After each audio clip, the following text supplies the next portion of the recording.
motion moved by the Prime Minister with the Leader of the Opposition. Reflecting on this tragic event, there will be an opportunity, of course, for all members to contribute to this motion. As a mark of respect in the memory of Constable Matthew Arnold, Constable Rachel McCrow and Alan Dare, I ask all members present to rise in their places.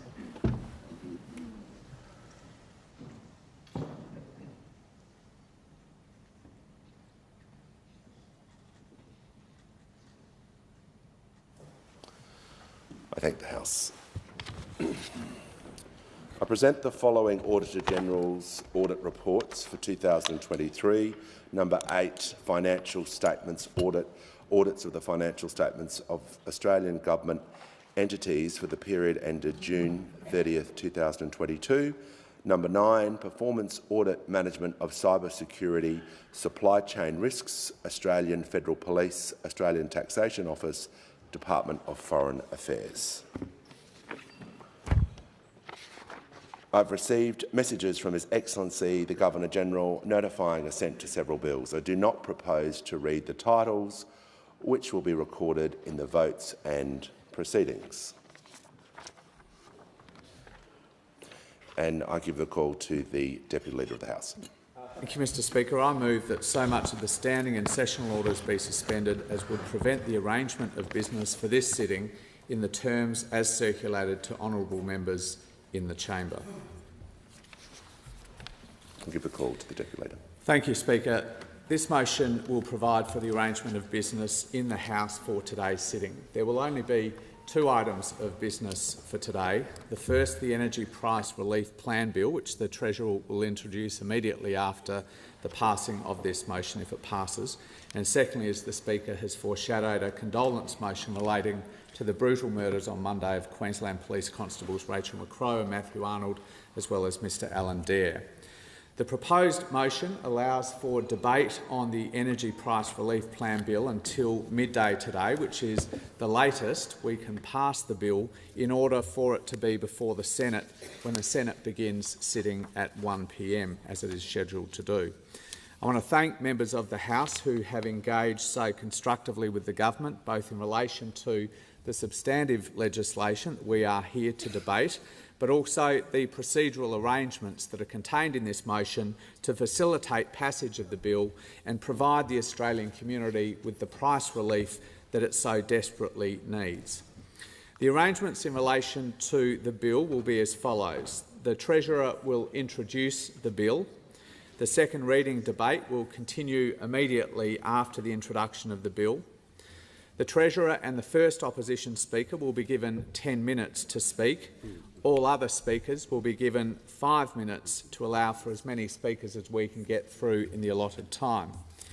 If the second reading debate hasn't concluded by 11:15 a.m, all remaining questions to complete the second reading will then be put.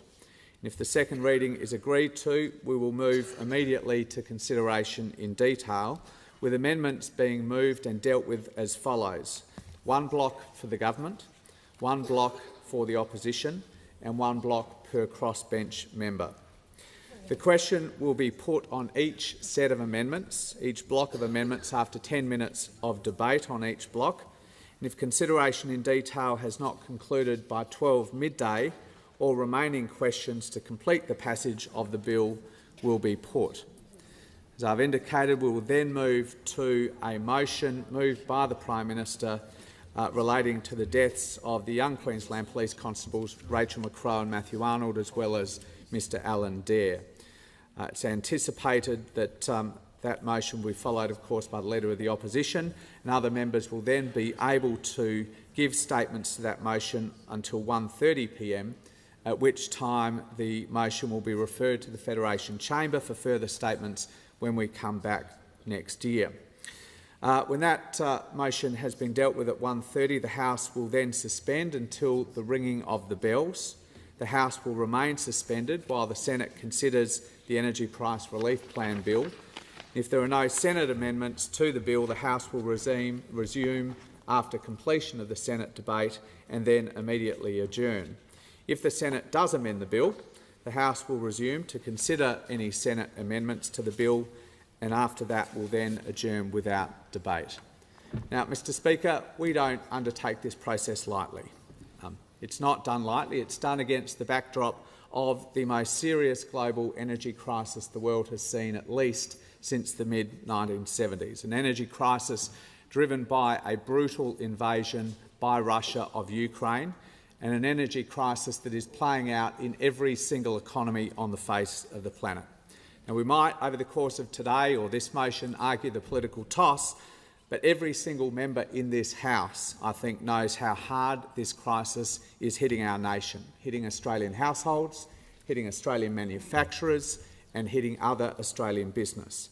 And we have the clearest advice that if the parliament does not act now, prices will climb even higher and households and businesses will suffer even more. As members know full well, this parliament is convening to action a plan that was negotiated with state and territory governments exhaustively over many weeks and agreed last week at the National Cabinet meeting on Friday, agreed by all National Cabinet members, Liberal and Labor alike, as important and urgent, involving complementary action, particularly by the Queensland and New South Wales governments, one Labor, one Liberal, both containing the black coal generators in the national electricity market, including action by the New South Wales Parliament. It's a plan that the energy agencies have been involved in intimately and have advised all of us is needed urgently, particularly because the default market offer is in its final stages of preparation. And the Australian community now rightly expects us to do our job and to deliver the plan that was agreed at National Cabinet. Now, the Manager of Opposition Business has put about a slightly different view over recent days. He says he wants a committee, not to deliver the plan. He wants a committee to muse on this, to consider it further and maybe to return to it in February, when, as we know, the default market offer will already be locked and loaded.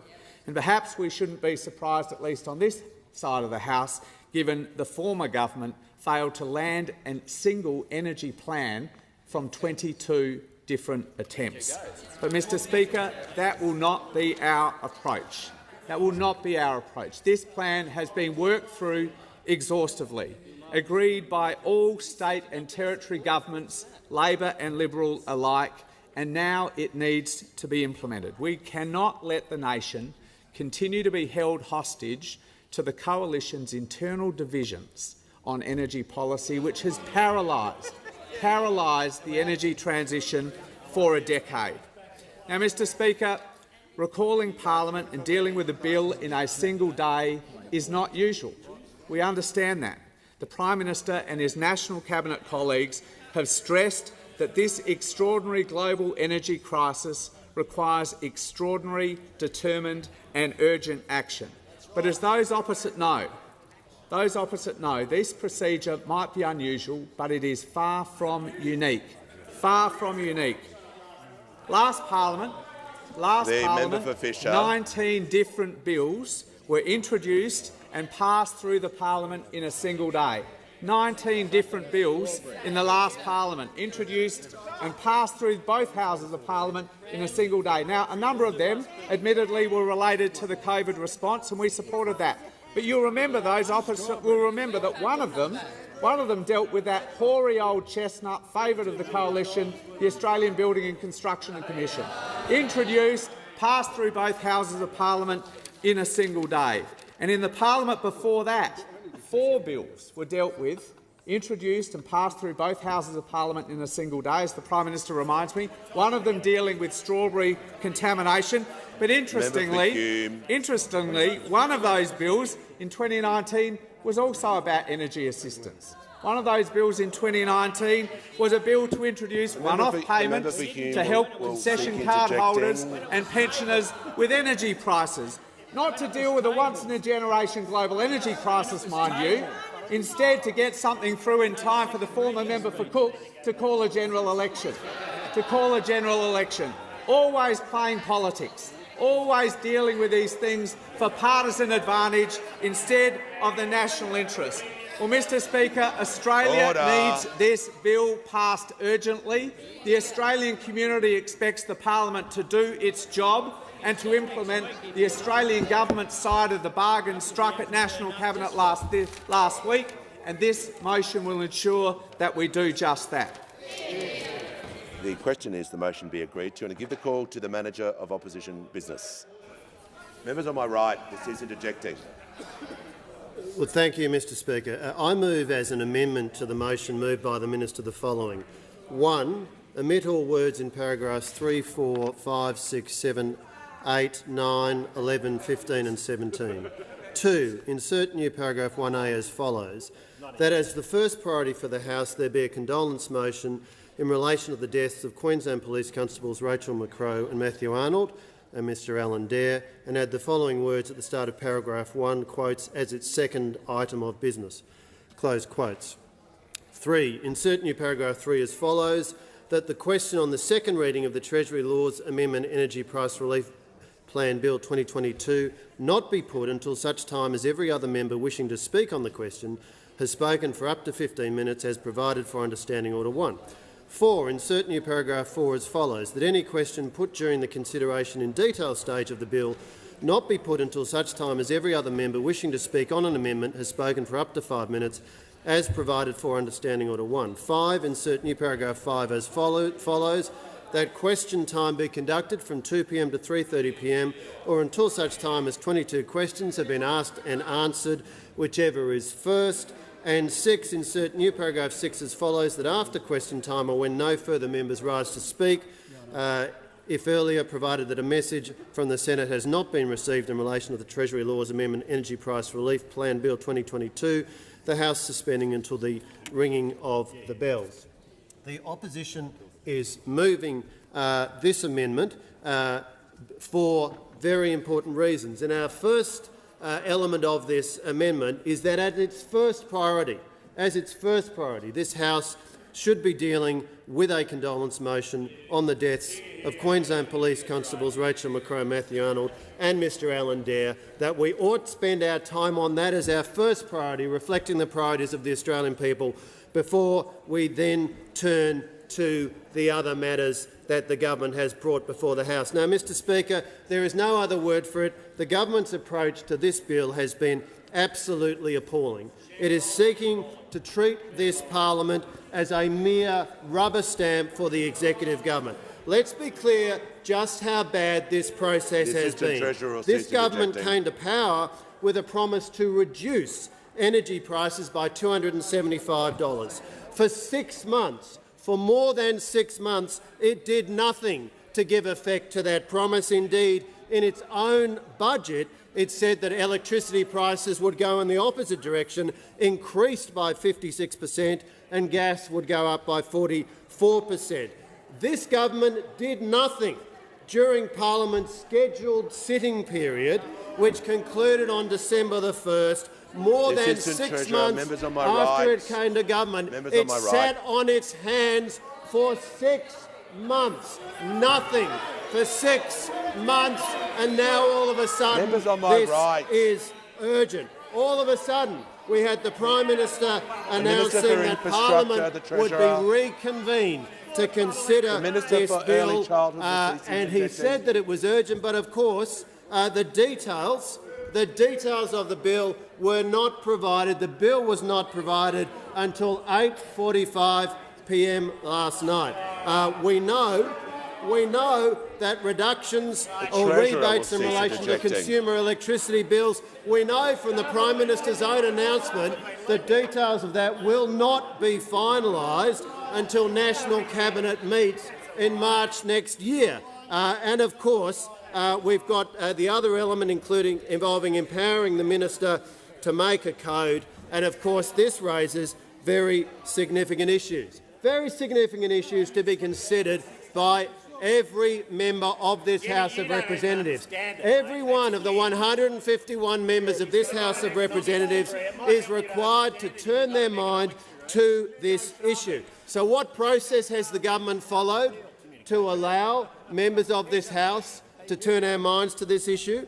The bill was provided to the opposition at 8:45 p.m. last night.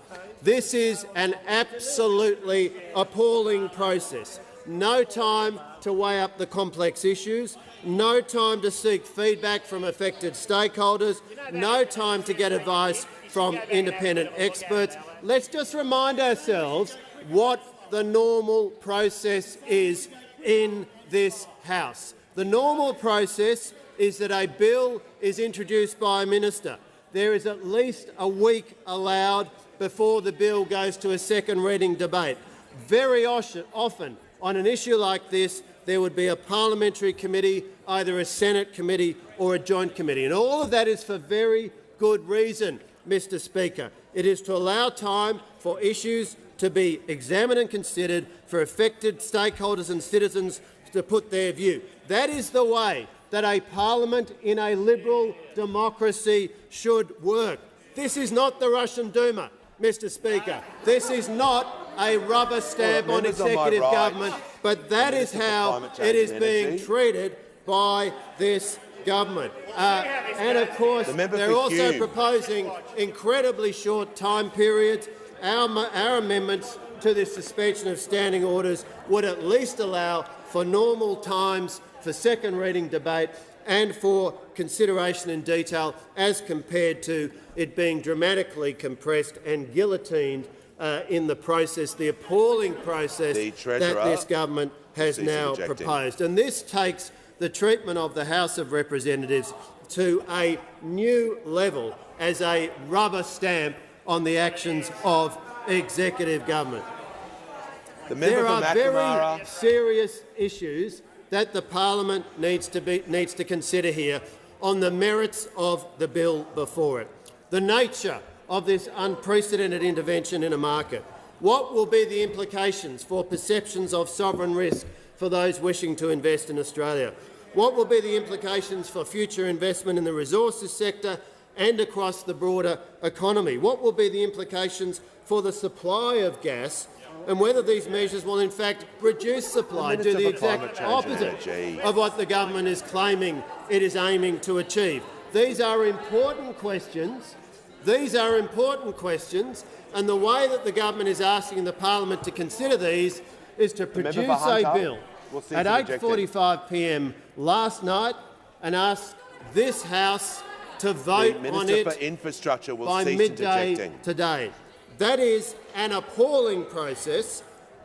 The answers to these questions are not yet known, and that is why this parliament has a well-accepted method for dealing with complex issues. Of course, it can be done in a rapid fashion, but what this government is proposing is absolutely ludicrous. Now, we might all remember when the Prime Minister and the current Leader of the House were in opposition, they used to talk about how important the role of the parliament is. This is what the Leader of the House said in 2019. There is a process that happens with legislation that I have to say does matter. It does matter that members have the opportunity to read legislation, a very sound point which this government is now completely ignoring. What did the Prime Minister say in March in Tasmania? He said, in terms of legislation that comes before the parliament, quite often it's just aimed at dividing people and being tricky, and I call it wedgeslation. Rather than putting the national interest first, I want proper processes. I want to consult people. That is what this Prime Minister said in March of this year before he was elected. He is doing the exact opposite with the appalling, atrocious and ill-considered process that this government is taking to deal with this bill. And that is why, Mr Speaker, we have put this set of amendments to the suspension of standing orders motion that has been moved by the acting Leader of the House, and the set of amendments that we have put would allow for a proper second reading debate, proper consideration in detail. It's still a process that is very far from adequate, but it would at least make some improvements on what is an atrocious and cavalier way to ask this parliament to deal with matters of great complexity, matters that go to confidence by investors, matters that go to whether in fact this bill will work to achieve its outcome, its objective, and there are very real reasons to doubt that it will do that. It will in fact have the opposite effect. These are the kind of matters that the parliament should be considering. The process carried out here is atrocious. It is the precise opposite of the rhetoric that we heard from the Prime Minister and the Labor Party prior to the election, and that is why we have moved the amendments to the suspension of standing orders in the form that we have. Is the amendment seconded? I give the call to member for Page. Thank you, Speaker. I do rise to second these very important amendments. This is the most hypocritical, deceitful government we have seen in this country for decades, Speaker. The most hypocritical and deceitful government we have seen in decades. Pre-election, Speaker, as the Manager of Opposition just said, the then opposition were going through, we were going to have a new parliament, it's going to be more transparent, it was going to be more democratic, processes were going to be followed properly.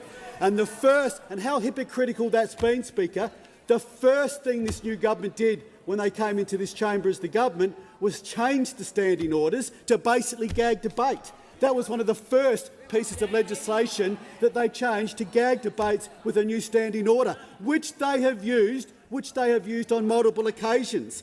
The other thing that they've done at great expense today, look at the process today, Speaker. Look at the process today. This is exceptionally important legislation today. This is important, fundamental changes to the way certain parts of our economy change and our energy market changes. As the Manager of Opposition Business said, no one saw this legislation until 8 o'clock last night. There is confusion about it, even within the government ranks, about how this legislation is going to work. And we come in today at great expense, and we're going to get gagged after 2 hours. This is not a proper process. And I say this, especially to the crossbenchers. I say this especially to the Teals, who say they have got voted into this chamber, to bring more transparent processes and better parliamentary process to this chamber. Well, I can tell you right now, if you support what is before the parliament today and do not support these amendments, you are not about more transparency, you are not about better processes, you are not about second reading process. You're about gagging debate, and that's what you will be supporting if you don't support our amendments. The questions about the legislation are profound. The deal done with the Greens, no one understands. How is that going to work? And again, the Australian look, actually worse than that, Deputy Speaker. You know, even worse than gagging debate that this government's done, Deputy Speaker. Worse than gagging debates in this chamber is they have been deceitful to the Australian public about what they were going to legislate. Look at the IR legislation, Speaker. They never took that very important legislation with the IR laws. Did they ever mention that before the election? No, Speaker. They never spoke to the Australian people, to Australian businesses and to Australian workers about the legislation that they were going to introduce into this chamber as one of the first things they did. Now, of course they didn't do that. They were paying back their union masters about that as well. But again, that wasn't about transparency. There was no transparency to the Australian people about that process. There was no transparency about what their agenda was on that as well. Now, again, back to the legislation that we're talking about today, price caps and the legislation that they are looking to pass today needs a larger debate and a longer debate than a couple of hours. We have a lot of history in this country. I'm old enough to remember, how well did the interest rate caps work in the Australian financial markets back in the 80s when that failed the capital markets? How well did the wool floor price work back in the 80s too when they were trying to put a cap under the price of wool?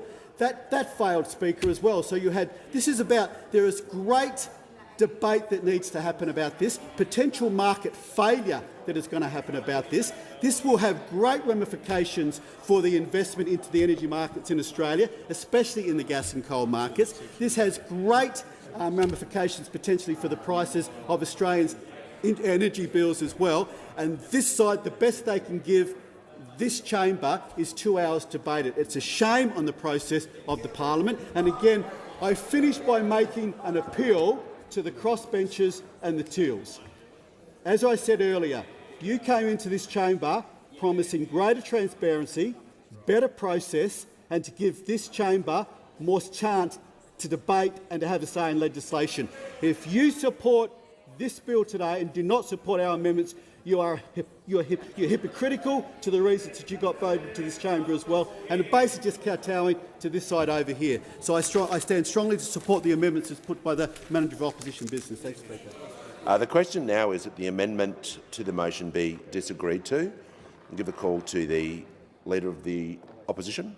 Very much, Mr Speaker. I just want to very briefly speak to the crossbench in relation to what I think is a very important element of this particular amendment, Mr Speaker, and that is that given the tragedy that we've seen in Queensland and given the precedence of what has taken place here in this parliament over a long time, Member for Moreton. Mr Speaker, I believe that the most important element of business before the House today is to conduct a condolence motion now. No attempt to delay the bill. Happy to give every commitment that the timelines will be met, Mr Speaker, but the precedence of this House and the way in which this House has conducted its affairs in the past, and I conveyed this to the Prime Minister yesterday, is that this House should deal with the most important matter before the House, and that is to recognise the tragic circumstances in Queensland. It is not a delaying tactic. We give that undertaking, and I would ask the Teals to consider that element of the amendment, which I put to them most sincerely, and I think out of respect to the circumstances and to the loss of life there, this House, as a matter of precedence, and given the way in which this House has conducted its affairs for a long time, should deal with that element of business as a priority before other business comes on. The question is the amendment to the motion be disagreed to. I'll put that question. All of those of opinion say aye. Against no. I think the ayes have it. Noes have it. Division required. Ring the bells for 4 minutes.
Lock the doors.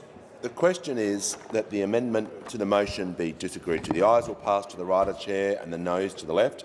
Appoint the honourable members for Werriwa and Bean as tellers for the ayes, and the honourable members for Parkes and Gray as tellers for the noes.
Order. The result of the division is ayes 81, noes 45. The question there is resolved in the affirmative. The question now is the motion be agreed to. I'll put the question. All of those opinions say aye. Against no. I think the ayes have it. Noes have it. Division required. Ring the bells for 1 minute.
Lock the doors. The question is that the motion be agreed to. The ayes will pass to the right of the chair and the noes to the left.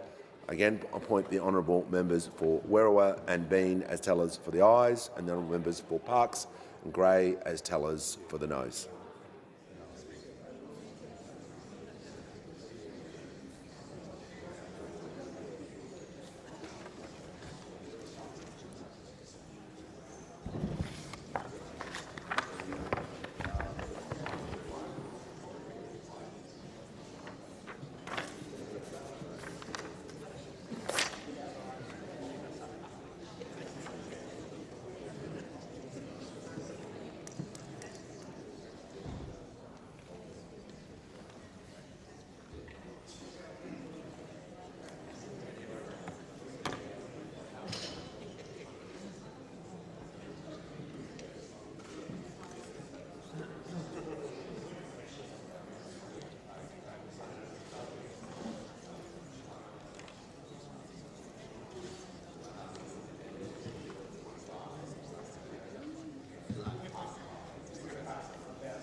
Order. The result of the division is ayes 81, noes 45.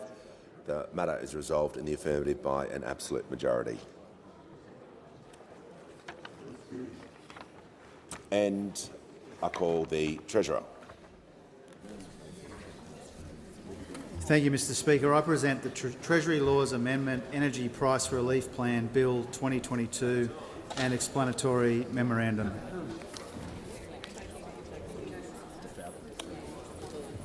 And I call the Clerk. First reading, a bill for an act to amend the Competition and Consumer Act 2010 and for other purposes. Call the Treasurer. Thank you. I move that this bill be now read a second time.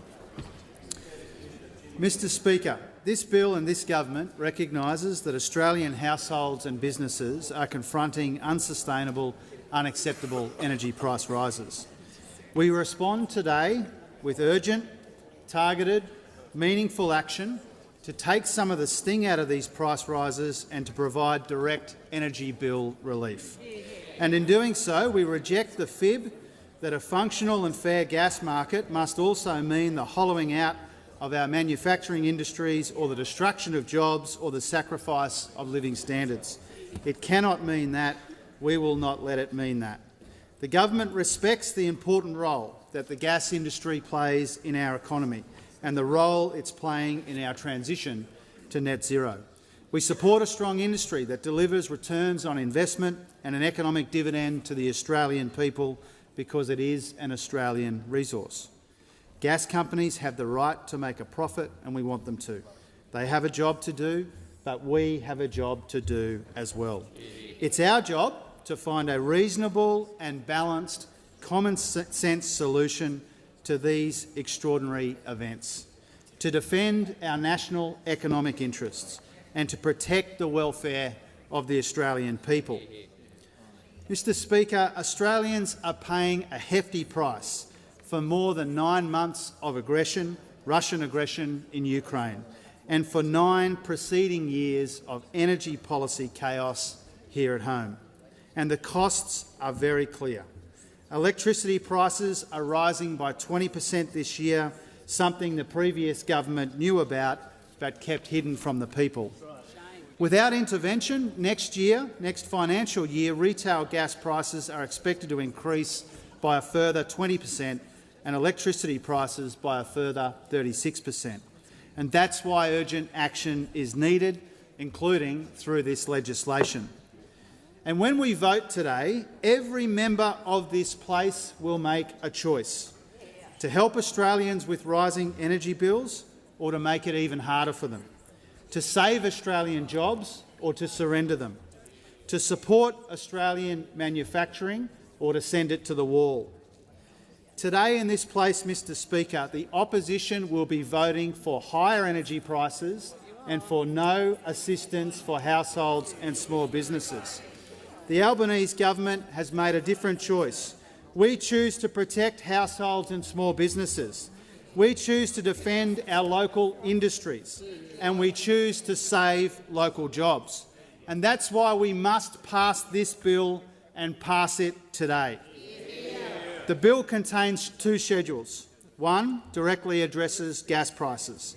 The other provides direct assistance to struggling households and small businesses. Schedule 1 amends the Competition and Consumer Act 2010 to create an enabling framework for 2 new instruments to be implemented through regulation.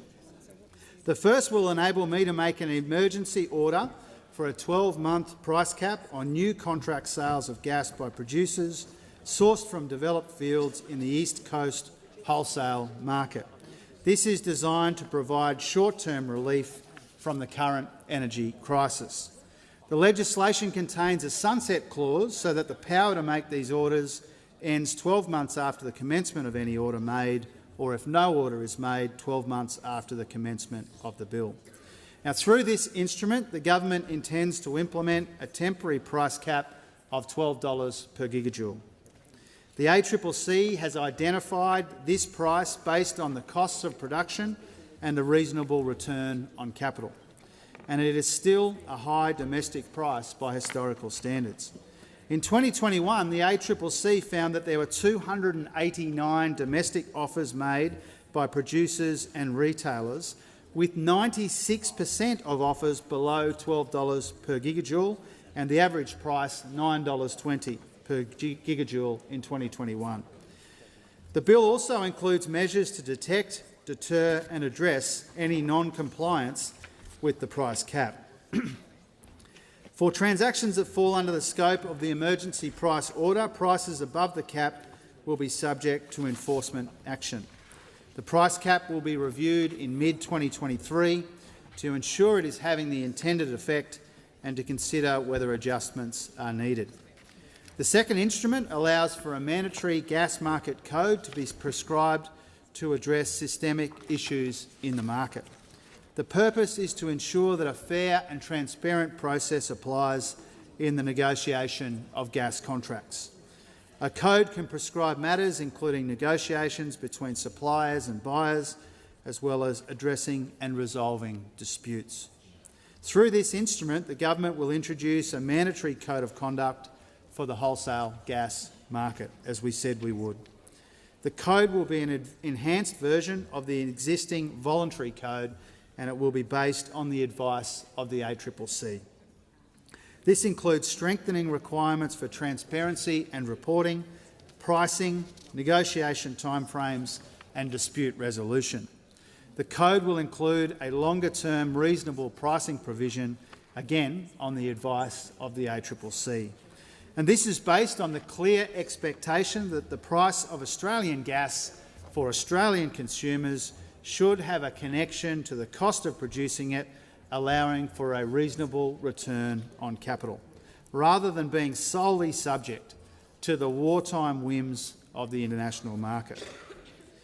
For the first 12 months of the code, while the emergency temporary price cap is in place, the reasonable pricing provision will only apply to gas outside the scope of the price cap, gas contracted for delivery later than 2023 or from currently undeveloped fields. After this, the reasonable pricing provision will apply more broadly to the types of contracts previously covered by the cap. It will remain in place until the ACCC advises the government that domestic gas prices better reflect the cost of production and that there is adequate supply at these prices. Importantly, the code will include a dispute resolution framework, including binding arbitration. The government will consult on the mandatory code in the coming months ahead of its commencement in early 2023, including on the most appropriate way to define reasonable pricing. Schedule 2 amends the Federal Financial Relations Act 2009 to introduce a new type of payment to the states and territories in order to provide temporary and targeted relief on energy bills for eligible households and small businesses. The bill provides for an appropriation of $1.5 billion to be paid to the states and territories for this purpose. The states and territories will jointly fund the bill relief, and they will administer the payments through the new funding agreement. The relief will be applied to energy bills rather than as direct cash payments to households. So it's written in black and white, this legislation will take some of the pressure off power bills. Speaker, the measures in this bill are crucial components of the government's broader energy price relief plan, which also includes action to limit coal prices and also investments in cleaner, cheaper, more reliable, increasingly renewable energy for the future. This is a plan agreed by National Cabinet, endorsed by every Premier and Chief Minister from both sides of politics, and we thank them genuinely for their cooperation. They, like us, know that action is needed now. Our collective measures to address gas and coal prices are estimated to reduce the impact of forecast electricity prices next financial year by 13 percentage points and reduce expected inflation in 23-24 by around an estimated ½ percentage point. And our direct assistance will provide hundreds of dollars of energy bill relief in addition to these measures. And that's what this choice, this coming vote, really comes down to. higher power prices or lower power prices, relief on energy bills or no relief for energy bills, protecting Australian industry and jobs or leaving Australian industries and jobs swinging in the breeze. Speaker, on this side of the House, we believe that Australian households and small businesses deserve this support. We believe that Australian manufacturing deserves a future, and that's what this legislation is all about. Support for them, certainty, security for families and pensioners, for small businesses and for big manufacturers. This bill is in the national interest for all Australians, and that's why we commend it to the House. Thank you. And in accordance with the resolution agreed to earlier, the debate will continue. The question is that this bill be now read a second time. I give the call to the Leader of the Opposition. Thank you very much, Madam Deputy Speaker. Well, we're here today because at the last election, on 97 occasions, the Prime Minister looked the Australian public in the eye and said that he would reduce power prices by $275. What happened to that? There was no asterisks, there was no fine print, No footnotes. there was no qualification. It was a clear and fundamental commitment and promise made to the Australian public. Mr Speaker, it wasn't made just as a throwaway comment or as on a whim.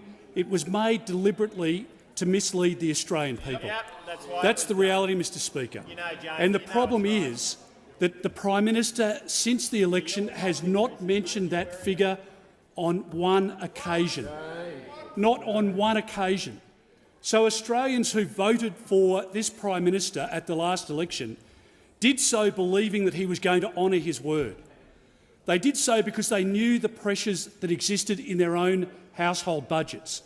They knew the pressure on all of the elements to their small business budget. And they thought that they could believe and trust this Prime Minister. As it turns out, the government now has had 6 months since the election in May to outline their plan in the budget in October and in the 6 weeks since the budget. There is no plan. Let's be very clear about it. The government has no plan. There is no plan that has been worked on over the course of the period since they won the election. And they need to be honest with the Australian people. They've thrown around this figure of $230, a new figure that they've created. Now, they've walked away from that within only a matter of days because the modelling hasn't been done. And as it turns out, what they're actually promising, because this is quite cute when you analyse what the government's proposing here, it's quite cute because what they're saying to you is that your bills will go up, but not by quite as much. So no promise that the bills will go down by $275 or indeed down by $230. This government predicted in their October budget that your electricity prices would go up by 56% and your gas prices would go up by 44%.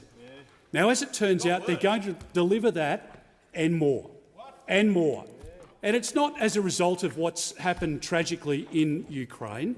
The Prime Minister made the promise to reduce power prices by $275 on 27 occasions after Russia went into Ukraine.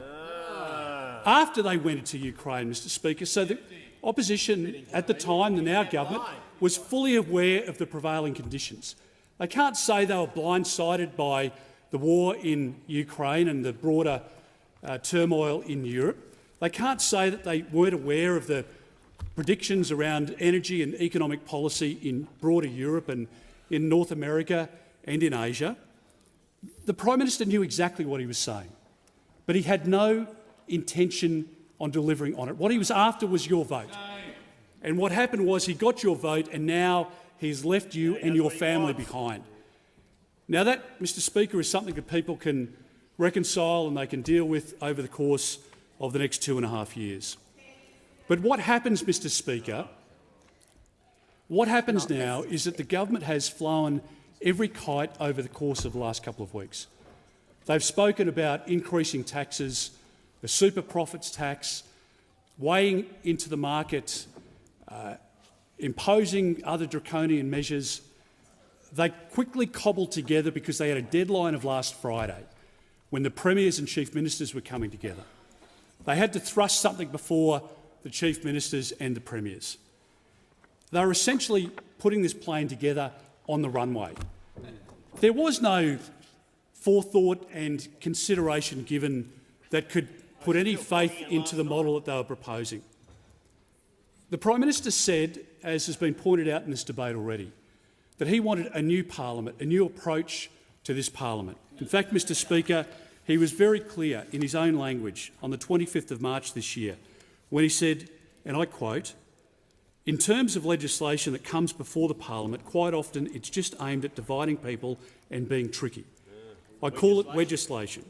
Rather than putting the national interest first, I want proper processes, I want to consult people." Well, the bill that's before the House today, the crossbenchers received at 8:45 p.m. last night, 12 hours before this debate. They still can't tell us who will be targeted in the $1.5 billion package. They can't tell us the definition of small business. They can't tell us whether the money will be inflationary, so that people will end up paying more in their interest rates as a result of putting this money into the economy. They can't provide any modelling because the modelling hasn't yet been done. So how does the Prime Minister reconcile his statement on the 25th of March and his conduct this very day in this parliament? Well, the fact is, Mr Speaker, it can't be reconciled. And the Australian public understand that the reckless approach of this Prime Minister is at odds with his statements and his commitments that he made to the Australian public only this year. And he should be marked down for it. Now, I've been in this parliament for a few years.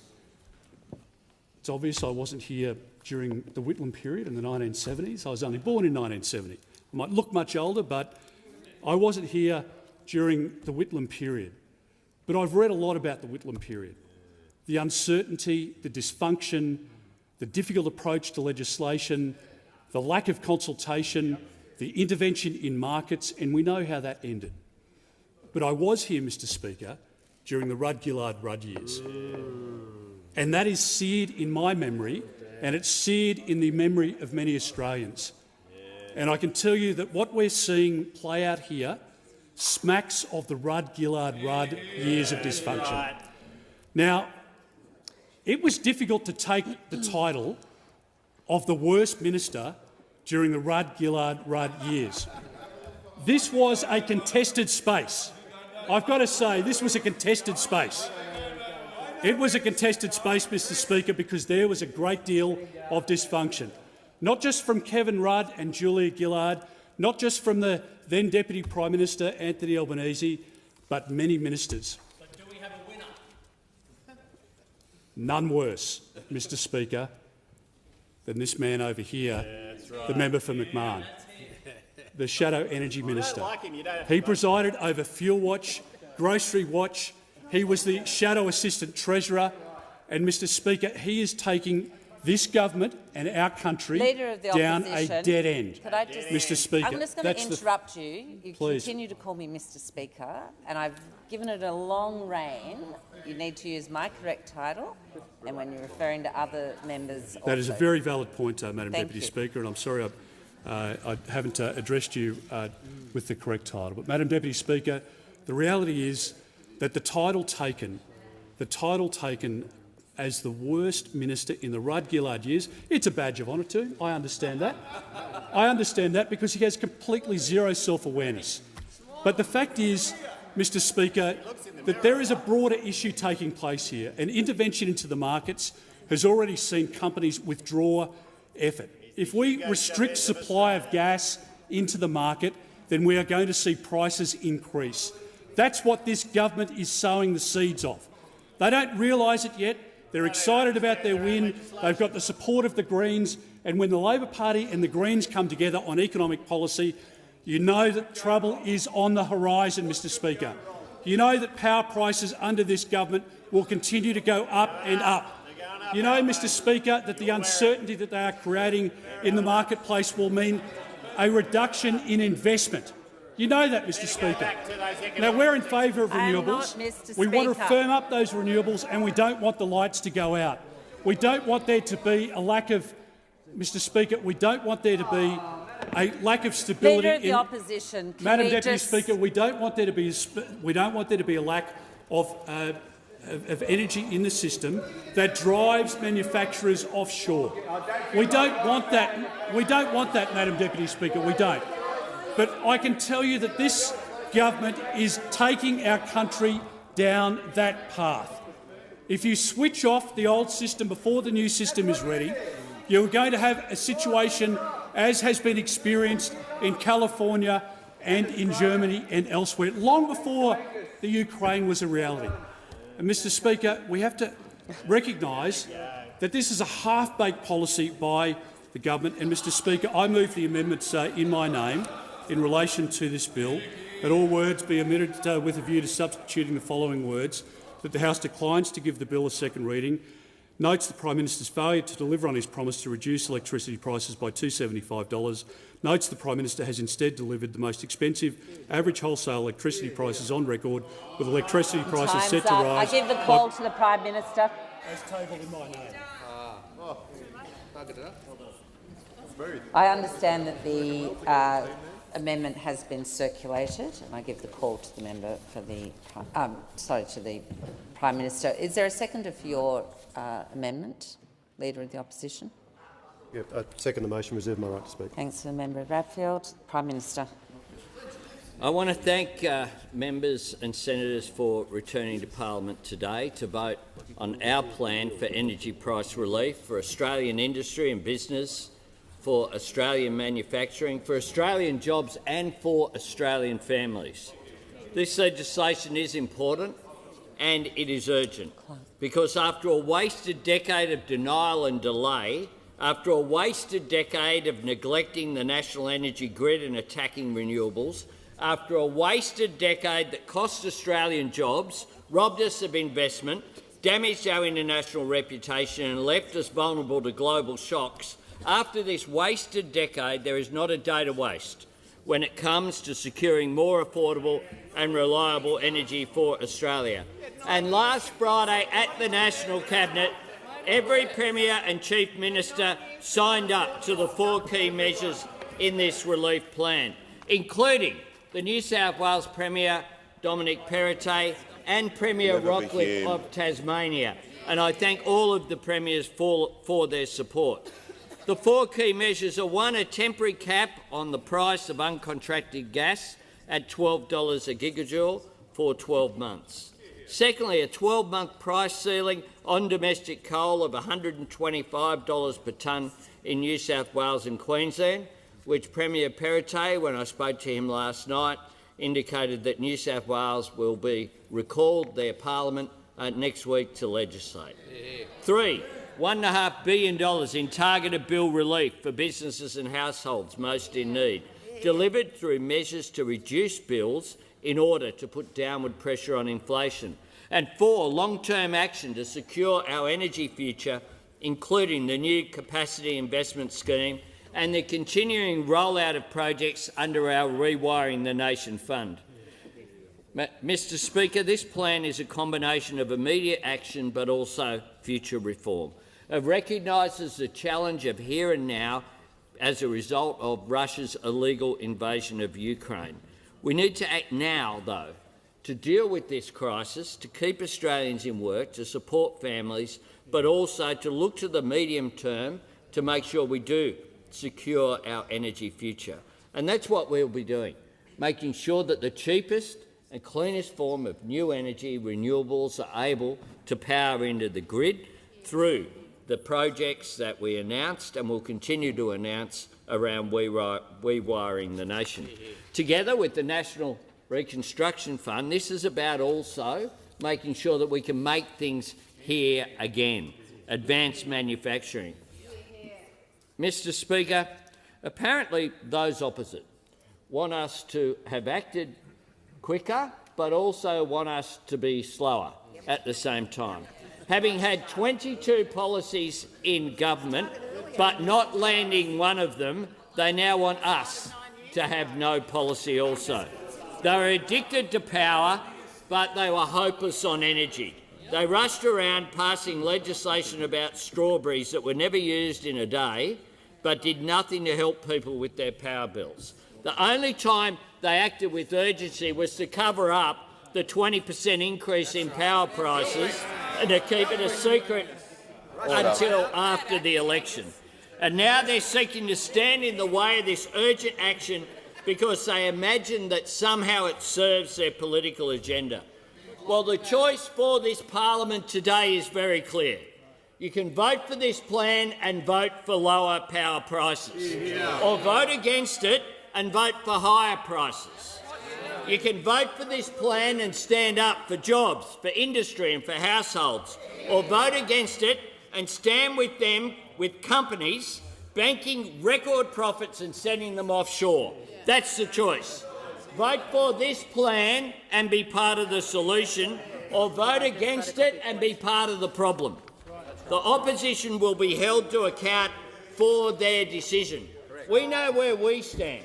We stand for Australian manufacturing and we stand for Australian households. And this legislation will support both. That is what this bill will do. Those opposite failed in government over a decade to deliver a coherent energy policy. We on this side of the House are acting with urgency to deal with the challenge which is there. And that is why it has the support of every Premier and across the country, and why it has the support not just of the Labor Party, but I thank those in the crossbenchers who are providing that. The original order. The House will come to order. There is far too much noise. The Minister for Climate Change and Energy. When I say I want the House to be quiet, I mean it. The original question was that this bill be now read a second time. To this, the honourable member for Dixon has moved as an amendment that all words after that be omitted with a view to substituting other words. If it suits the House, I will state the question in the form that the amendment be disagreed to, and I give the call to the honourable member for Hume. Thank you, Mr Speaker. Mr Speaker, there is a very simple test for this legislation. A very simple test for this legislation. Will Australians' bills in the coming months and years go up or down? That's the test. There is no other test. And the Energy Minister himself has admitted that bills are going up. The Treasurer himself has admitted in his budget that they're going up by 56%. We now learn he thinks they're going to go up even more.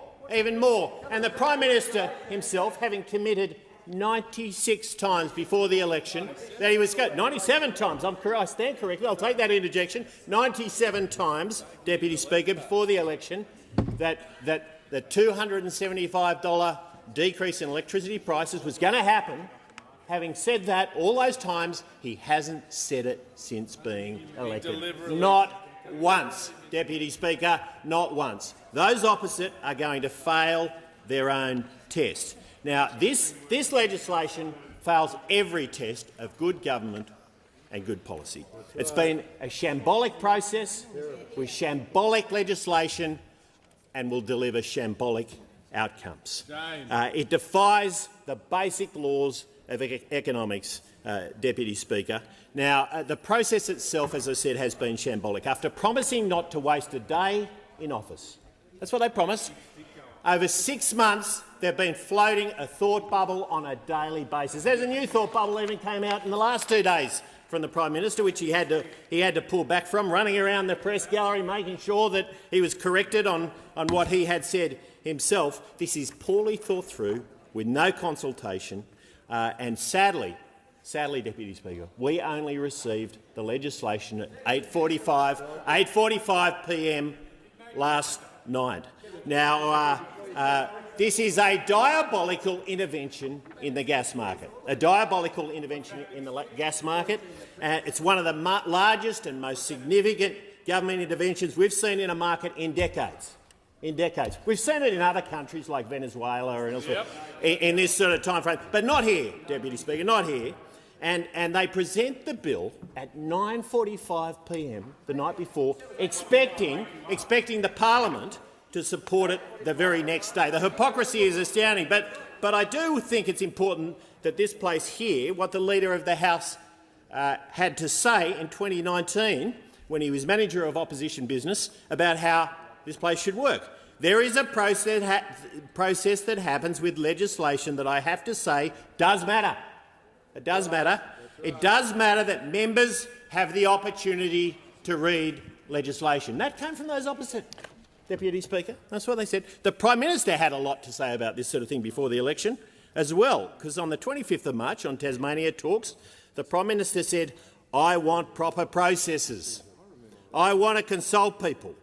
But 6 months in, this is just another one of the long list of broken promises from those opposite, Deputy Speaker. So flawed is this bill that even government ministers are confused about it. They're confused about it. Yesterday in a press conference, the Minister for Energy made a bit of a blunder. In an answer to a journalist, he said, "You don't have a cap and a code at the same time, right?" But we know this is wrong. We know this is wrong. You know how we know this is wrong? Because the government was calling around the press gallery moments later to correct the minister, Deputy Speaker, to correct the minister. If the ministers who are supposed to be responsible for this bill don't even understand it, then how can it possibly be a good piece of legislation, Deputy Speaker?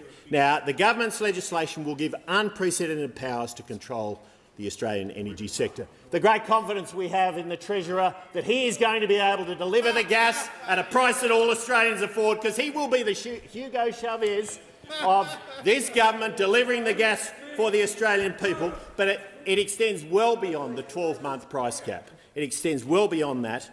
For years we can expect this. And we've heard the industry experts say things like, this is Credit Suisse, the damage has already started. Nearly all gas contracting has shrivelled up in the last few days. Supply matters. Supply matters, you know.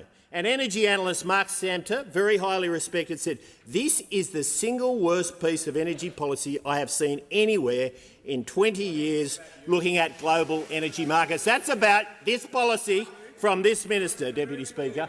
And the reality is this bill fails on every test of good policy and good time government. has expired. I give the call. The question is that the amendment be disagreed to. I give the call. I'm just going to see what that noise is.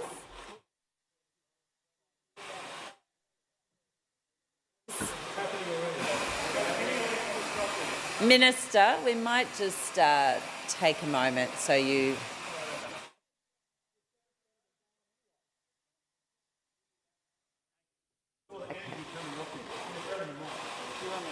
Okay. Minister, apparently it's not affecting the sound for broadcasting, and hopefully people in the gallery can hear. So we're going to persevere, and I give the call to the Minister for Climate Change and Energy. Thank you, Madam Deputy Speaker. Madam Deputy Speaker, every time a member of parliament walks into this chamber to vote, they make a choice, and they indicate their priorities. And today, government members and those members who will be voting for this bill make their priorities and choices clear. We stand for electricity prices not being elevated by the war in Ukraine. We stand for gas companies being able to make a fair profit, but not an unfair, elevated profit off the back of the war in Ukraine. This bill will cap gas prices at $12 a gigajoule. Now, Madam Deputy Speaker, 96% of gas in 2021 was sold for less than $12 a gigajoule. The average price was $9.20. That was a fair price. The gas companies were not complaining. They were making decent profits. Since then, we have seen those prices skyrocket. Now, Madam Deputy Speaker, this is Australian gas under Australian soil and Australian seas, and Australians have a right to it at a fair price. That is the fundamental principle that the House has to decide today. The government's position is clear. The crossbenchers' position is clear, and frankly, the opposition's position is clear as well. Their talking points, Madam Deputy Speaker, could have fallen off the back of a truck from a gas company. Now, that is their right to do that, but we have a different job. We respect the job of gas companies to maximise their profits. It's our job to protect the Australian people and act in the national interest, and that's what we are doing today. We will not stand by and see manufacturers in Western Sydney or anywhere across Australia pay the price of Putin's war in Ukraine. We will not do that. And from this day forward, whenever the opposition says they stand for jobs or stand for industry, their hypocrisy will be called out. Whenever they talk about energy prices, their hypocrisy will be called out. Today, the opposition will vote against lower energy prices. They will vote against the impact of the price rises being mitigated by this bill. They will vote against that, Madam Deputy Speaker, and they will be reminded of it constantly, Madam Deputy Speaker, because their priorities are clear. They do not regard this as a situation where the parliament should come together and act in the best interest of the nation. We've just been through a health pandemic, and the Labor Party as the opposition acted constructively. We engaged, we supported things we even didn't 100% agree with because it was the right thing to do for the nation. We are now facing an energy pandemic, and the culprits of 10 years of denial and delay are not interested in engaging. Now, we've heard a lot about the bill and when the opposition got the bill. The Leader of the Opposition came out and said this plan was a catastrophe before he'd sent a press release, let alone a bill. When the Prime Minister and the Premiers reached agreement, the Leader of the Opposition came out and said this was a catastrophe before he'd seen a bill, before he'd seen a press release. The Shadow Minister on Sunday said, I've been through the bill and it's a monster and a disaster. And then the Leader of the Opposition says yesterday, I haven't seen the bill and I'm against it. Now, they're either against it because they've seen it and they don't like it, or they're against it because they haven't seen it. Just pick an alibi and stick to it. That's my advice to the opposition. Pick a lane and stick in the lane. They can't do that. They're not up to the job. Madam Deputy Speaker, the government's position and priorities are clear, and so are the opposition's, and I commend the bill to the House. Thank you. And the question is that the amendment be disagreed to, and I give the call to the member for Fairfax. Thank you very much, Deputy Chair, Deputy Speaker.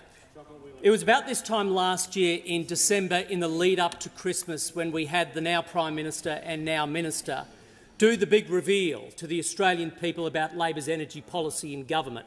What they promised ahead of Christmas last year was a reduction in household power bills by $275. But there was a catch to that. There was a catch. You had to vote for the Labor Party. If the Labor Party came to power, they would deliver a reduction in household power bills by $275.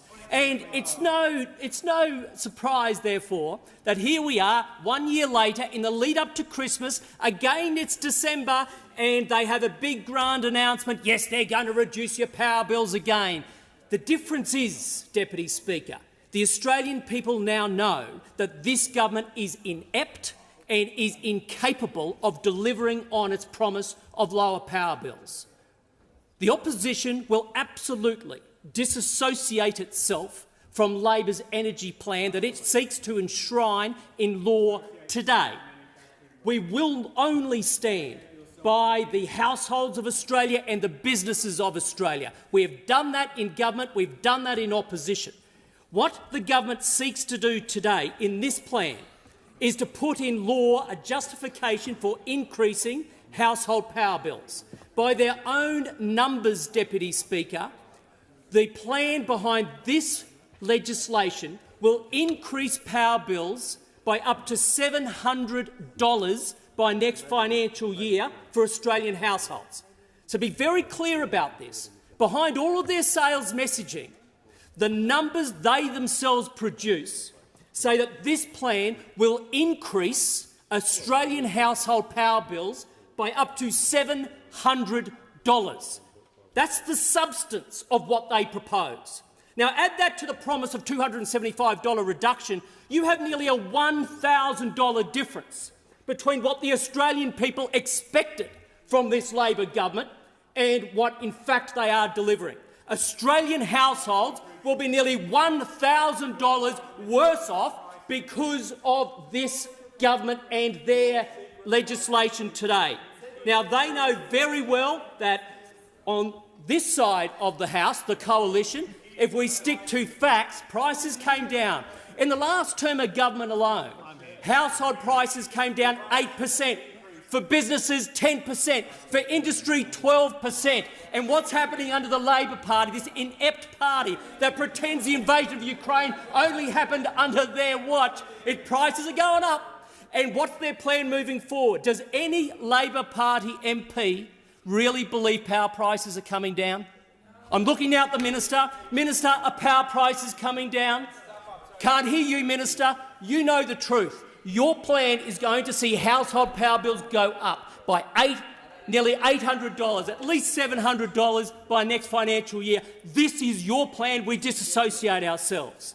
And it's also a plan that seeks to kill off an Australian industry, a gas industry, an industry that even this minister decided to call a major project, the Kurri Kurri project, BS, trying to take gas away from that project. This is a government that's taken $50 million out from its budget for exploration of gas, another $50 million out for pipeline infrastructure for gas, a government that's discrediting carbon capture and storage that would assist gas, a government that has taken out gas from the capacity mechanism. This is a government that is on the attack against the very transitional fuel that the ACCC says we need more of, the very fuel that the Energy Security Board says we need more of, the very fuel that the market operator says it's the only way to get to net zero, you need it. But they're trying to kill it off because they have an ideological zeal to kill off this industry. And they do so with the greatest overreach of government power we have seen. This is all about ensuring that the government themselves can intervene into a marketplace, can tell exactly who should trade with who. They will have the ability to be able to tell one company to turn down its energy to save energy, because they know by putting a price cap on this, they are going to decrease supply, increase demand, and their way of solving that problem is a mandatory code that will give them the power to instruct at the micro level of an industry, and it sets a dangerous precedent for what is otherwise a liberal democracy. Time, and I give the call to the member for Melbourne. Coal and gas corporations are driving the cost of living crisis. They are driving the climate crisis, and it is time to stop them. In just 1 year, 27 gas corporations made $77 billion in revenue and paid not $1 of tax. Coal exporters have made $45 billion in profit, and meanwhile everyday people's power bills keep going up. It is time to hold these greedy coal and gas corporations to account. Today is the beginning of the end for gas. Greedy gas corporations have been taking this country for a ride, making record profits, often getting their gas for free, and putting people through enormous cost of living pain. Gas is expensive, it is unhealthy, and it is polluting. Gas is as dirty as coal. Gas is not something to transition to, it is something we need to move away from. And I thank the government for committing to a significant package next year that will make it easier for people on low incomes, people in public housing, renters, to do the things that will cut their power bills and give them healthier, cheaper, more affordable homes to live in. If we do this package right, it will make a big difference to people on low incomes and mean that they not only have a few $100s extra in their pocket to deal with the cost of living crisis this year, but that they'll have it year after year after year into the future. And that's what this is about. What is also clear is that under the legislation that we are passing today, the government now has the power to freeze power bills. The Greens have been pushing for a freeze on power bills for 2 years at pre-crisis levels.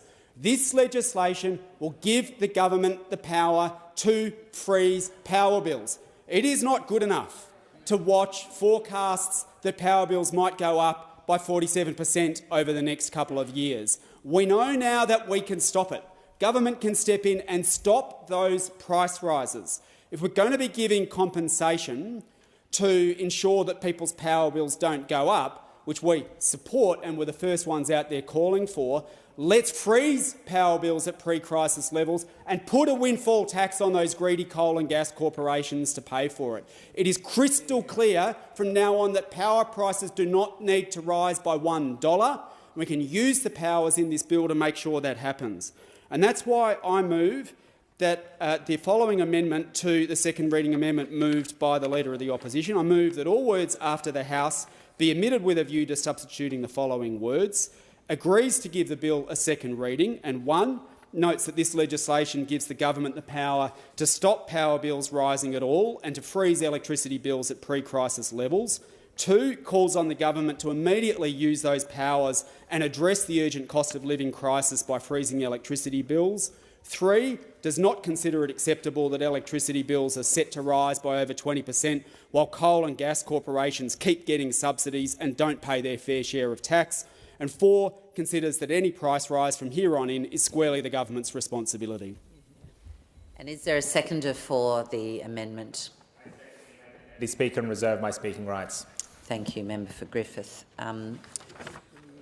And so the question is that the amendment to the amendment moved by the member for Melbourne to the amendment moved by the member for Dixon, that all words after that be omitted with a view to substituting other words is now before the House. So the question is that the amendment to the amendment be disagreed to.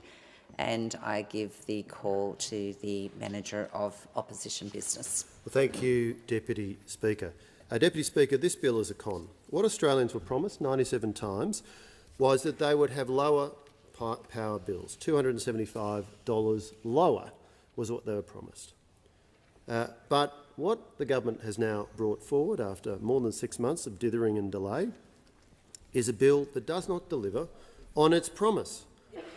On its face, even if you take at face value what this bill claims to deliver, all it will do is mean that the big price increases in gas and electricity, which the government itself has projected in its budget papers, 44% increase in gas prices, 56% increase in electricity prices, all this bill is purporting to do is that those big increases will be slightly less big. That's it.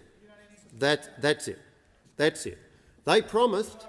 They took to the Australian people. They promised that power prices would go down. They put a specific number on it. They repeated it 97 times, and now they bring forward a bill which doesn't say that power prices are going down. It doesn't say that power prices are going down at all.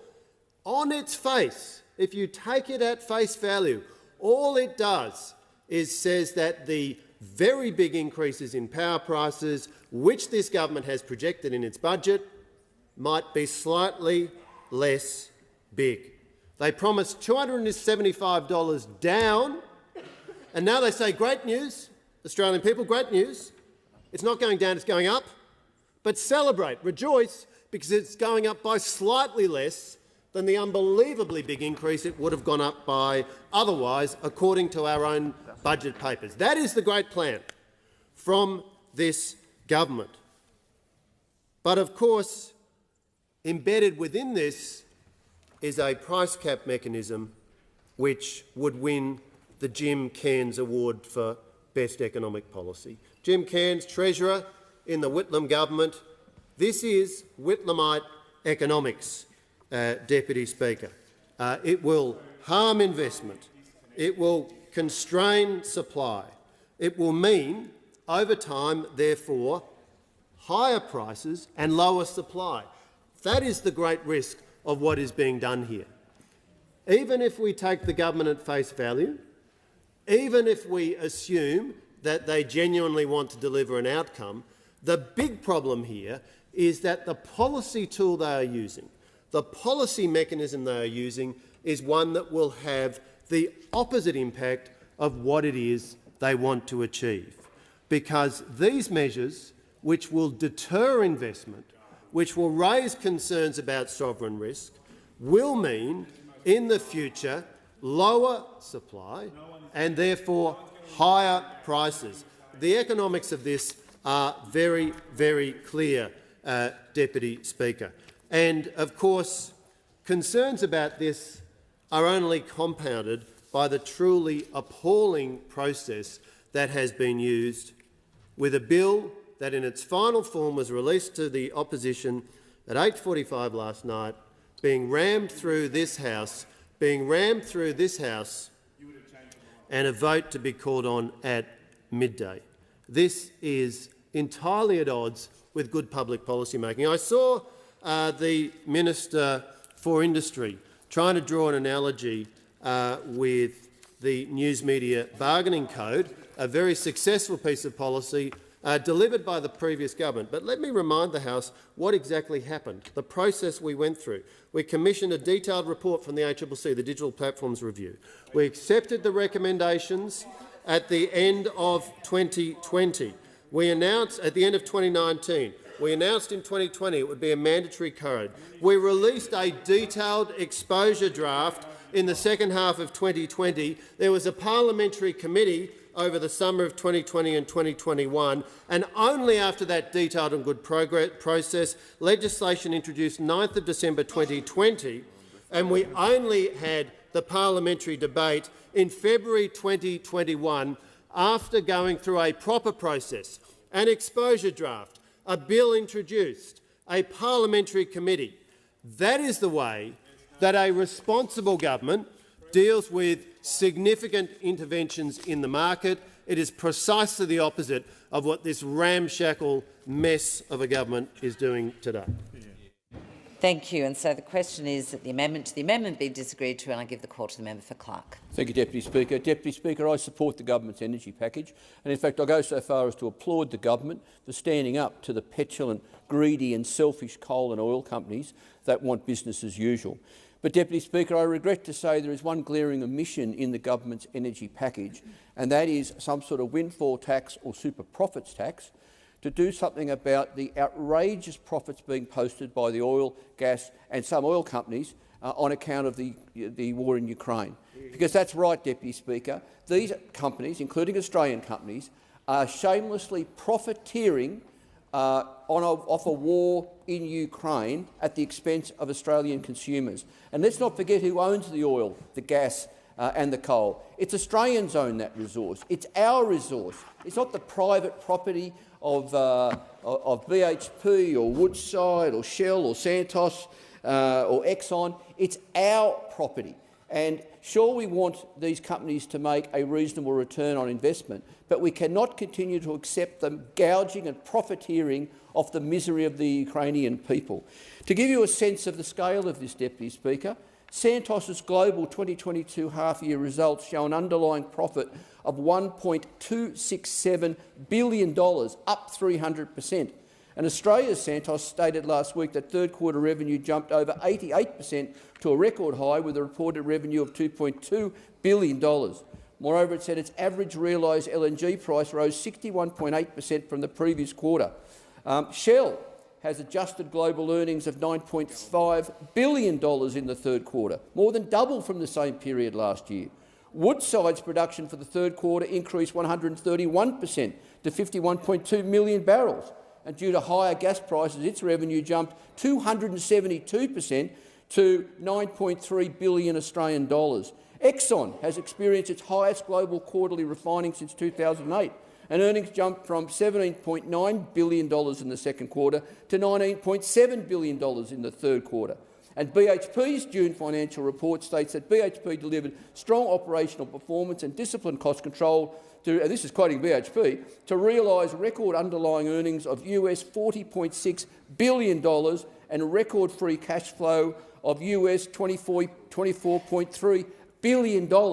Deputy Speaker, how much more evidence do we need that the coal, gas and oil companies are making a fortune out of the suffering in Ukraine and using the war in Ukraine shamelessly as an excuse to gouge Australian consumers and to virtually steal from Australian consumers the resources that they own?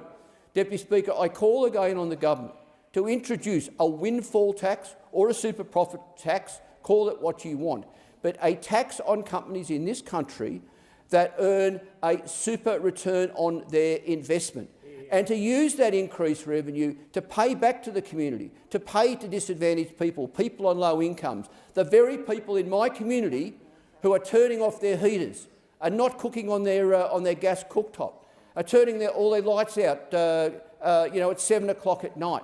I'm sick of hearing stories, Deputy Speaker, of people in one of the richest countries in the world who are going without food to pay their power bills, going without their prescription drugs to pay their power bills, people who are who are going to bed at dark wrapped up in 2 doonas because they can't afford to turn their heating on, in one of the richest countries in the world, when these oil, gas and coal companies are making profits like this and governments aren't doing anything about it. That's what's needed, Deputy Speaker. Everything that the government is currently doing, and that's good, but they've got to go much further and tax any Australian company, or more importantly, any company operating in Australia, including foreign companies, when they are making a record return on their investment, make them pay the tax that they owe the Australian people. Thank you, Deputy Speaker. The question is that the amendment to the amendments be disagreed to, and I call the honourable member for Bowman. Thank you, Deputy Speaker. I feel a bit like I'm in the twilight zone. I've only been here for 6 months. I haven't got the experience of some in this chamber, but I never thought I'd see the day when the federal government seeks to legislate to enable price ceilings that will lead to supply shortfalls or run roughshod over parliamentary scrutiny in this manner. This bill will do nothing to resolve the central issues which are resulting in higher energy prices. At best, it is a band-aid solution, but the true intention, I believe, is absolutely clear. This legislation is designed to kill Australia's gas industry. On Monday, the Prime Minister said the legislation will be available well in advance of this debate. The opposition, I know the crossbenchers as well, only received this bill at 8:45 p.m. last night. This morning they've restricted debate. The expectation that the bill is going to be released, passed in this chamber, passed in the other chamber, back here for amendments, I'm sure, is within 24 hours, is absolutely ridiculous. The government has only provided stakeholders with just 5 days to provide feedback on the imposition of a gas price cap.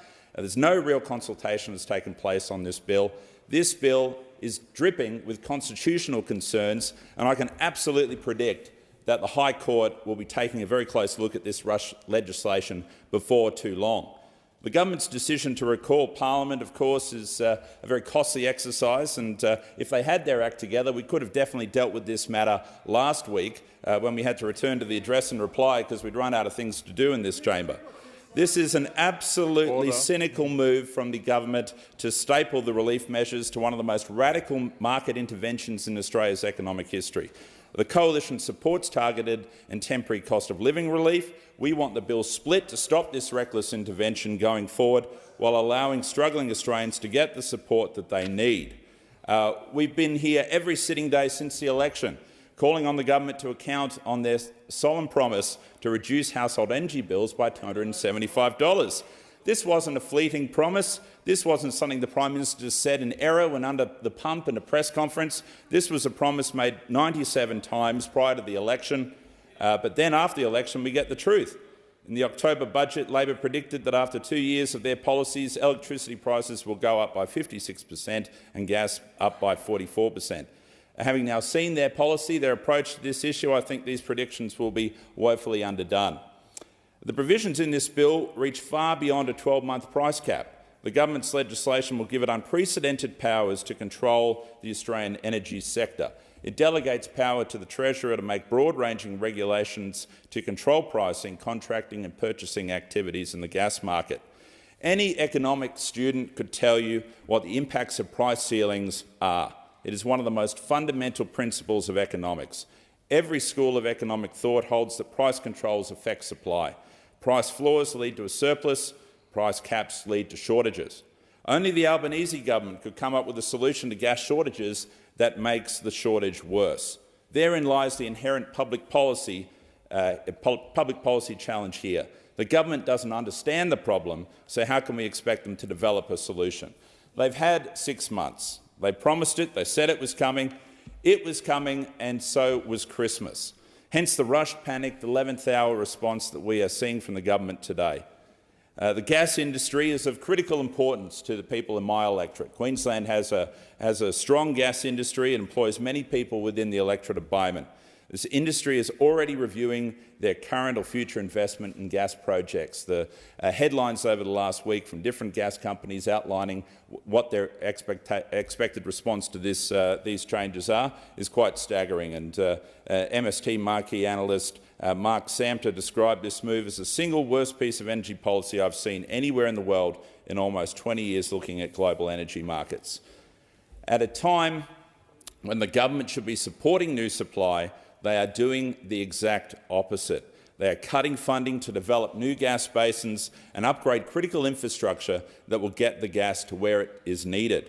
The legislation is rushed for what amounts to one of the largest interventions in the Australian economy. In fact, Australia hasn't legislated a price ceiling on a mineral commodity since 1944, back when we chose to partake in a global effort to stabilise the gold price.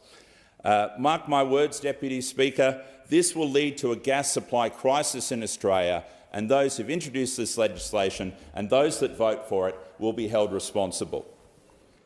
The question is that the amendment to the amendment be disagreed to, and I call the honourable member for Warringah. Thank you, Mr Deputy Speaker, and I welcome the relief provided to energy consumers through this bill. The war in Ukraine has generated an energy crisis that the government does need to address. And I do find it slightly ironic, the self-righteous indignation about the government intervention in the private market by coalition speakers before me.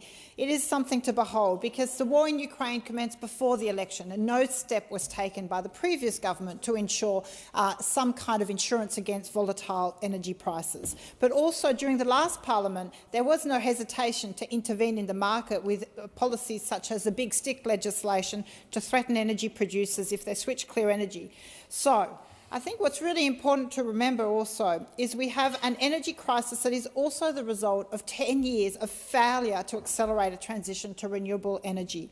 Previous coalition governments did everything they could to put a handbrake on Australia's transition, and we are paying the price. It's failed to put any protections in place to protect domestic prices and Australians from variable international energy price rises. Australians should not be paying international prices in domestic markets for their own resources. So as a result, Australian households and businesses have already been left exposed to this year's 20% energy price rises, and there are predictions of a further 36% energy increases next year. So I do support for the government to intervene. What the bill does, it will cap gas prices to $12 a gigajoule in the domestic market for new gas contracts for the next 12 months. It gives the government the ability to implement a mandatory gas industry code of conduct, which I would say is well overdue. It provides for $1.5 billion of assistance to those on income support and other tax benefits as well to small business to assist with power costs. And I look forward and urge the government to come forward with the detail in relation to that as soon as possible. The bill does not touch coal prices. The $125 a tonne cap on coal prices will be implemented by state governments. And whilst the bill does not provide for compensation to fossil fuel companies directly for any loss or damage as a result of the intervention directly, I do question whether state governments will later be compensated by the federal government. We must ensure a sensible transition away from fossil fuels, so I don't support any further subsidies or compensation to coal. We must use this crisis to accelerate transition to being energy independent, using energy sources that are price stable, and that is solar and wind. The goal of this bill to keep electricity prices down, to avoid the further increase that is anticipated, is important. The 20% rise already this year has put so many households and businesses to the edge. We also need to be mindful not to create a policy that creates further inflationary pressure. And so it is a very complex and difficult balance that needs to be reached. We're providing direct assistance to those who need it most by providing relief with power bill shock without adding to inflation has to be the goal. Is it the best way to achieve that objective? Probably. I'm sure with hindsight we'd be able to see that other things could have been done or could have been done better. I would question whether a direct price cap is the most effective solution. A windfall profit tax, raised already in this chamber, would be a neater solution, more aligned with free market economics, and would increase government revenue. Our exports of coal have declined during this period due to high prices, with the value of our exports has almost tripled. The tax revenue has not been commensurate to that rise. Many other countries, including the UK, have imposed windfall profit taxes on fossil fuel exports at this time. Australia should follow suit and get the compensation we deserve from our resources to assist with the transition away from fossil fuels. We must improve the state of the budget and provide greater levels of relief for costs of living. I question some of the assumptions underpinning the 12-month sums that the global energy market will return to a more stable position as a result of the war in Ukraine ending in the next 12 months. I would be curious to know who has that crystal ball. So does that mean that trade with Russia will automatically return to normal at the end of hostilities? There are a lot of questions, but overwhelmingly, on balance, it is important that we intervene. I commend the government for intervening to ensure that the price rises anticipated for next year do not occur. And that is why I will support this bill. But I urge the government for ongoing consultation and to commit greater resources to accelerating the transition to cleaner forms of energy. The question is that the amendments be disagreed to, and I call the honourable member for Hinkler. Well, thank you very much, Mr Deputy Speaker. And my first message is, of course, to my constituents, because what we will see in coming weeks will be whoever the delegated Labor senator is will claim that I voted against support for those people who can't pay their bills. But the reality is I am voting against the Australian taxpayer subsidising the biggest gouger and the biggest profiteer in the electricity network in this country, and that is the Queensland Labor government under Premier Anastasia Palaszczuk. Even the Fin Review has said that they are taking $5 billion in profits out of the electricity network. They own 70% of the generators, nearly all of the transmission, and where I come from, they set the price. So the easiest way to get prices down for the people that I represent is for Queensland Labor to stop taking so much money out of what should be a service provided by them to people who cannot pay their bills. Because, like many others, I have people who are living in their cars. They cannot pay their power bills now. We don't use a lot of gas where I come from. It's relatively limited compared to other parts of the country. But the idea that the state government would take so much money from the network and now be propped up by a decision in this place by the Australian taxpayer, I mean, it only comes in terms of equality in comparison with the support for the crazy policies of Victoria's Labor government, where they haven't developed any gas. So the Australian taxpayer will now be propping up those policy decisions by Premier Andrews in Victoria because they are running out of gas. Even Labor's own consultation documents says that this will not apply to the Victorian spot market, the Sydney and Brisbane spot markets, and in bureaucratic speak, because it will impact the availability and supply, and they may well run out. Now, Mr Deputy Speaker, how is it possible in this country that we could even be in this position? It is because of the very poor decisions of the states who have constitutional responsibility for onshore resources. Now, if we come back to the coal proposal in Queensland, well, guess what? The Queensland Labor government owns most of the mines. And in fact, the forecast price, if I took an estimate, is under $30 a tonne. That is how they can make so much money out of the network. But I'll come to some other quotes, Mr Deputy Speaker. And here's one from October 31st. It would have been the easiest thing in the world to borrow more money and spray more cash around, but that wouldn't have been right or responsible. My job is always to prioritise what's right and responsible and affordable, and not just what's popular. Well, guess who that was, Mr Deputy Speaker? That was the Treasurer on October 31. Last year, Mr Deputy Speaker, as much as I hate to quote myself in this place, in the answer to a question from the member for O'Connor on the 23rd of November, I said, if we look at what's being put forward by Labor's Environmental Action Network, they want to get rid of gas stoves and gas heaters. They want to get rid of gas water heaters. And of course, on a point of order from the member for Watson in his previous role, what did he say? He said he is not going to alternative policies at all. He's going to wild fantasies that he's making up. Well, guess what happened this week, Mr Deputy Speaker? The wild fantasies have come true. The wild fantasies are reality. The wild fantasies are Labor policy. So they are saying to the Australian people, you will have to retrofit your kitchen if you have an electric stove. You will have to retrofit a gas stove. My apologies, Mr Deputy Speaker. You will have to retrofit your kitchen if you have a gas stove, if you have a gas hot water system. This is the crazy policies of a Green Labor government. They have no idea what it costs for an individual to go back into an existing facility, an existing house, and to try and do this. It is tens of thousands of dollars. Not only that, it drives up demand on the electricity network. If it's driven high enough, if you combine it with their policy for EVs, where the forecast is a potential 60% increase in demand, 60%, you then have to upgrade the entire network in subdivisions, in local substations, in terms of transmission, in terms of all the stuff. It is tens of billions of dollars. And not only that, in one foul swoop, in 6 months, Mr Deputy Speaker, in 6 months, this Labor government has destroyed Australia's reputation as a safe place for investment. We have had tens of billions of dollars worth of investment in the resources sector. They made decisions based on the playing field at the time, and those in government have shifted not only the goalposts, not only the field, but the entire stadium and put it somewhere else. These are companies who actually have finance agreements, who have contracts, who have shareholders, who have to report in terms of their requirements to the ASX, to ASIC, to everything else they have to do, and that is now in tatters. The federal Labor government are worse than the Whitlam government, and in fact what we see now, Mr Deputy Speaker, is that in Australia, well, you simply won't get gas anymore. We will not be using gas because of the decisions of this government. The question is that the amendment to the amendment be disagreed to, and I call the honourable member for Kooyong. Thank you, Mr Speaker. The high prices for gas in this country have been attributed to the effects of Russia's invasion of Ukraine.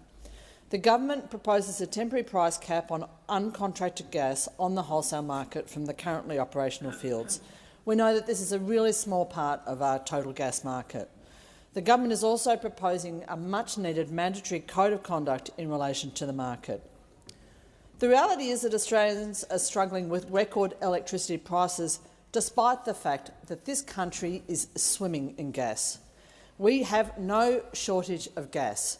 We have a shortage of decent regulation.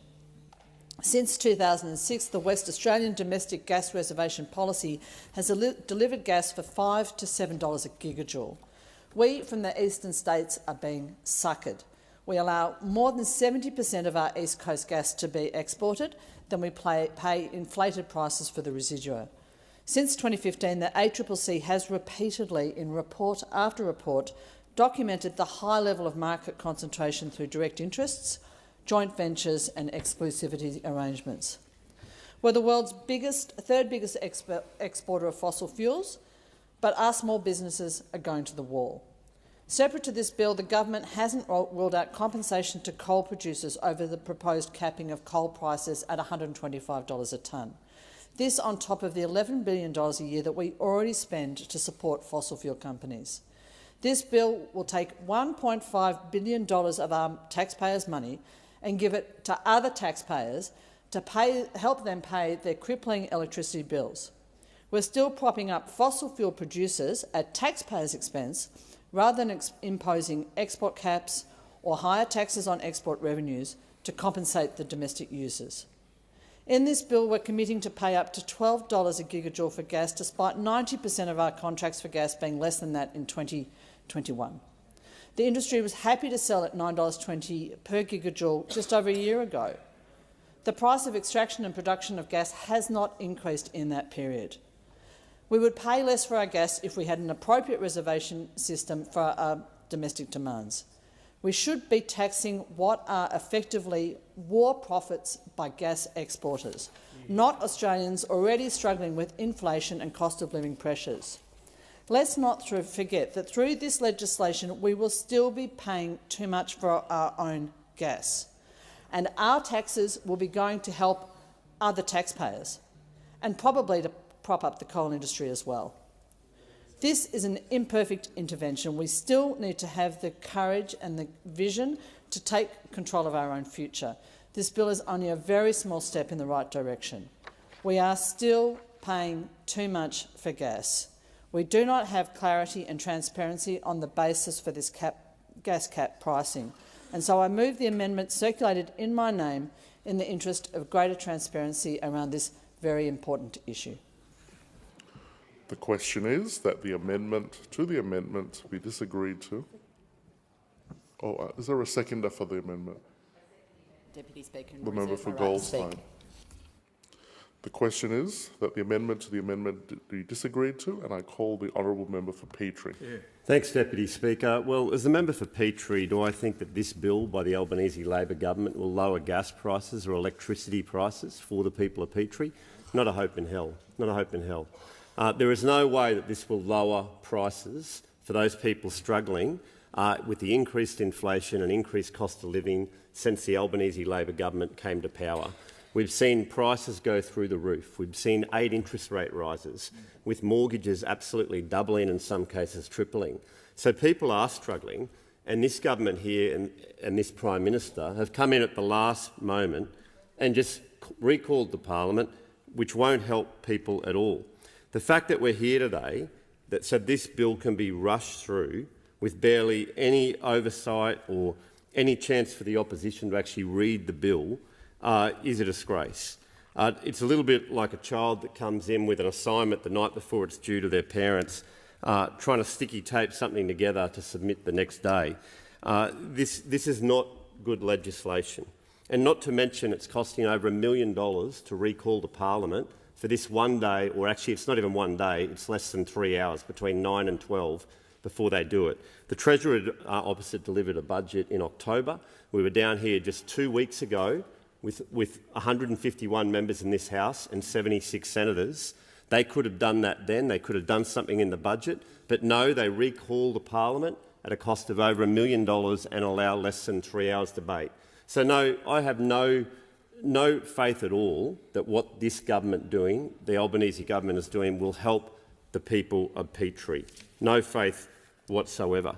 The other thing is that this is really all about saving the Prime Minister's face. The Prime Minister promised 97 times before the last election in May of this year that he would, and his government would reduce power prices by $275. 97 times he promised that. It wasn't sort of a slip of the tongue. On the 5th of December 2021, Prime Minister Albanese, the Albanese government, promised they would reduce power bills by $275. On the 17th of February 2022, the Albanese government promised they would reduce power bills by $275. The Prime Minister on the 3rd of April 2022 promised again that he would reduce power prices by $275. On the 18th of May, only 3 days before the election this year, he promised that he would reduce power prices by $275, and since he was elected in May, can't mention it once. Not once can he mention that he will reduce power prices. The Treasurer opposite delivered a budget in October, and in that budget it said prices would go up by over 50% in the next 2 years. So what that means is that people back in Queensland, back in our electorates around the country, their power bills are increasing. Their gas prices are increasing. When they're throwing a shrimp on the barbie this Christmas and they go down and grab a swap and go cylinder, the prices are going up. The prices are going up. And so, not according to Hogan.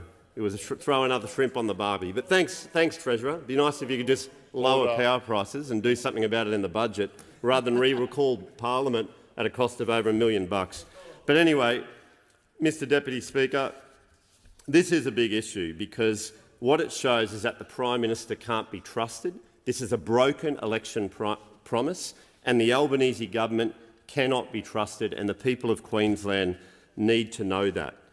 The other thing is that if you reduce power prices for 10 million households by $275, that's some $2.75 billion reduction. But instead, what we're getting is increases in power prices by 50%, and now the government brings in some package that we know nothing about that will invest $1.5 billion, so less than, $2.90 a household per week, and we don't even know where it's going. Is it going to the states? Is it going to all households? How will it actually reduce power prices? The reality is it won't. What will happen is that power prices will increase by 50% in the next 2 years, and then do we really believe that somehow that they'll then decrease by 50% because of this legislation that will be passed today with the support of the Greens? No. Labor needs the support of the Greens in the Senate, and they've done a midnight hour deal with the Greens to actually get this legislation through. This is not good for the people of Petrie at all. So, Deputy Speaker, I'm concerned that what you'll see is for the people of Petrie and the people of Queensland and the people of Australia is increased power prices despite this bill being rushed through, recalling the parliament at a cost of over $1 million. The question is that the amendment moved by the member for Kooyong to the amendment moved by the member for Melbourne to the amendment moved by the Leader of the Opposition be disagreed to. And I call the honourable member for Goldstein. Deputy Speaker, prosperity is defined as economic well-being for everyone, not just a handful of greedy multinational gas companies who are exploiting both an Australian resource and a war for profit. That is why we're here today, because Australian consumers need people to fight for them in this House, to ensure that households and businesses can keep the lights on and keep people employed. To those householders in Goldstein, small business operators and manufacturers who I've spoken to about this over the last few months, you have brought us here today. These companies could have read the room and come to the table in good faith. Instead, they chose to profiteer while Australians struggle with energy prices dictated not by the ample supply here in Australia, but by international markets under Russian influence. I first raised the need for action last June, advocating for a windfall tax. Multinational fossil fuel companies operating in Australia will make a gross profit of up to $140 billion this year from Australian gas and coal. Still, today, the gas companies shriek about how unfair it is that gas prices will be capped at a reasonable level. And yet at $12 a gigajoule, the profit across the spectrum of Australia's gas fields will sit at somewhere between $4 and $8. In Western Australia, gas companies have continued to make a handy profit since 2006, when that state introduced its gas reservation policy, even with prices in the $5 to $7 range. So spare me the performative histrionics. Arguably, setting a price at $12 is too high and will slow down our transition away from gas because it will artificially make it too profitable, just like the war. Indeed, 70% of East Coast gas is exported, and there's much continuing export profit to be made. Allowing Australian manufacturers to access energy at a reasonable price will not break these companies, who operate in an anti-competitive way as an effective cartel in the way that they control production and fix prices. The game is up. These companies should be careful crying wolf as they continue to make windfall profits from their export product and pay next to no corporate tax. It may be a week before Christmas, Deputy Speaker, but I am pleased to be here to represent my community on this issue. As the Australian Industry Group told me in a letter, the combination of actions chosen by the federal government, while far from perfect, is likely to be helpful overall in reducing energy affordability pressures on industry over the next few years and improving the long-term position of energy users. I agree, this is imperfect and will at best stop prices from skyrocketing further rather than bringing them down. It's time to get as many households as possible off gas. I look forward to discussions with the government to revolutionise household energy use so our communities are not beholden to global companies who've shown little care for the Australian people, the Australian economy or the Australian environment. And I will support this bill. Thank you, Deputy Speaker. The question is that the amendment moved by the member for Kooyong to the amendment moved by the member for Melbourne to the amendment moved by the Leader of the Opposition be disagreed to. And I call the honourable member for Dawson. Thank you, Deputy Speaker. Where is the $275 reduction in household electricity accounts promised by Labor on 97 occasions leading up to the federal election? Since being elected, this has not been mentioned once. Now, with the looming energy crisis, electricity costs are set to rise more than 56%, and Labor's appalling solution is rightfully received as an outcry from our community.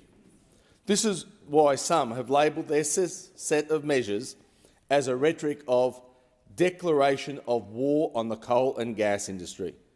The same industry groups they are combating are the same bodies who have helped Australia narrowly miss out on blackouts. Their cooperation and their input is vital. The Prime Minister and his government have repeatedly ignored warnings from energy operators. Doubling down on this rushed policy that we are debating today, Their approach is anything that doesn't mess with their renewables pipe dream. Mark Samter of MST Marquee, who has been analysing global energy markets for over 20 years, described it as the single worst piece of energy policy. Deputy Speaker, let's go to the root cause of the issue. This is a supply and demand issue. If there is an oversupply, the price goes down. If there is an undersupply, the price goes up. We have an undersupply. We need more energy put into the grid, not market intervention that destabilises the entire industry and casts further doubt over Aussie household bills and the certainty of even keeping their lights on. We don't want to end up in a situation where we are gas rationing because of the shortages that will occur when there is not enough gas being produced. In Australia, we live in a market-based economy. No matter your ideology, the government simply must respect the market influences that drive profit and generate national wealth. This market-based economy also produces the product that we need. In this case, it's gas. The Labor government are more concerned with demonising the coal and gas industry and the companies that generate great wealth for our nation. I'm urging the government to set its focus on energy solutions that actually work. Credit Suisse energy analyst Sol Cavendish puts it perfectly. Now that Labor has violated industry trust, they are going to see how hard it is to keep the lights on without industry cooperation. He goes on, any collapse of the head of agreement is a sign that industry cooperation cannot be assumed any longer, raising the prospect of a Bowen blackout before the next election. With Labor, there is no certainty for business or for future investment. If we don't have energy at the right price in Australia, we're going to drive industry offshore. We don't want to do that.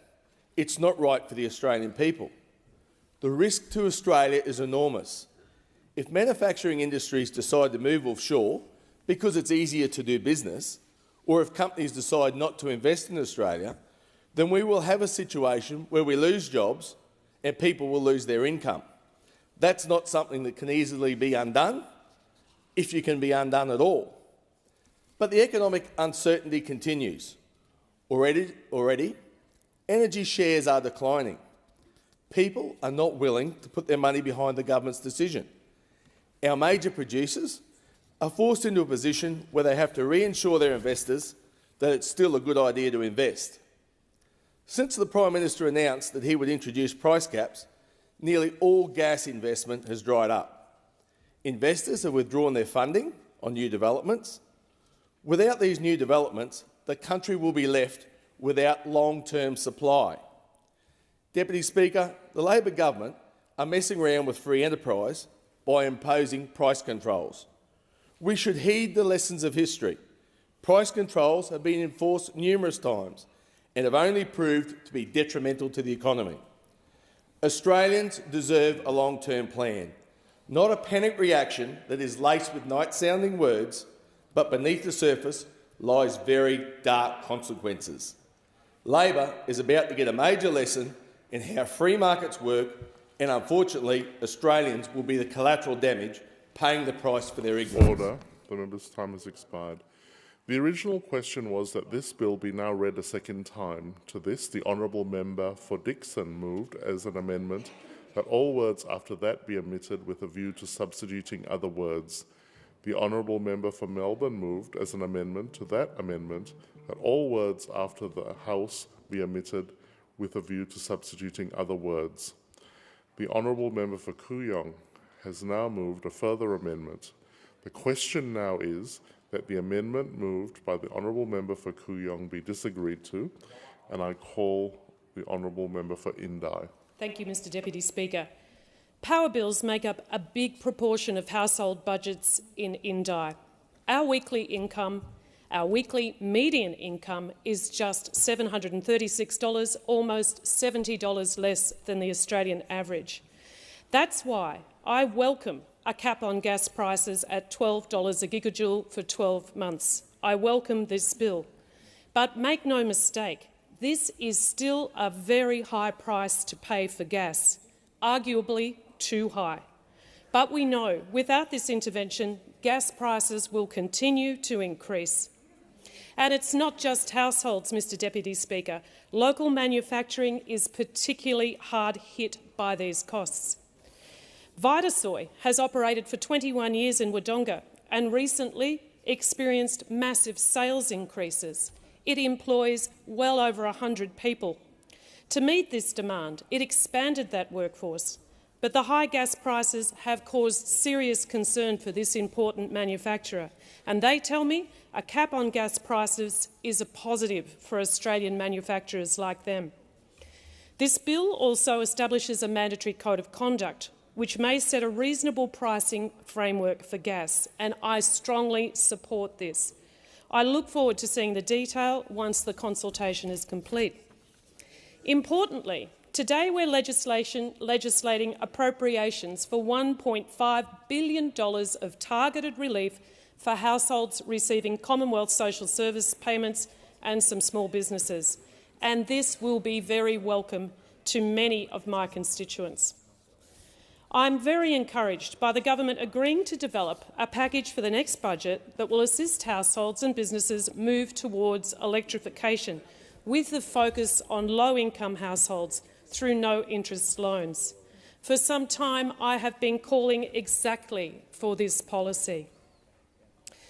But the government must also make it cheaper and easier for everyday Australians to buy a home battery. In the last parliament, I introduced the Cheaper Home Batteries Bill, which would bring home batteries into the already existing small-scale renewable energy incentive scheme. And independent modelling showed that this could triple the number of batteries in Australian households within 3 years. The government must get on and do this. Likewise, the time is now for the Commonwealth to scale up support for community-owned renewable energy. Across regional Australia, there are incredible examples of communities working together to own and share renewable energy. And there is genuine opportunity right now for government to review how our arena can assist these groups.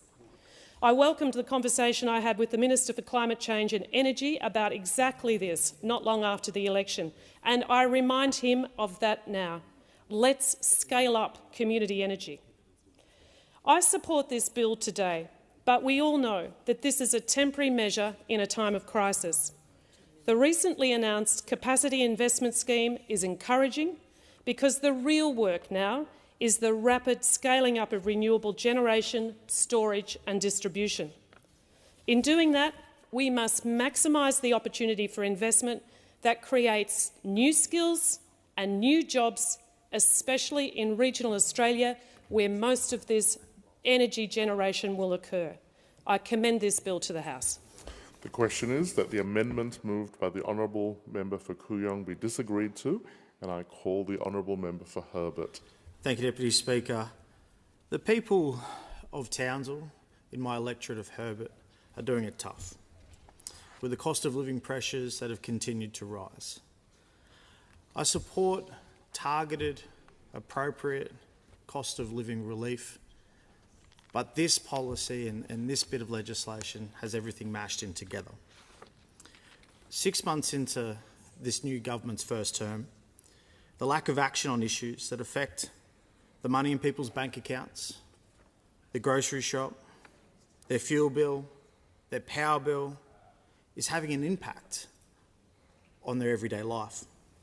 The very fact that we are here today on an unscheduled sitting of Parliament to solve such an important problem is an example of this government's chaotic approach.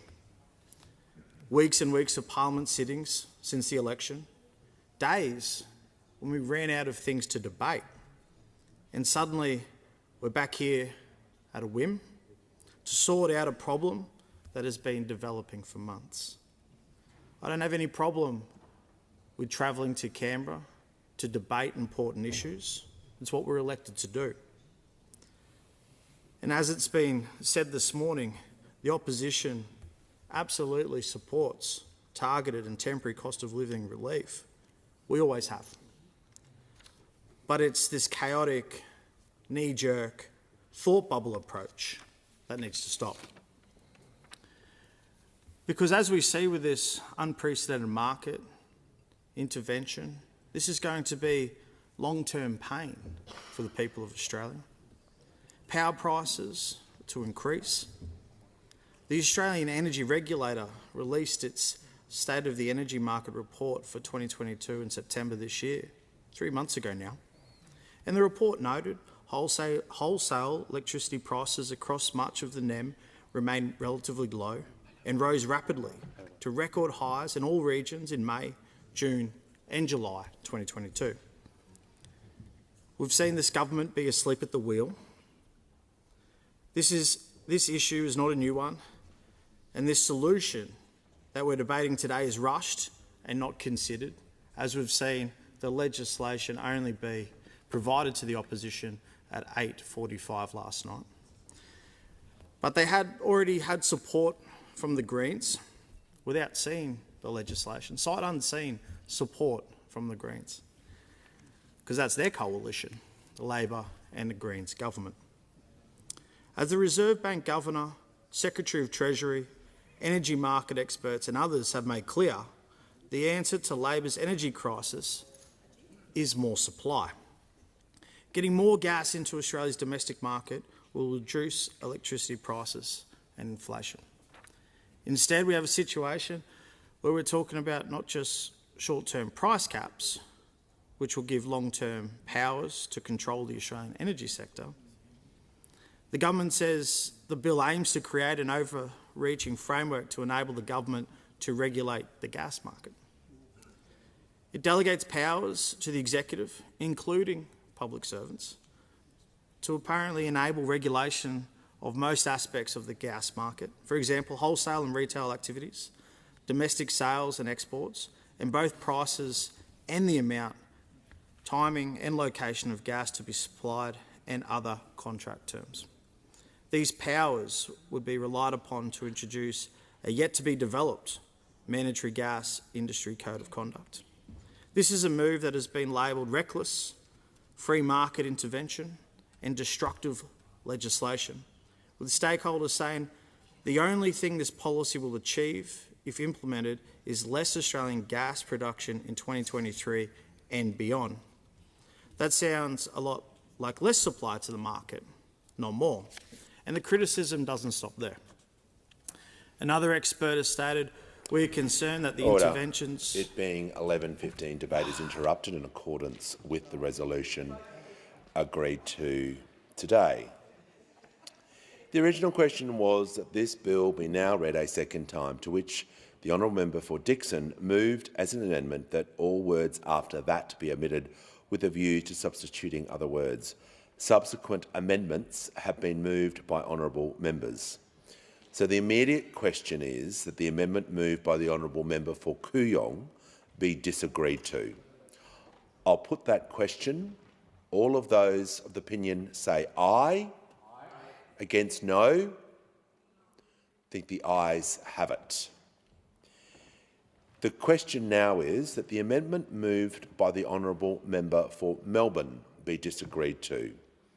I'll put that question. All of those of the opinion say aye. Against no.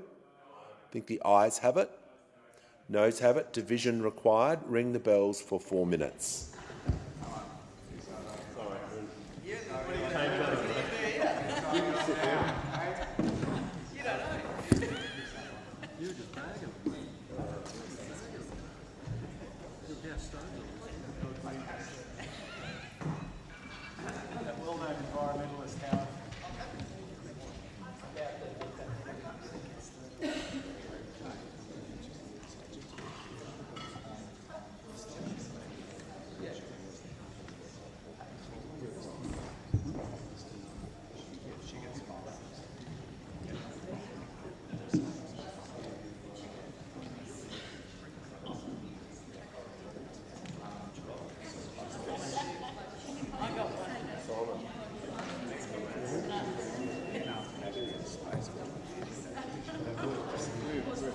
We're moving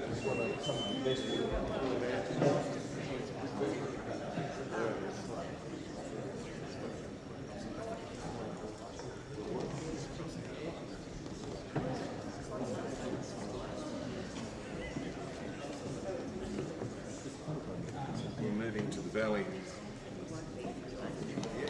We're moving to the shadow of the valley of death.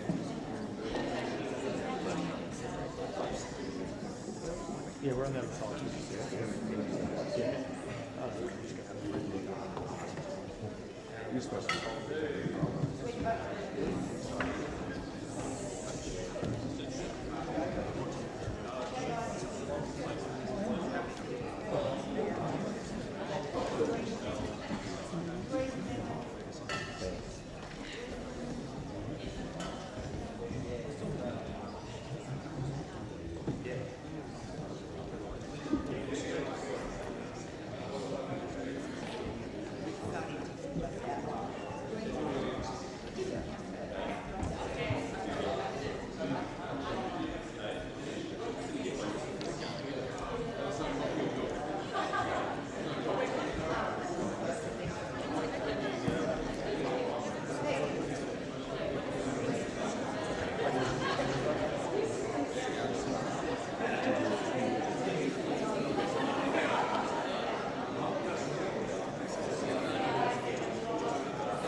Lock the doors. The question is the amendment moved by the honourable member for Melbourne be disagreed to. The rise will pass to the right of the chair, the noes to the left. I appoint the honourable members for Werriwa and Parkes as tellers for the ayes and the honourable members for Melbourne and Brisbane as tellers for the noes.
Order. The result of the division is ayes 76, noes 5. The matter is resolved in the affirmative. The question now is that the amendment moved by the honourable member for Dixon be disagreed to. I'll put the question. All of those of the opinion say aye. Aye. Against no? No. I think the ayes have it.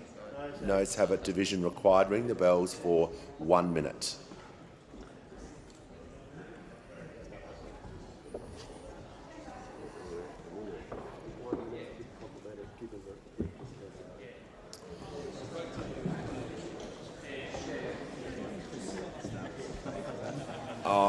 I'll ask the bells to be rung for the full 4 minutes.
Lock the doors. The question is that the amendment moved by the honourable member for Dixon be disagreed to.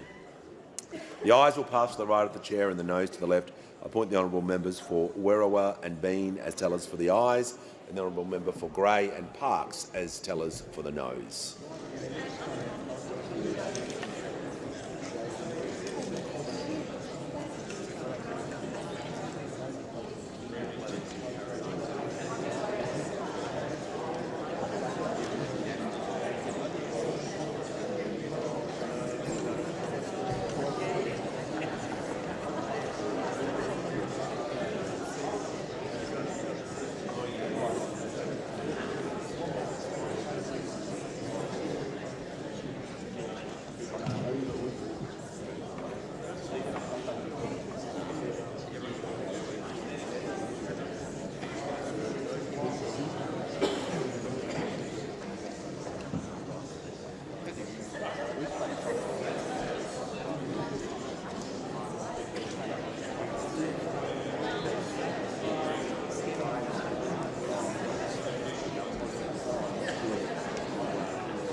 Order. The result of the division is ayes 84, noes 40.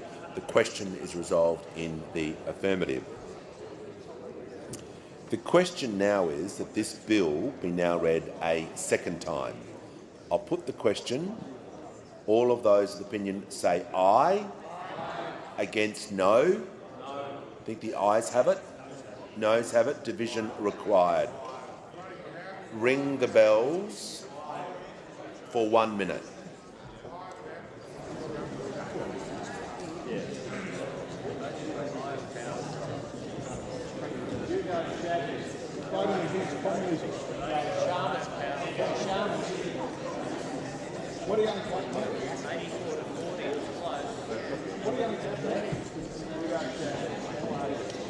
Complete government control.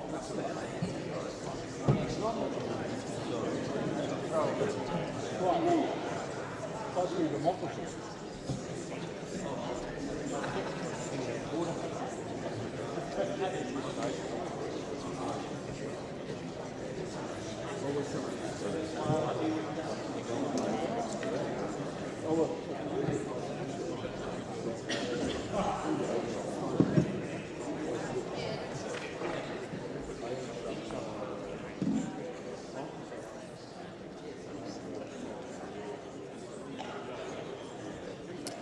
Lock the doors. The question is the bill be now read a second time. The ayes will pass to the right of the chair and the noes to the left. I again point the honourable members for Werriwa and Beans as tellers for the noes, and the honourable members for Grey and Parkes as tellers for the noes.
Order. The result of the division is ayes 85, noes 40. The question is resolved in the affirmative. The second reading is agreed to, and I call the clerk. Second reading, a bill for an act to amend the Competition and Consumer Act 2010 and for other purposes. I have received a message from His Excellency the Governor-General recommending, in accordance with Section 56 of the Constitution, an appropriation for the purposes of this bill. The House will now consider the bill in detail. I understand it is the wish of the House to take the bill as a whole. The question is that the bill be agreed to, and I give the call to the honourable member for North Sydney. Thank you, Mr Speaker. I'd like to move the amendment circulated in my name. The member for North Sydney has the call. Okay, these are quite extraordinary times that we find ourselves in, and it's unfortunate that this is being pursued so closely to the end of the year. Let's make no mistake, we're here today due to a sustained and consistent failure of past federal governments to look beyond the immediate political term and identify and navigate significant reform to bring our country to a better place overall. The blame cannot merely be shifted offshore to a Russian war. With that said, the legislation we have before us today is the instrument that is being offered, and given its potential impact and operation, it's important that it's properly scrutinised. Concerningly, looking at media reports, many Australians may be being falsely led to believe the reason this legislation is so urgent is that it is seeking to deliver cost relief for Australians prior to Christmas. The truth of this legislation is that this is not the case. The legislation we are discussing today will affect the market price available for gas and coal from mid-Q1 next year, with any impact not felt until Q2 2023. This legislation enables the flow of dollar-matched funds from the federal government via state governments to the energy providers themselves, with the end effect being the creation of an ecosystem where, rather than seeing a reduction in their bills, consumers will feel no increase or no additional pain. Fundamentally, it's akin to paying off one group to try and soften the effects on another. Sadly, the issues we are facing are not ones that were unexpected. Speaking on behalf of the people of North Sydney, we're disappointed that we find ourselves at this time of year trying to rapidly and critically review a significant piece of legislation with very little time to fully consult with those that need to be recognised as being most impacted. When it comes to the views of the people of North Sydney, though, I can confirm that residents are worried about the rising cost of energy bills. They overwhelmingly support windfall profits tax on fossil fuels. They do not support any compensation flowing from the government to gas or coal companies as part of this package, and they have huge enthusiasm to use this opportunity to fast-track the renewable rollout. This legislation will create a situation where the federal government is working with the eastern states in a dollar-matching scenario to effectively subsidise the cost of energy in a number of areas. Exactly how this will be done is still largely unknown, as the processes around distribution will be left to the state government. In moving this amendment today, I am moving it to extend the gas market energy price order from 12 months to 18 months to enable small to medium-sized energy providers with the certainty they need to secure favourable contract terms. Ultimately, the most important way we can reduce emissions across our country is to have residents and businesses buy their electricity from retailers of renewable electricity. And the reality is that these are the providers driving rapid transition to true green energy for households. At present, smaller electricity retailers who try to do the right thing by contracting their supply from renewable generators are being impacted by the wholesale price rises, and a number have stopped taking new customers. While the proposed legislation goes some way to addressing this by lowering wholesale prices for renewably backed small to medium-sized electricity retailers, the 12-month cap and gas price creates too much uncertainty for them to reliably negotiate commercially competitive binding contracts. Setting the cap to 18 months would provide sufficient time for small retailers to have long enough price certainty to lock their hedge contracts and deliver lower costs for consumers. This will help keep small retailers in the game for market diversity and consumer choice. Ultimately, the number of unknown factors relating to this legislation are still significant, and when looking at it objectively, we must recognise this is yet another example of short-term problem-solving rather than significant long-term positive reform. In the longer term, for us to keep global warming below 1.5 degrees, we must do everything we can to transition as quickly as possible away from fossil fuels. This is an opportunity for the government to look more holistically at the role fossil fuels play in our society and for us to move away from them. As a final cautionary note, I would also like to sound the potential for this intervention to be used as a cover for faster approval for new coal and gas projects, as has been the case in New South Wales. As in the case of the amendment I am moving today, my support for this bill is given on the condition that it does not indeed enable us to transition more quickly to a renewable and sustainable future, and it should not be mistaken for support for propping up industries of the past like coal and gas. We must remain squarely focused on an orderly and ambitious transition to a clean energy future. Thank you. The question is the amendments we disagreed to. I'll give the call to the Treasurer. Yeah, thanks very much, Speaker. And I wanted to acknowledge the engagement by the crossbench and also the amendment just moved then by the honourable member. And also I wanted to say a couple of things about the amendment moved earlier on by the member for Kooyong. The government won't be supporting the member for North Sydney's amendment. But we do have the opportunity with the 6-month review of the $12 temporary cap to make sure that it's working as intended and that we've got the timeframes right. And so obviously around that time, as we review that cap, we will engage with the member and with other interested parties to make sure that the cap is working as it's intended. And I wanted to say to the member for Kooyong as well, to thank her for the conversations that we've had about her helpful suggestion that the ACCC make public some of the advice that we've received about the arrangements for the gas industry. And we weren't able to support it in the second reading amendment stage a moment ago, but we will look to provide some information from the ACCC to the public and to the member so that people can consider that on its own merits as well. I'm in discussions with the ACCC right now about the best way to facilitate that, but thank you to the member for Kooyong and the member for North Sydney for the suggestions that they've made. And also to everyone involved in the debate. So far I'm aware that this isn't a summing up, but this is the best opportunity to provide our view on a couple of the amendments that are made. Now obviously it's become clearer, Mr Speaker, in the last little while that what the opposition intends to do is to abandon the workers and industries and pensioners and small businesses of this country.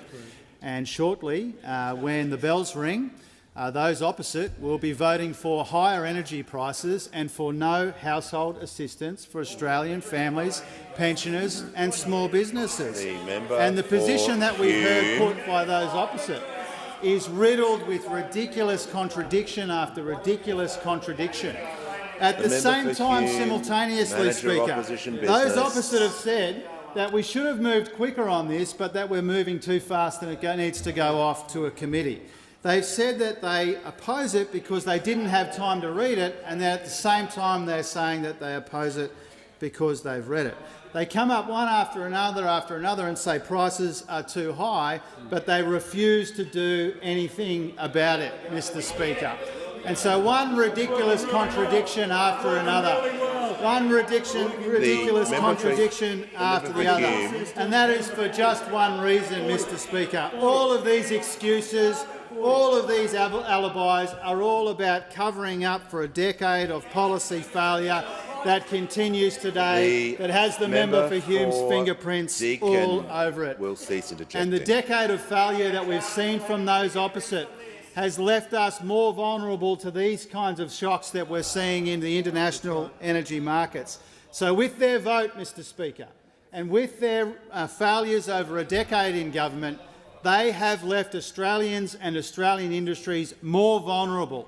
And it is left to us, working with the crossbench, to ensure that we are doing what we can to take some of the edge off these high and rising prices. Now, let's be clear.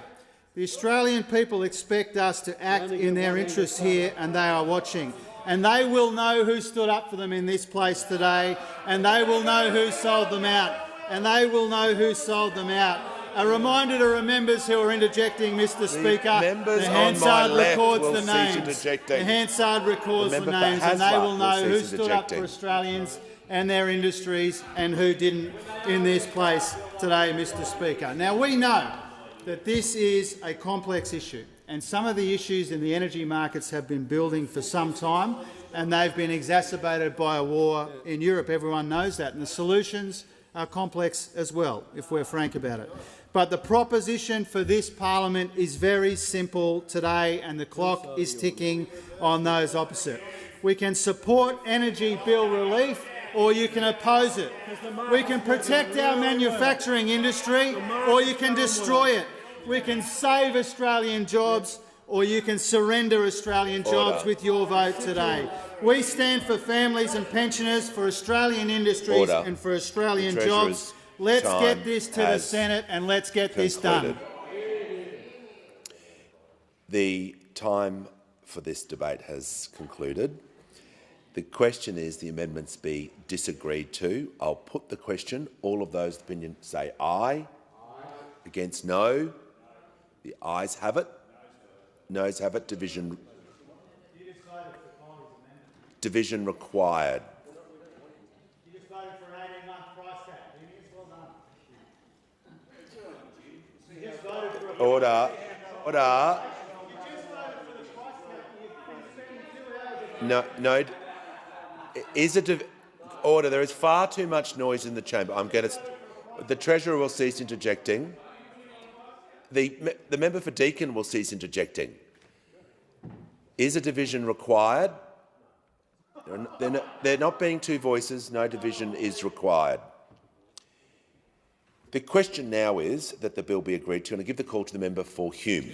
Thank you, Mr. Speaker. And of course, as I said earlier, this has been a shambolic process from those opposite, with shambolic legislation, with shambolic ministers, and it will deliver shambolic outcomes, Deputy Speaker. And I'm going to spend a moment talking about some of those outcomes.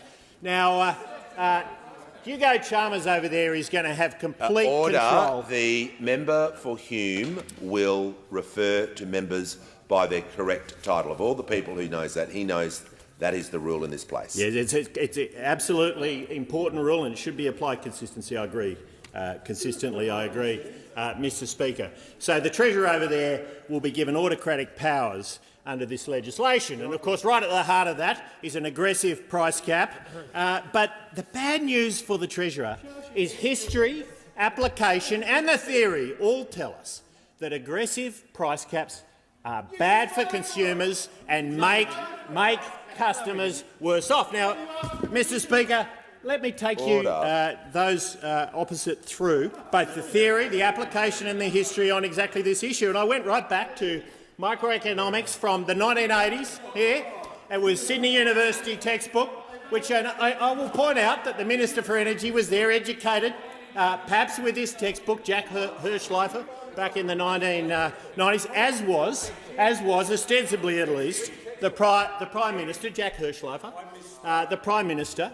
And of course, on page 231, there's a wonderful exposition of aggressive price caps. And what the textbook says is supplies will be lost, leaving less available for consumers. That's what it says, Mr. Speaker. It goes on to say the cumulative effect may be a breakdown of legitimate trade, and then it goes on to document how this will make consumers worse off, not better off, Mr. Speaker. Now, when we look at history, we see exactly this. Of course, those who fail to learn from history are doomed to repeat it. Because in the 1970s, the US President, Nixon at the time, imposed price caps, a 90-day price cap. It was a complete disaster, triggering stagflation and ultimately a disaster within the US economy. Now, Gough Whitlam sought to replicate exactly the same thing in 1973. Took it to a referendum and the Australian people rejected it, Mr. Speaker, and they rejected it because they understood queuing up to get your petrol, being rationed, was not what they wanted. Ultimately, the cost to consumers were higher than were worthwhile to the Australian public. Now, Mr. Speaker, those opposite are failing to listen to experts and the industry as to what will happen as a result of this legislation. And I look at one of the industry players who has said on the 12th of December in the AFR, this reckless free market intervention by the government will divert investment away and, in the result, reduce supply. Now, what happens when you reduce supply, Mr Speaker? What happens when you reduce supply? Prices go up to consumers. And what's remarkable about this legislation is that they're controlling the price. The Treasurer there, with this autocratic legislation, controlling the price from the producers, but they're ignoring the consumers. They're ignoring the consumers. There's no impact on bringing down prices to consumers in this legislation. It's all about their disdain for the producers. Now, let me talk a little bit more about what some of the other producers have said. Meg O'Neill, the CEO of Woodside, one of the major producers of gas in the Bass Strait, has said it will make it difficult for industry to economically invest to deliver supply. That's what they've said. The supply is simply not going to be there. And she goes on to say the unprecedented market intervention announced risks driving investment out of the system.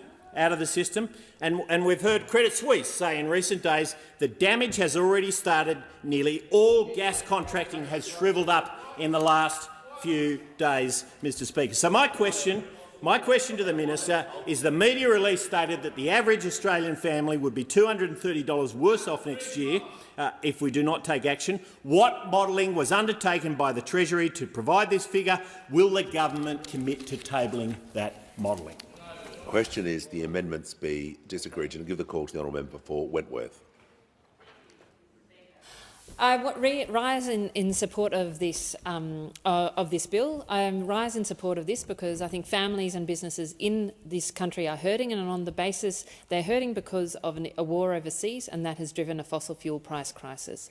I do not like to intervene in markets. I don't genuinely think that's the role of government, but in this case I think we've been left with no choice, and I feel that the bill, while I have concerns about it, is appropriate and, in terms of not rising inflation and in not interfering with our overseas contracts.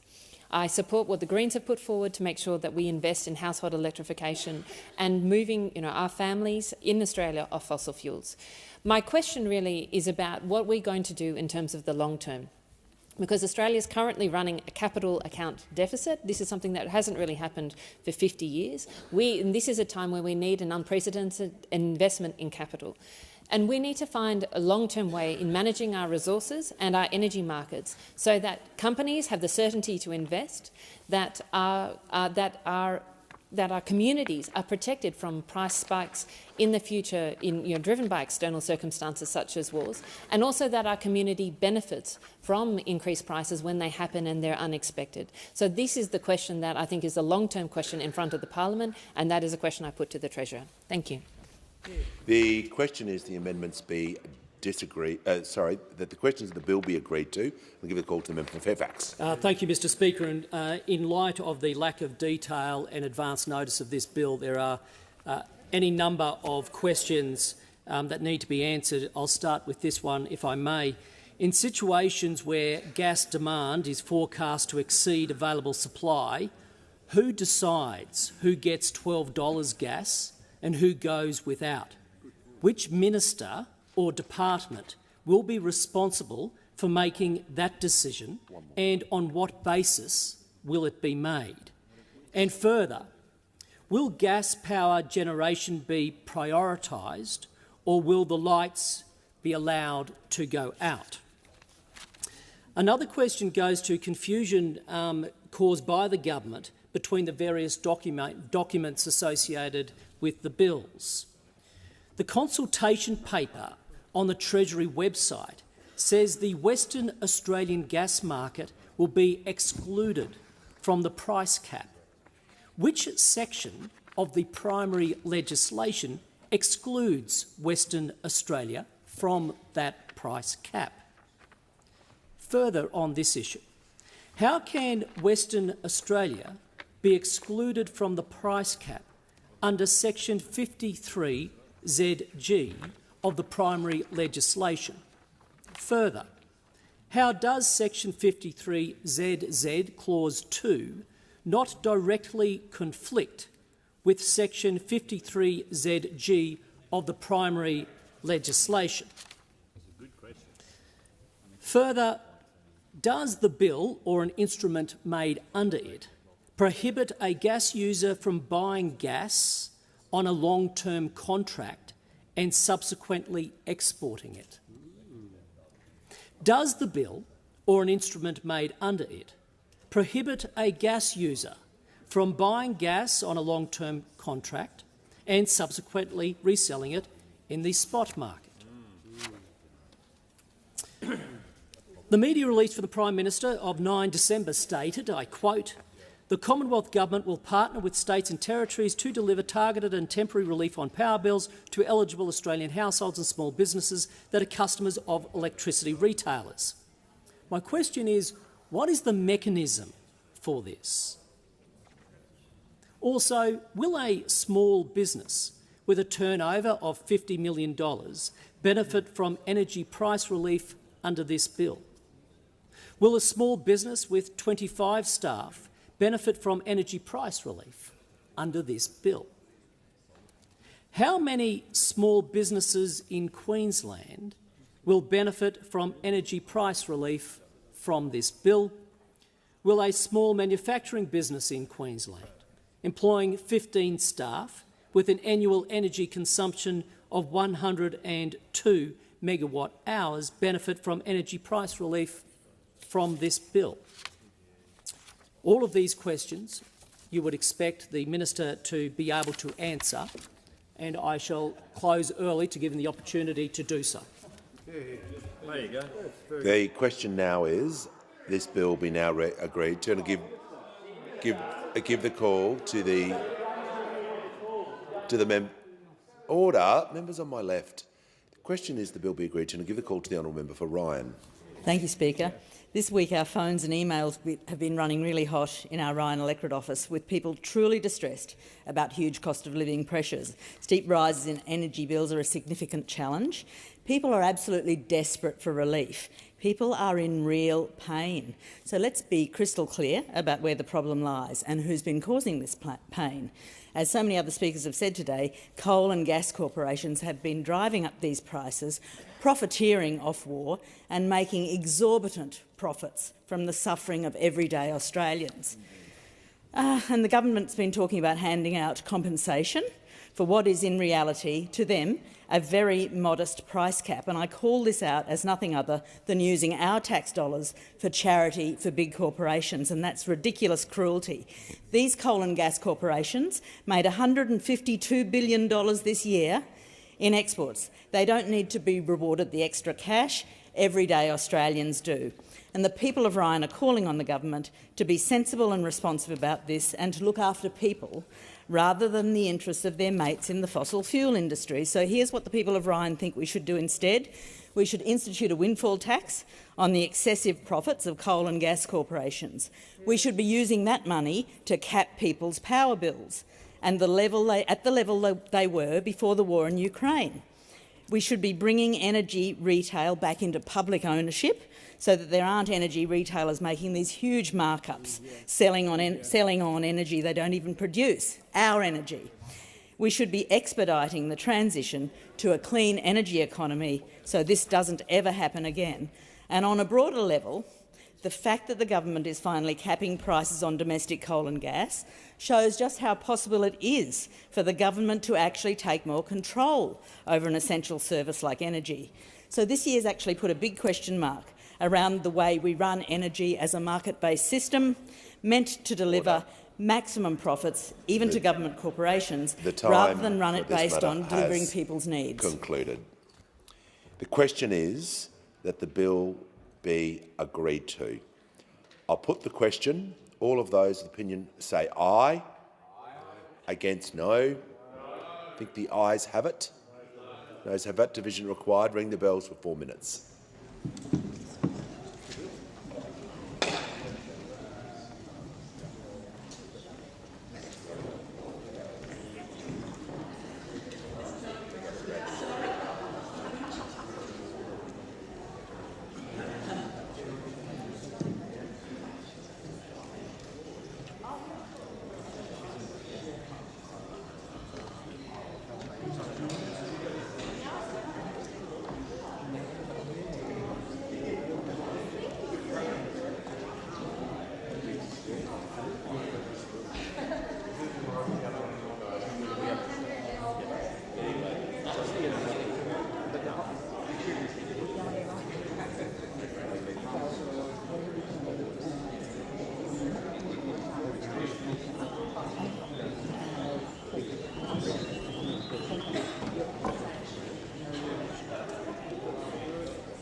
Lock the doors. The question is that the bill be agreed to. The ayes will pass to the right of the chair and the noes to the left. Appoint the honourable members for Werriwa and Bean as tellers for the ayes, and the honourable members for Parkes and Gray as tellers for the noes.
Order.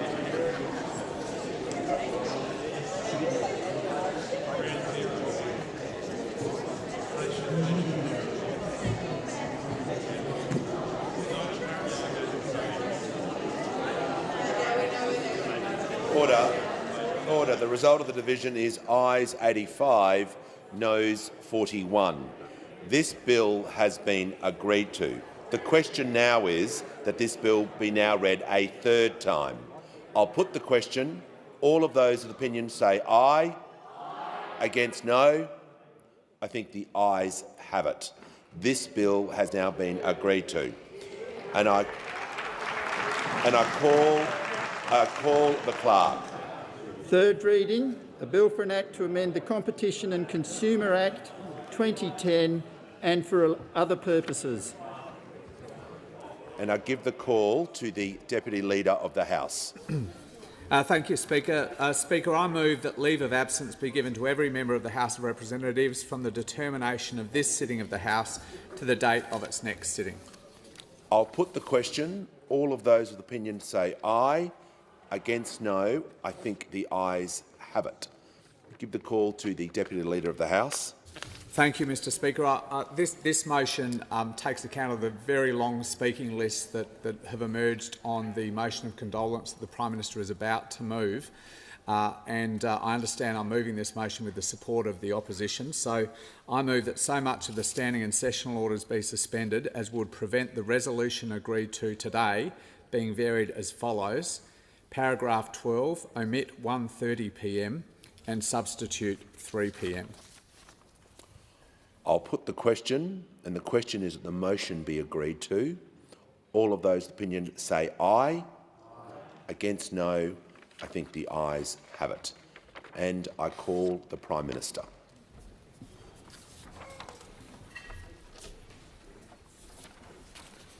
Mr Speaker, I move that the House record its deep regret at the death on 12 December 2022 of Constable Rachel McCrow, Constable Matthew Arnold and Mr Alan Dare.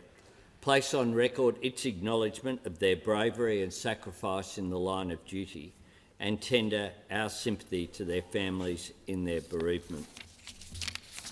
Mr Speaker, Monday the 12th of December should have been an ordinary summer's day on the Western Downs. A day of warmth under that big blue sky. A day of peace. Instead, that quiet was shattered by the gunfire of an atrocity. A vicious and deadly ambush that has stolen lives, broken hearts, devastated a community and shocked our nation.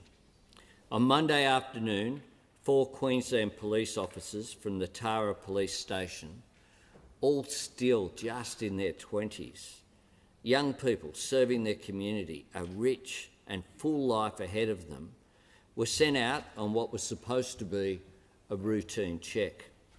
Just an ordinary part of the job that they were so proud to do. But the property they were visiting was no normal home or farm. It was, unbeknown to them, a fortress and an armoury. As the Queensland Police Commissioner, Katarina Carroll, has said, they did not stand a chance. Constables Matthew Arnold and Rachel McCrow were murdered. Constable Randall Kirk was shot and wounded, and Constable Keely Bruff assumed that she too would die, either shot by her pursuers or burned alive when they set the grass that she was sheltering in on fire to try and drive her out. Constable Bruff grabbed her phone to seek assistance for her colleagues, and then she texted her loved ones what she imagined would be her final goodbyes. Even then, surrounded by danger and death, her first thought was for her fellow officers. It is a miracle that Keely survived.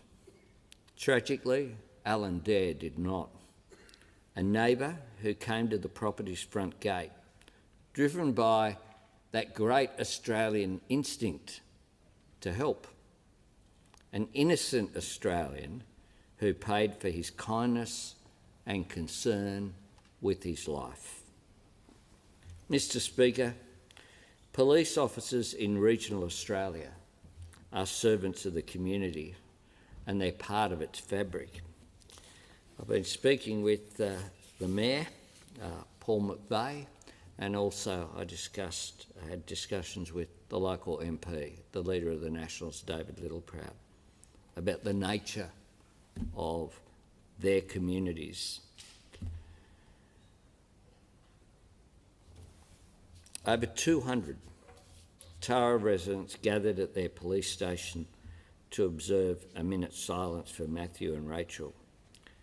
The Queensland Police Union Chief Executive, Ian Levers, said, "In Chinchilla, they've run out of flowers.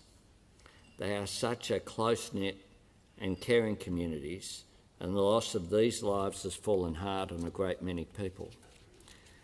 The community are gathering. Community tomorrow night will hold events in both Tara and Chinchilla. I'm advised by the Mayor that they are taking measures such as the local car wash is donating every dollar that goes through there to the families. The community are donating everything from sausages and other food and beverages so that they can gather together to mourn together. Locals have been saddened by these deaths and shocked by such a senseless atrocity.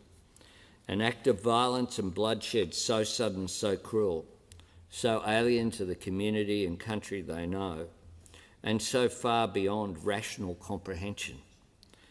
Part of the responsibility that all of us have is not just the solemn duty of remembering and honouring those who were killed.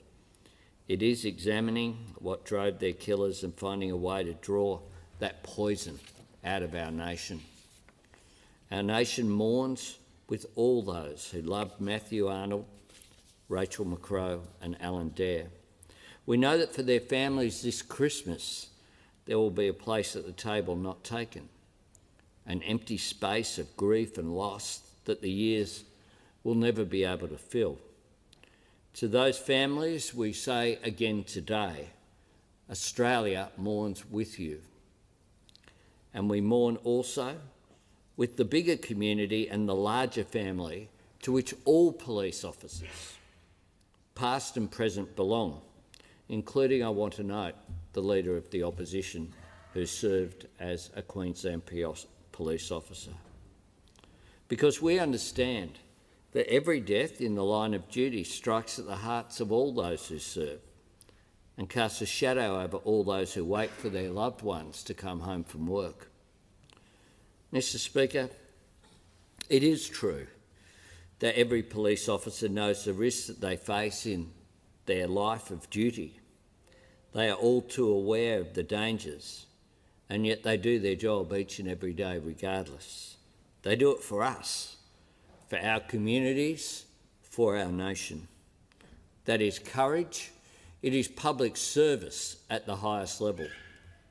And today and every day, we pay tribute to each and every one of the police officers who serve us and protect us. Last night, the Attorney-General and I went to the police memorial here in Canberra that overshadows the lake to lay a wreath of respect with, as well, the Acting Commissioner of the Australian Federal Police, Ian McCartney, who's here with us today. And I welcome you, sir, and I thank you and all of your fellow officers for their service. I also acknowledge today in the gallery joining us the Acting Deputy Commissioner, Lisa Gale, and the Acting Assistant Commissioner, Stephen D'Amato. Mr. Speaker, we grieve for Alan Dare, and we grieve for Matthew Arnold and Rachel McCrow, who have paid a price that no one who puts on the uniform should ever have to pay. We can never count the true cost. We can never repay the full debt.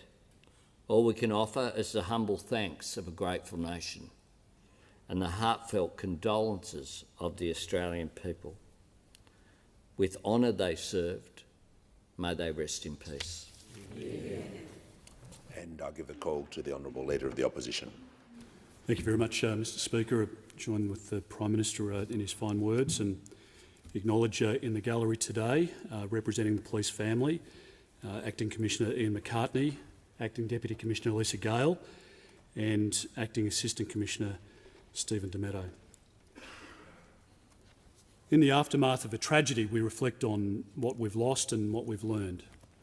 Constable Rachel McCrow was sworn in as a police officer last year. Her friends said she was a selfless-natured person, a genuine care for others.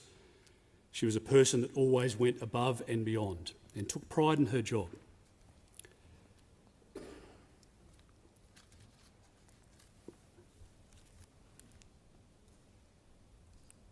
Constable Matthew Arnold was a triplet. His former principal said that he was a talented athlete and that he will be remembered as a man of service, of integrity and compassion. Alan Dare was due to celebrate his 26th wedding anniversary on Wednesday. A resident of Tara described him as a kind man who looked after disadvantaged teenagers. Constable McCrow, Constable Arnold and Mr Dare meant so much to so many.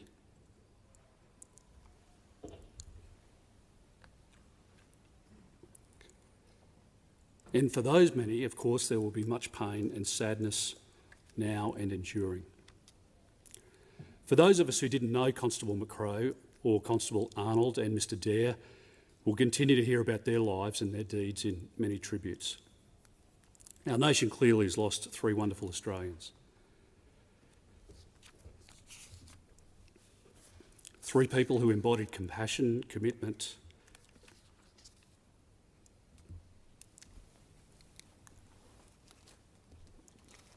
and courage during their lives and in their final moments.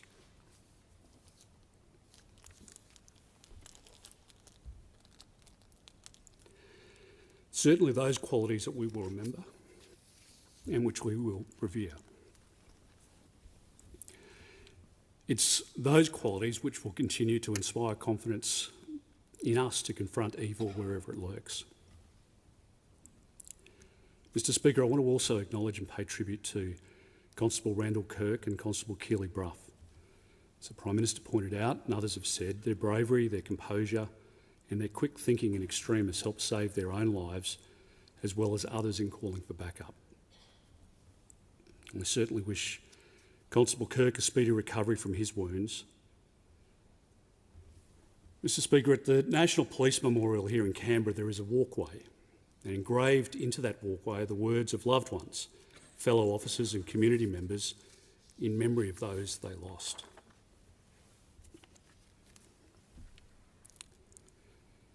There are these tributes.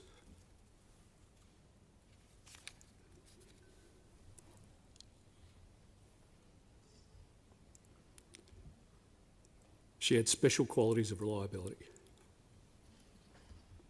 of dedication and community spirit. And another, that man was a godsend to the area. It needed someone just like him.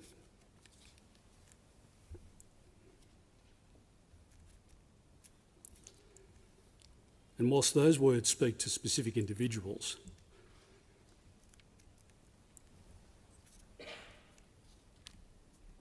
of course, they also capture the ethos of Australia's law enforcement community. Australians have always been able to rely on those who wear the uniform at a state and federal level. They go into the line of fire and into danger zones so that we don't have to.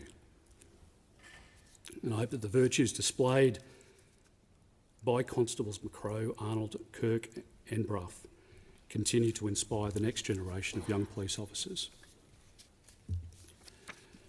Mr Speaker, I want to acknowledge the work of Commissioner Katarina Carroll, her bravery, her leadership, her inspiration. Equally, I want to acknowledge the contribution, the support of the Queensland Police Union headed by Ian Levers and the associations and the Federation that do great work around the country in providing that day-to-day support and the support in years to come.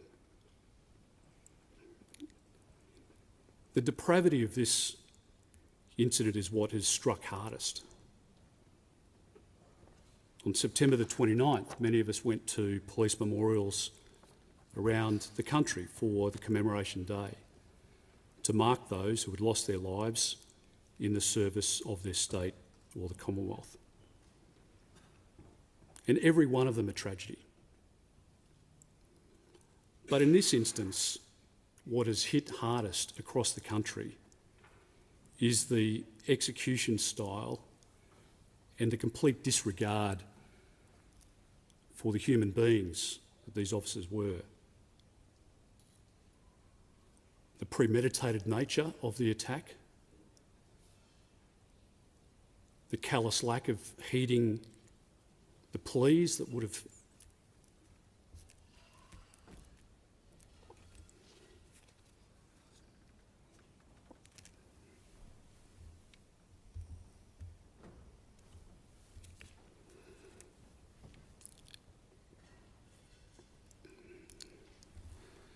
echoed in between the gunshots.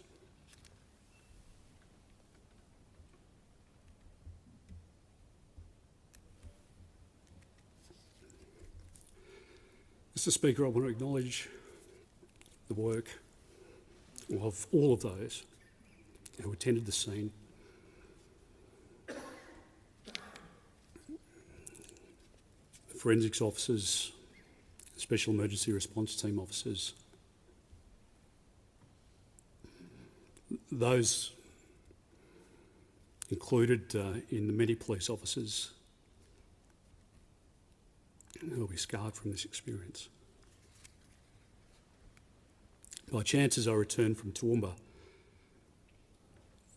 earlier this week,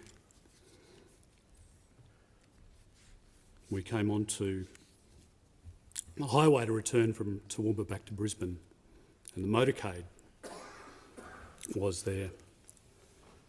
And carrying the bodies of the officers, the highway blocked as they progressed down to Brisbane to the John Tong Centre. And it was a reminder of the good and the bravery that they displayed. Mr. Speaker, I want to thank the Prime Minister for the condolence motion today. I say thank you to all of those that have provided support and comfort to the families involved, all of those that have attended police stations. There are many reports of local communities, particularly in Western Queensland, running out of flowers, and the tributes will continue for some time to come. Our thoughts are obviously also with the officers of the Tara and Chinchilla police stations, but the Queensland Police Service more broadly, the Wyambilla community, represented ably by the Leader of the Nationals here today. It's particularly difficult as we head into Christmas, and we should all spare a thought and a prayer for those who have lost their lives, but for those who continue to serve over Christmas to keep us and our families safe. The question is the motion moved by the Prime Minister be agreed to, and I give the call to the Attorney-General. Thank you, Mr. Speaker. I rise today to join the Prime Minister, the Leader of the Opposition and all members of this House to express my deepest condolences to the families of Constable Matthew Arnold, Constable Rachel McCrow and Mr Alan Dare. 3 people who went to help others and lost their lives in a cold-blooded ambush. 3 lives cut short, 3 futures denied. 3 families left heartbroken at a time when families across the country are preparing to join together to celebrate Christmas. For these 3 families, there will be an empty seat and grief instead of celebration. We think of their loved ones who grieve their loss. We grieve with them. The police involved in this tragedy were dedicated members of the Queensland Police Service. Any police officer will tell you they are members of the broader police family, and there is no police officer unaffected by this tragedy. Today, we pay tribute to those who responded to this terrible attack with quick action, with kindness, grace and compassion. This includes the police officers and other first responders who arrived at the scene ready to help. The communities of Wyambula, Tara and Chinchilla have suffered an unspeakable tragedy. We will stand with them. Today we recognise and honour Constable Randall Kirk and Constable Keely Bruff, who in the face of grave danger survived, demonstrating extraordinary bravery and ensuring their colleagues could be retrieved. They will walk through life with the scars and memories of that day. We will walk with them. Like so many Australians do every day, Mr Dare went to check on a neighbour, thinking he could lend a hand in their time of need. No one should meet his fate when going to the aid of others. We must never accept that police attending a property or a neighbour coming to offer help will be met with such violence, such brutality. The response of the community, the outpouring of love, the way we've come together shows Australians never will. Yesterday evening I was honoured to join the Prime Minister and the Acting Federal Police Commissioner Ian McCartney to lay a wreath at the National Police Memorial in Canberra. I acknowledge Acting Commissioner McCartney, who joins us today representing all Australian police. The National Police Memorial is simple, unobtrusive. It's a place of contemplation. It sits just across the lake from here, a wall of touchstones bearing the names of officers who've died in the line of duty. Sadly, the names of Constable Matthew Arnold and Constable Rachel McCrow will now be added to the long list of fallen officers. As I stood with police officers paying their respects, I reflected on the fact that each of these brave men and women accept the risk of danger every day. They and those who love them know there may be a day they won't come home from work, and yet each day they get up and put their uniform on. Despite the fear, the pain of losing colleagues, the worry of their loved ones, they continue to protect and serve their communities. We honour Constable Arnold and Constable McCrow alongside all those who have lost their lives in the line of duty. We also honour Mr Dare, who went to his neighbour's property to see if he could lend a hand. This has been a sad week, Mr Speaker. The House joins as one in grief to mark these three brave Australians. The question is the motion moved by the Prime Minister be agreed to, and I'll give the call to the Leader of the Nationals. Thank you, Mr Speaker. Can I firstly thank the Prime Minister and the Leader of the Opposition, not just as the member for Maranoa, but as a boy from Chinchilla. The innocence of this nation, but also two small Western Queensland towns, were shattered on Monday, when 4 officers, 2 from Tara, Constable McCrow and Constable Arnold, and Constable Bruff and Kirk, left their stations on a routine job, one with pure intent to serve their community. And they were met with malicious intent, with a vile outcome that shattered the innocence of 2 small country towns, the likes we've never seen before, something we hope we never see again. The bravery of Constable Bruff and Kirk in the line of fire, being able to escape a situation they weren't prepared for, that had no intelligence that it was coming, is something that mere mortals would find hard to comprehend. To see 2 of their colleagues slain in cold-blooded murder, in one of the most vile acts that I've seen and heard, to those that are prepared to put their lives on the line for us. As a society, we're better than that, and we are. And our communities are. While this is a stake to the heart of 2 small country towns, it's not the end.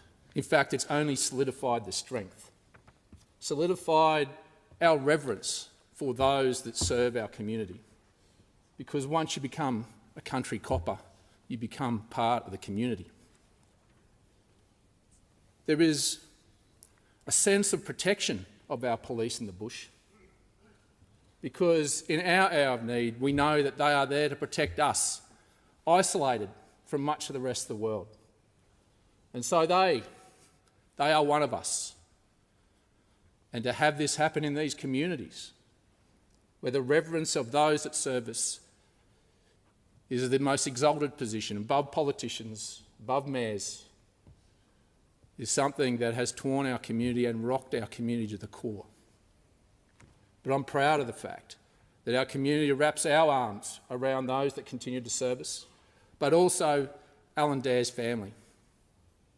A husband, a father, a grandfather, who yesterday, with Kerry, celebrate 26 years of marriage. 26 years of marriage together, living a peaceful, happy life, but doing what we all do in the bush. When someone needs help, you step up. And Alan Dare, with another neighbour, stood up. They went to help a neighbour. They walked into the line of fire. He paid the ultimate price. His family has paid the ultimate price, along with these two brave constables. And to that family, I'm proud of my community. It's already raised $56,000 to help the Dare family, to help them in whatever small way that is. Whatever outpouring that we can show in a monetary sense or whatever, our community is there. And to these officers, our community is there. And so, while to these families we have no words, there's no explanation to this. You cannot explain the inconceivable, the vile actions of these individuals.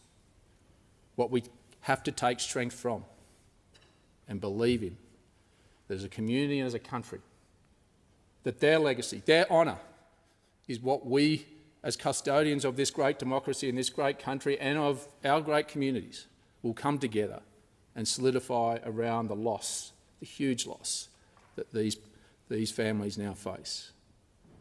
And in our part of the world, Mr. Speaker, you're only classified as a local if you're born and lived in these towns all your life. But to Alan, Rachel and Matthew, you're now locals. You're now the greatest locals we've ever had. The question is the motion moved by the Prime Minister be agreed to, and I give the call to the Minister for Cyber Security and Home Affairs. Thank you, Speaker. Can I say first to the member for Maranoa, on behalf of all of us in the chamber, on behalf of all of our communities, can we just express our deepest sorry to you as a representative for your area? This is a horrible incident and I truly am sorry. The PM has shared some beautiful words with the chamber, Speaker. To hear that there's a town here that's run out of flowers, I think that says it all. There is something very, very special about the kind of community that we see in country Australia. And you've spoken very movingly about how this will affect the people who live there. Can I say too to the opposition leader, we have plenty of arguments in this chamber. And today we're all on the same side of politics, and I just want to acknowledge to the opposition leader that we all see and understand how much this will affect you personally, and we thank you for your service in uniform to your community. Speaker, our country today is in mourning. We've lost two brave young people who put on a uniform to serve their community. We've lost a member of the public who died undertaking his own act of bravery. We've got two police officers who are injured and traumatised. These were heroic Australians doing heroic acts who have, in these three instances, lost their lives. So to lose your life in the service of your community, without question, this is a tragedy for our country. Our hearts go out particularly to Queensland Police, who are now investigating a horrible crime that has occurred in the process of mourning two of their members. Policing is difficult, dangerous work, and I'm very grateful to the service of those officers around this country. We heard the Attorney-General express the government's thanks to the police officers who are here in the chamber, and I extend my grateful thanks to them too. The Queensland Police will, of course, lead an investigation here into what has occurred and do the very important and diligent work of ascertaining what the motivations of violence were in this case. And I would say to the country, we need to allow the police some time and space to do that work.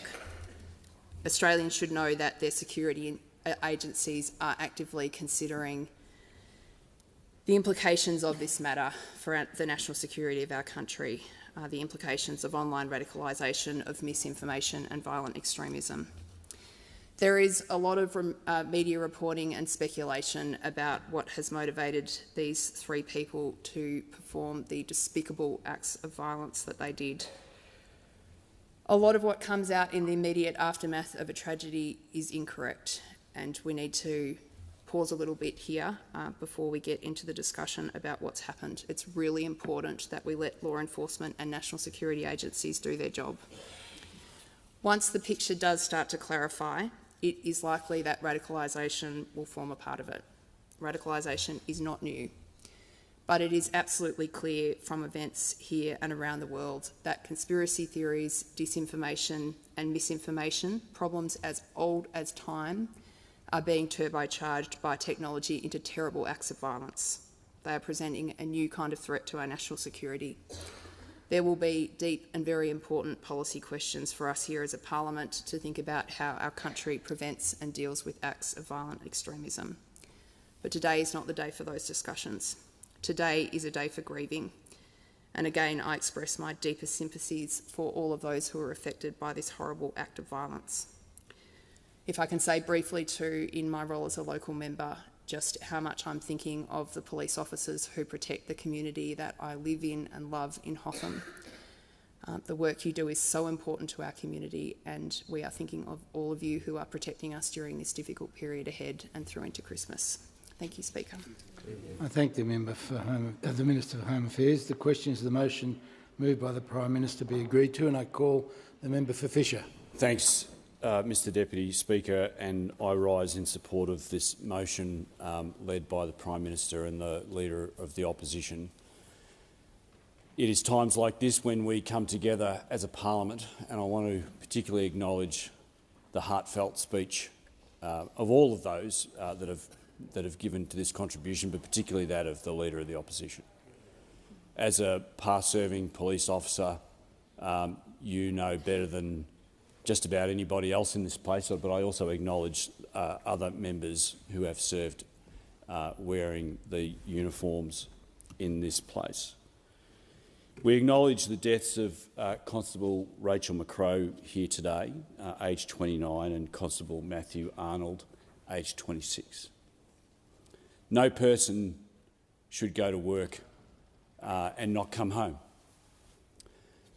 whether that be on a building site or, in this case, on a farm in the Western Darling Downs. When I heard the news that was coming through on Monday night, I like most of us, experienced a great sense of grief and despair. I put something up on Facebook and was flooded by responses by everyday Australians and Queenslanders. Good people who refuse to acknowledge that this is not what we are as Australians.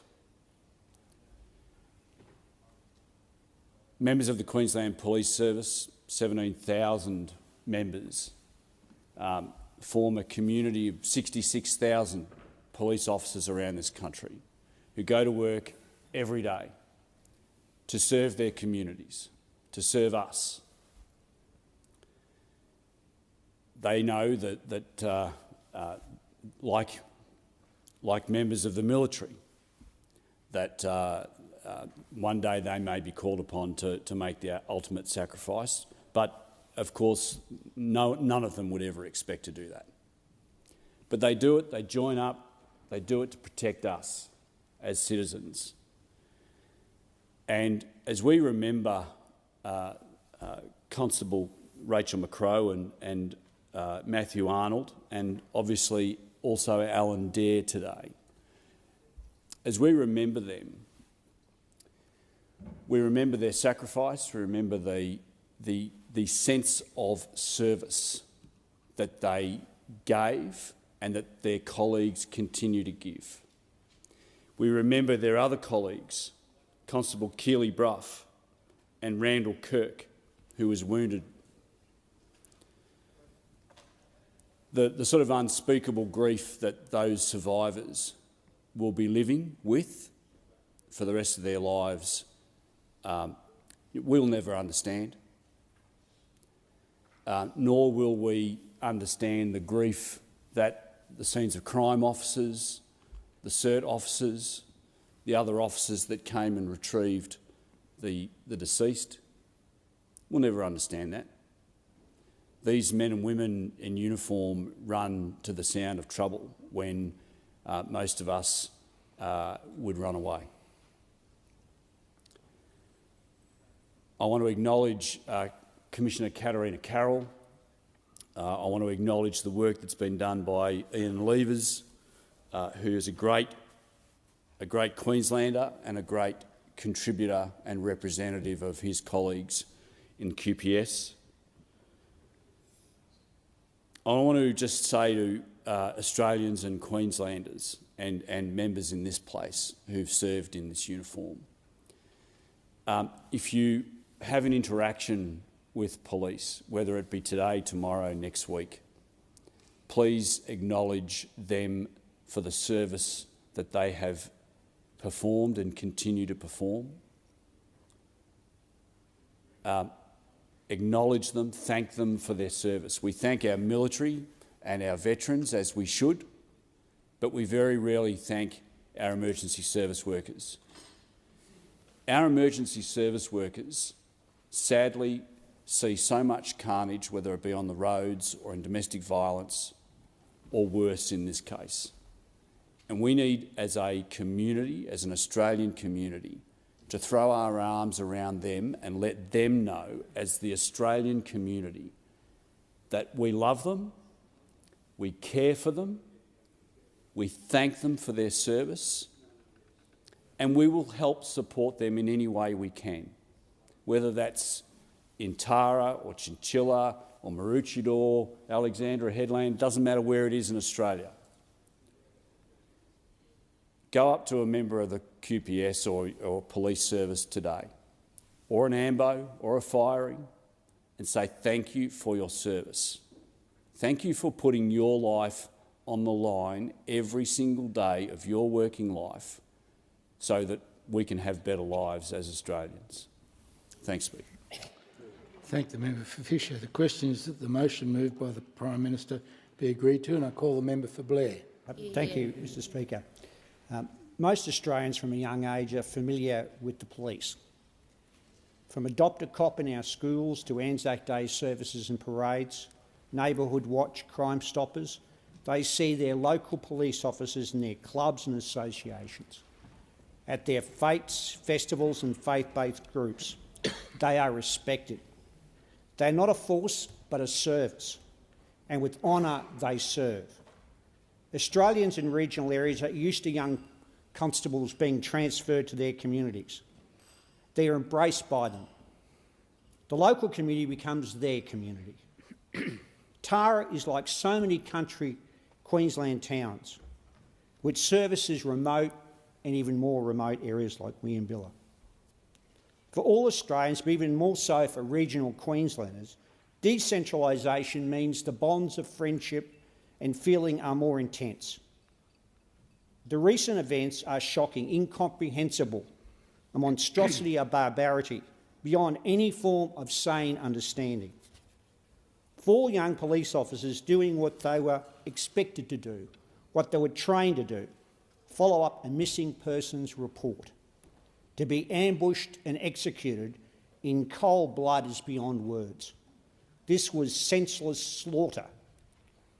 A neighbour doing what any good neighbour does, seeing if he could help. A good Samaritan act, and yet gunned down without mercy. Our hearts, our deepest sympathy and condolences go out to the grieving family and friends of the 2 brave police officers slain. Constable Matthew Arnold, 26 years of age, and Constable Rachel McCrow, 29 years of age, younger than my daughters. Lives cut down short. I pay tribute to those police officers for their service, and I grieve for their families. I pay tribute to the serving police officers, Constable Randall Kirk and Constable Keely Bruff. How they'll ever get their lives back is beyond belief. Their lives will never be the same.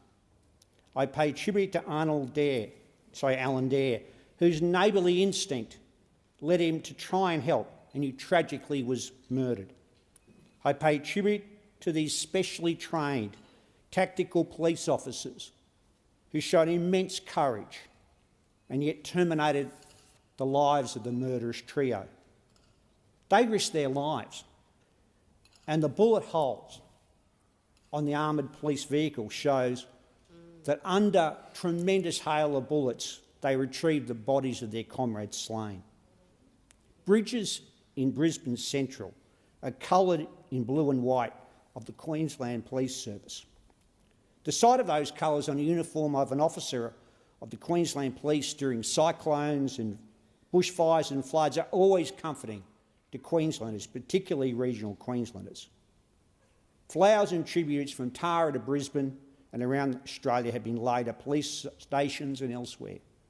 Outpourings of sympathy and grief. In November 2018, I joined so many at the official opening of the new Queensland Police Memorial located in Brisbane City's Botanic Gardens, a place of reflection for family members and colleagues and the community to honour and pay respects to fallen Queensland Police Service members, the first of whom was killed back in 1861. Over 150 since, and very sadly the names of the fallen from the Tara station will be added by necessity, fitting to do so. Each year, in each federal electorate around the country, services of remembrance and commemoration are held for officers who paid the ultimate sacrifice, done on a National Police Remembrance Day, which first started in 1989. I want to thank the extraordinary performance of Queensland Police Commissioner Katarina Carroll and her senior ranks for the support they've shown the Queensland police community in the last few days. I extend my deepest sympathy to them. I extend that sympathy to the Queensland police officers in my electorate in Ipswich, the Somerset region, and based at the Corona Downs Police Station as well. I pay tribute to the outstanding performance of the General President and CEO of the Queensland Police Union, Ian Levers, someone known to many in this chamber, across the aisle, and deeply respected. His work and the work of his union members in their senior ranks has been exemplary. Ian, I contacted him and asked him what I could say on his behalf. I couldn't think of a better thing to say than his own words that in a statement he released from the union on the day of the tragedy. The events of today remind us that our job as police is always dangerous. It never stops and comes at a heavy cost to us all. It is also a stark reminder of what we risk every day. We know that when we leave home to go to work each day, there are never any guarantees we'll come home at the end of the day. These officers' lives have been cut down tragically short for one reason and one reason alone: for simply doing their job. And we, Queensland Police, remember and honour them. These are great words, but simple words from Ian Levers. Ian and his team have wrapped their loving arms around the Queensland police community and their loved ones. I thank Ian and the union leadership for their empathy and ongoing commitment to their colleagues, fallen and alive. It has been exemplary.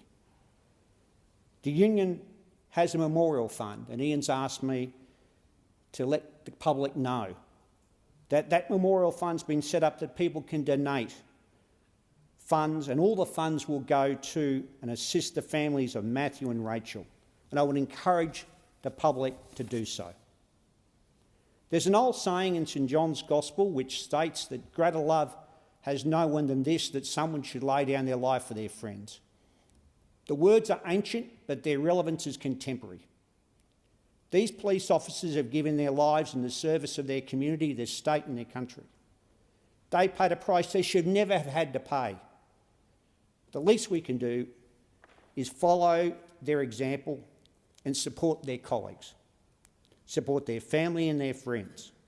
They were doing their jobs, but they were heroes. They will rest in peace, but not be forgotten. Yeah. I thank the member for Blair. The question is that the motion moved by the Prime Minister be agreed to, and I call the member for Wide Bay. Thank you, Speaker. It's with a very heavy heart that I rise to speak on this condolence motion and tribute to those who were involved in this terrible event. As a former Queensland police officer,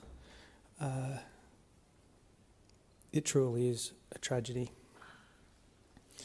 On the 12th of December 2022, 4 police officers attended a property at Wynebella, south of Chinchilla, in response to a request for assistance with a routine missing persons inquiry from New South Wales. They got there at 4:30 and faced a hail of bullets. 2 of the officers were struck down almost immediately, whilst the others were able to make a retreat.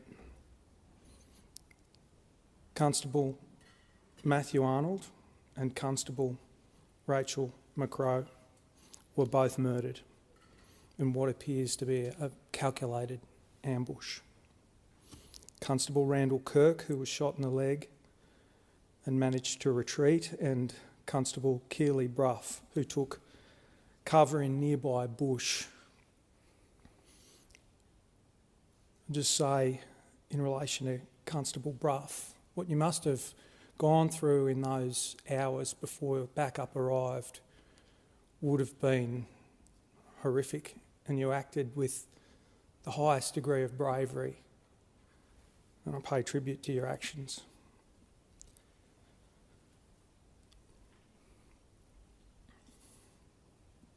Ian Dare, a neighbour who came out, as has been said here, to do what Australians do, was also gunned down, and the loss that his family are feeling right now is equal to any, and I pay tribute to him and acknowledge that loss.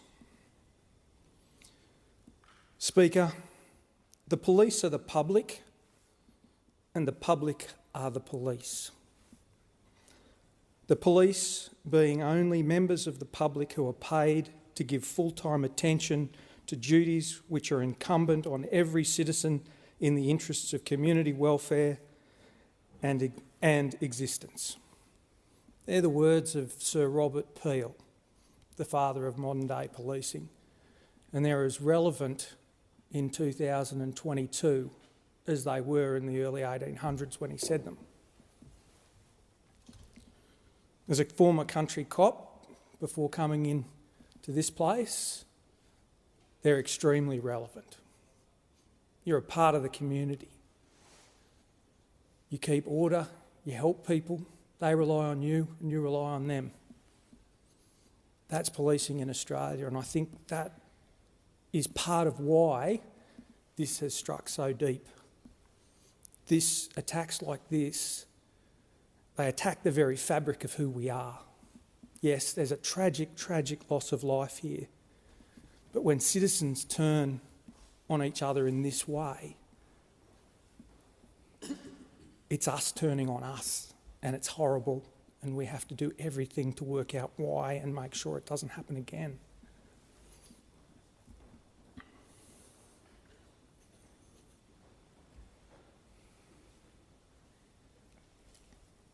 The police that were attending, those officers that we're paying tribute today to, they were going there to help. They were going there on a missing persons job, a simple call out. You're going there to make sure someone's okay.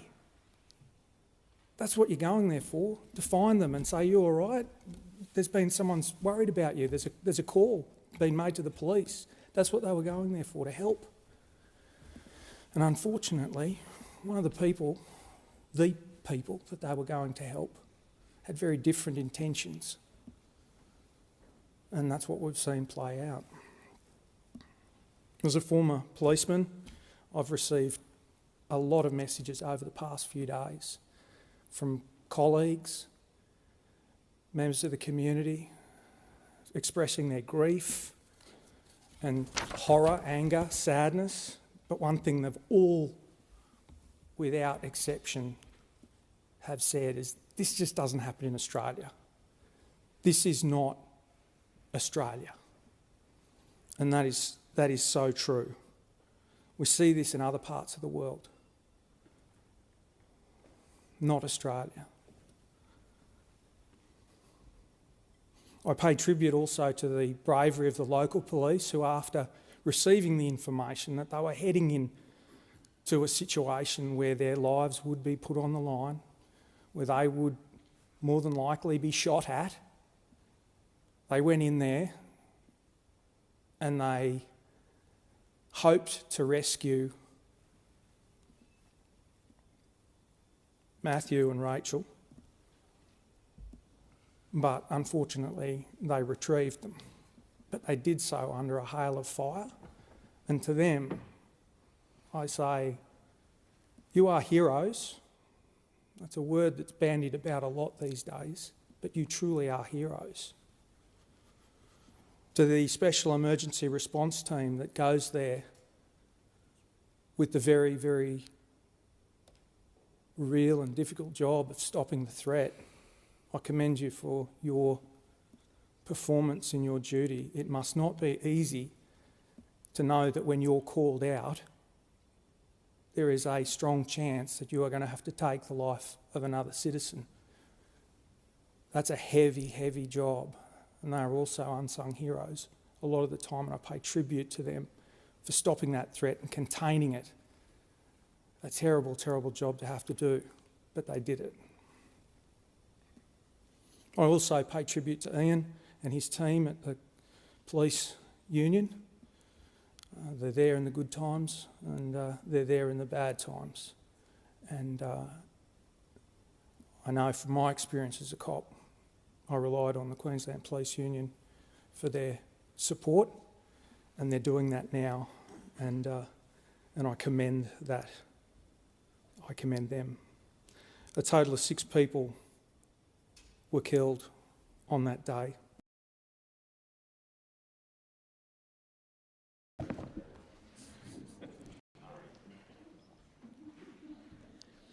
I acknowledge the Ngunnawal and Ngambri peoples who are the traditional custodians of the Canberra area and pay respects to the elders past and present of all Australia's Indigenous peoples.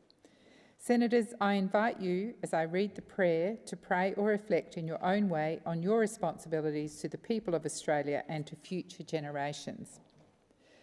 Almighty God, we humbly beseech thee to vouchsafe thy special blessing upon this Parliament, and that thou wouldst be pleased to direct and prosper the work of thy servants to the advancement of thy glory and to the true welfare of the people of Australia. Our Father, which art in heaven, hallowed be thy name.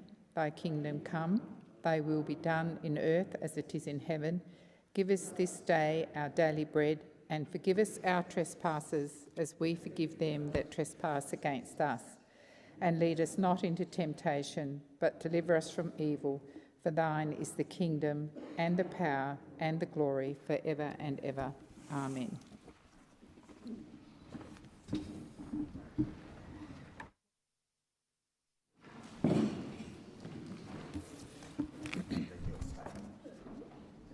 In accordance with Standing Order 55, I table a letter from the Leader of the Government in the Senate, Senator Wong, on behalf of the majority of senators requesting me to summons the Senate to meet today.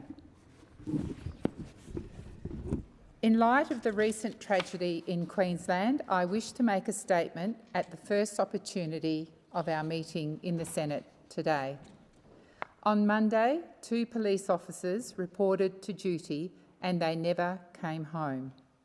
Constable Matthew Arnold and Constable Rachel McCrow paid the ultimate sacrifice to keep our communities safe. They served with honour and bravery. To neighbour Mr Alan Dare, who simply came to help but tragically lost his life, he too will be remembered as a hero. To the families and friends of the victims and the police community as a whole, we are grieving with you. We are indebted to our police officers and emergency service personnel who every day go to work risking their lives to serve and protect our communities. As a mark of respect to the memory of Constable Matthew Arnold, Constable Rachel McCrow and Mr Alan Dare, I ask all senators to join in a moment of silence.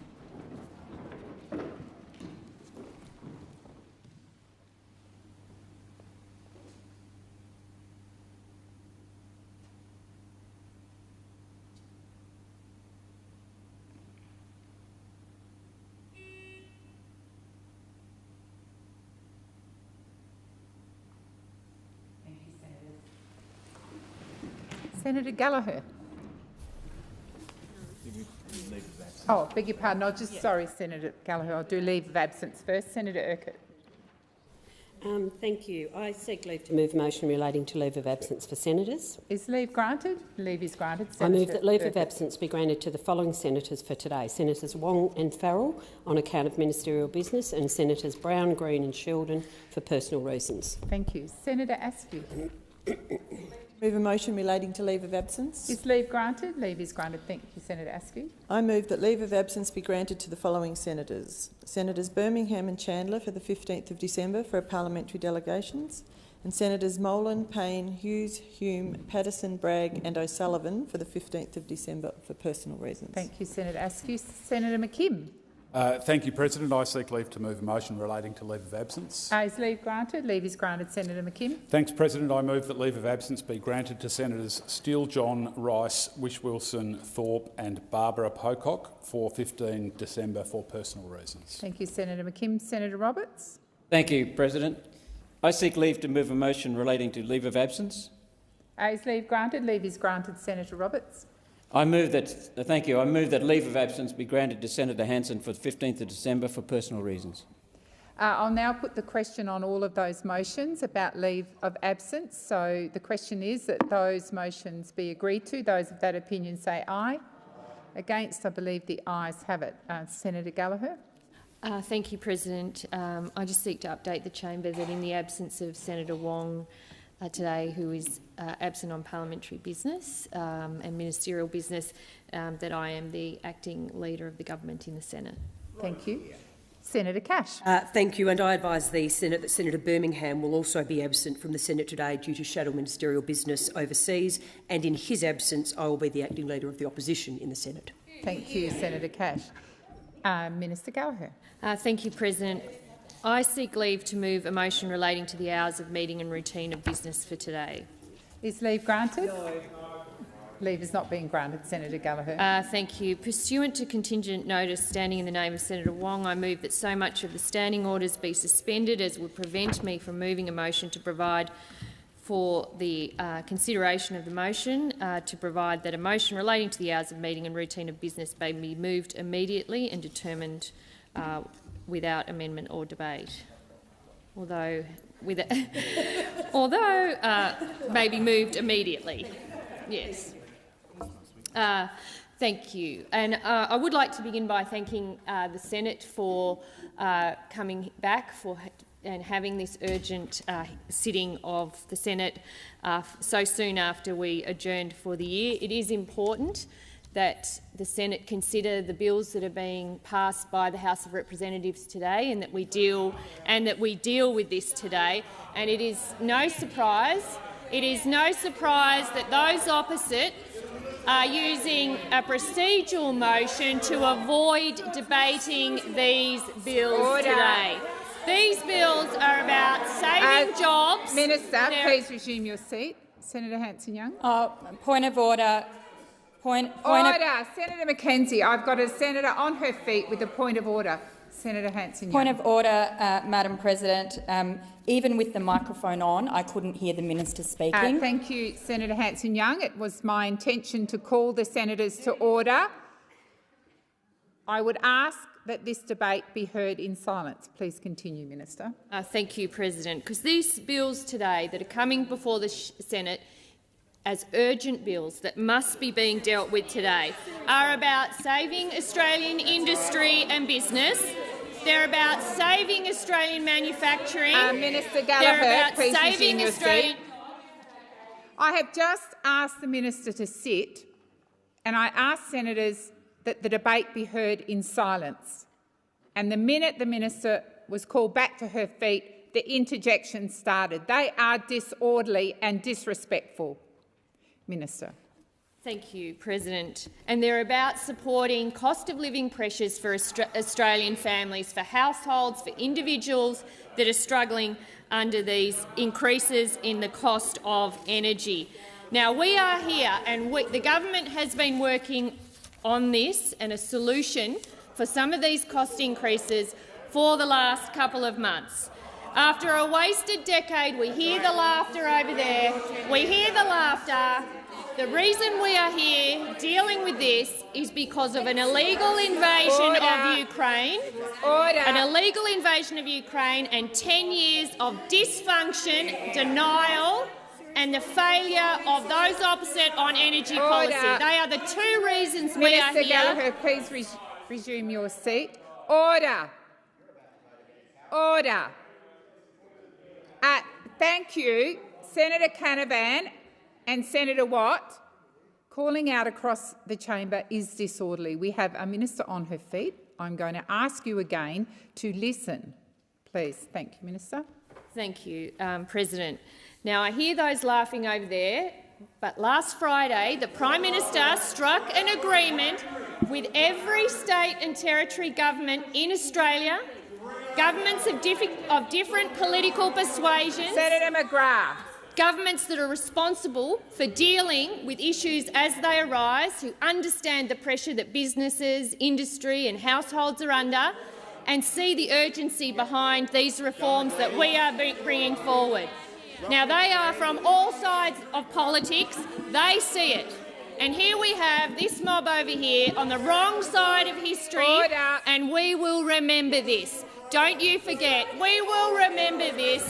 Your names recorded in Hansard, each and every one of you who are going to stand in the way of support for industry, support for jobs, support for small business and Senator support McGrath, for households. Let us not forget. Please resume your seat.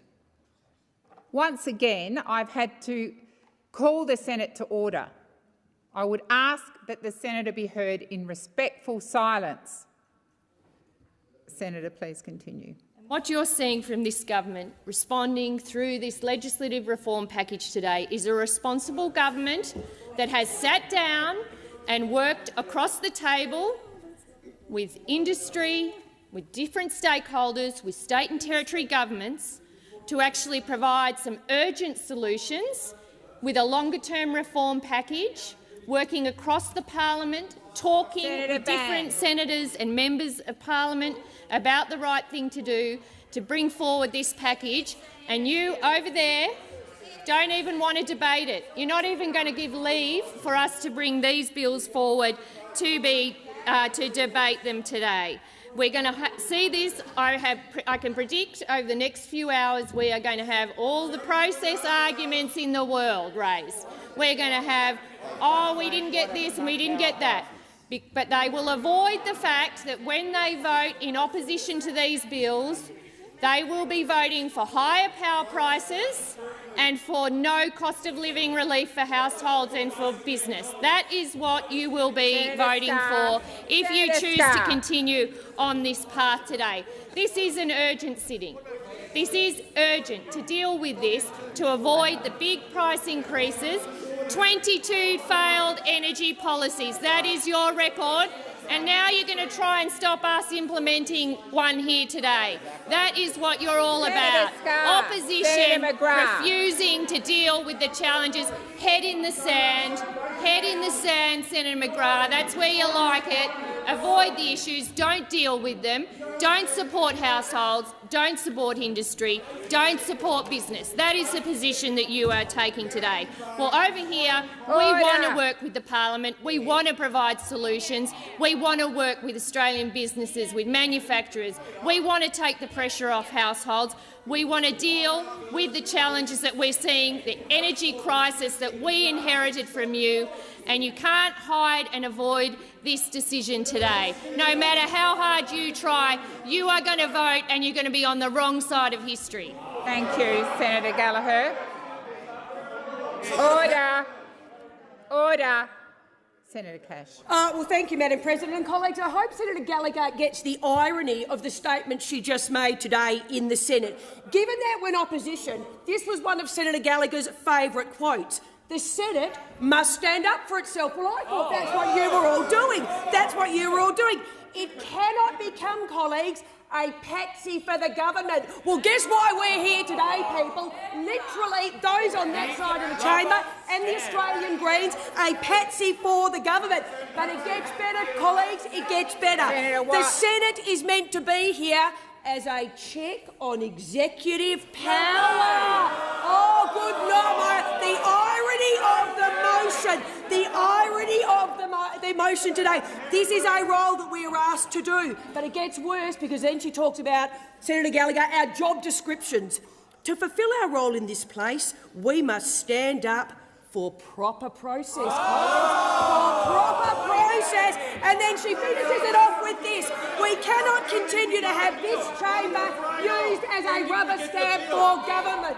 Bang! At 4:30 today, a rubber stamp for this government. You come in here seeking to move a motion that the hours of meeting be from 1 p.m. until adjournment.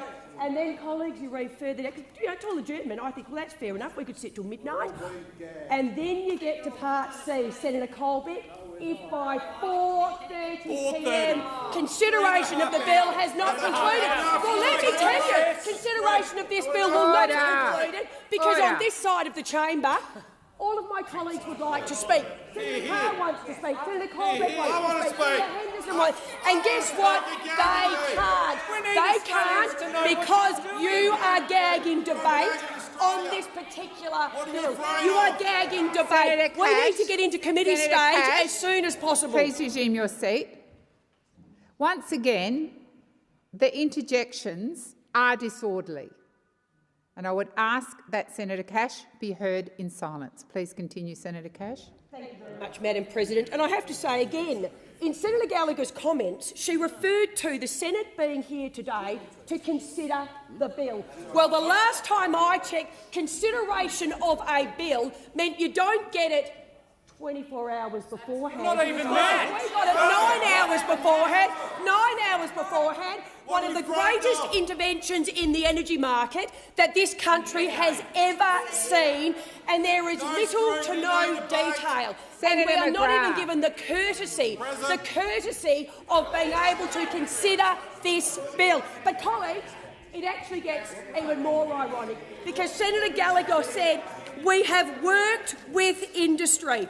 Well, can I tell you, if you have worked with industry, then you have a major problem, because this is what industry says, those who know, the experts about this piece of disastrous legislation.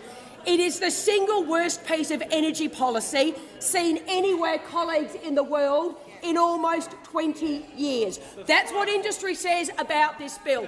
The government's proposed gas market legislation risks the very foundations of the East Coast energy grid and all who use it. And Senator Scarr, seriously. That is the Australian taxpayer. Mum and Dad's out there. That is Australians who use the energy market, and you are about to decimate it. But it gets worse. So much for working with industry, because they also say this, colleagues, the damage has already started. Bowen's blackouts are on the way. Nearly all gas contracting has shrivelled up in the last few days. Senator Cash, please resume your seat. Senator Polly. Just in terms of point of order, that all comments should go through the chair, and it would be helpful if the senator was to use people from the other place their correct titles. Thank you. Thank you, Senator Polley. Order. Order. The interjections that are being made are very loud, and so loud that it is very difficult to hear Senator Cash. Please continue, Senator Cash. I'd be delighted to use the Prime Minister's title properly, because guess what the Prime Minister this morning said in the House of Representatives, colleagues, when he spoke to this? He said, this is the government's plan for energy price release. You've got to be kidding me. But he can't even mention the words $275, which you said 97 times before the election. But you cannot Senator bring McGrath. yourselves now to mention the word 275. But also, let's see in committee stage which one of you, Senator Gallagher, I believe it's going to be you, is going to go through, buried in the announcement of this bill, is that energy prices are now forecast by the government to increase by an extra 6% in 23-24. And it gets worse, because accordingly, on the government's own modelling, bills will still increase by $407 in 2023-24 and a cumulative $702 across the next 2 financial years. So guess what? That is in your own legislation. But the reason you're gagging it is you don't want to talk about it. This is a complete affront to the processes in the Senate, and quite frankly, going forward, the failure of the energy market will be on your head. Thank you, Senator Cash. Senator Hanson-Young. Thank you, Madam Deputy President. Well, I rise to speak to this suspension today. The Australian Greens will be supporting this hour's motion. We think it is absolutely important that this place does its job.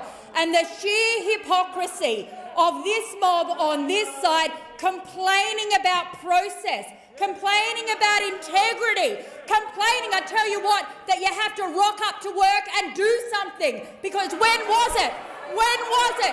It was only a few years ago when at this exact time, rather than being here while the country burnt, the Prime Minister was off having a bloody holiday.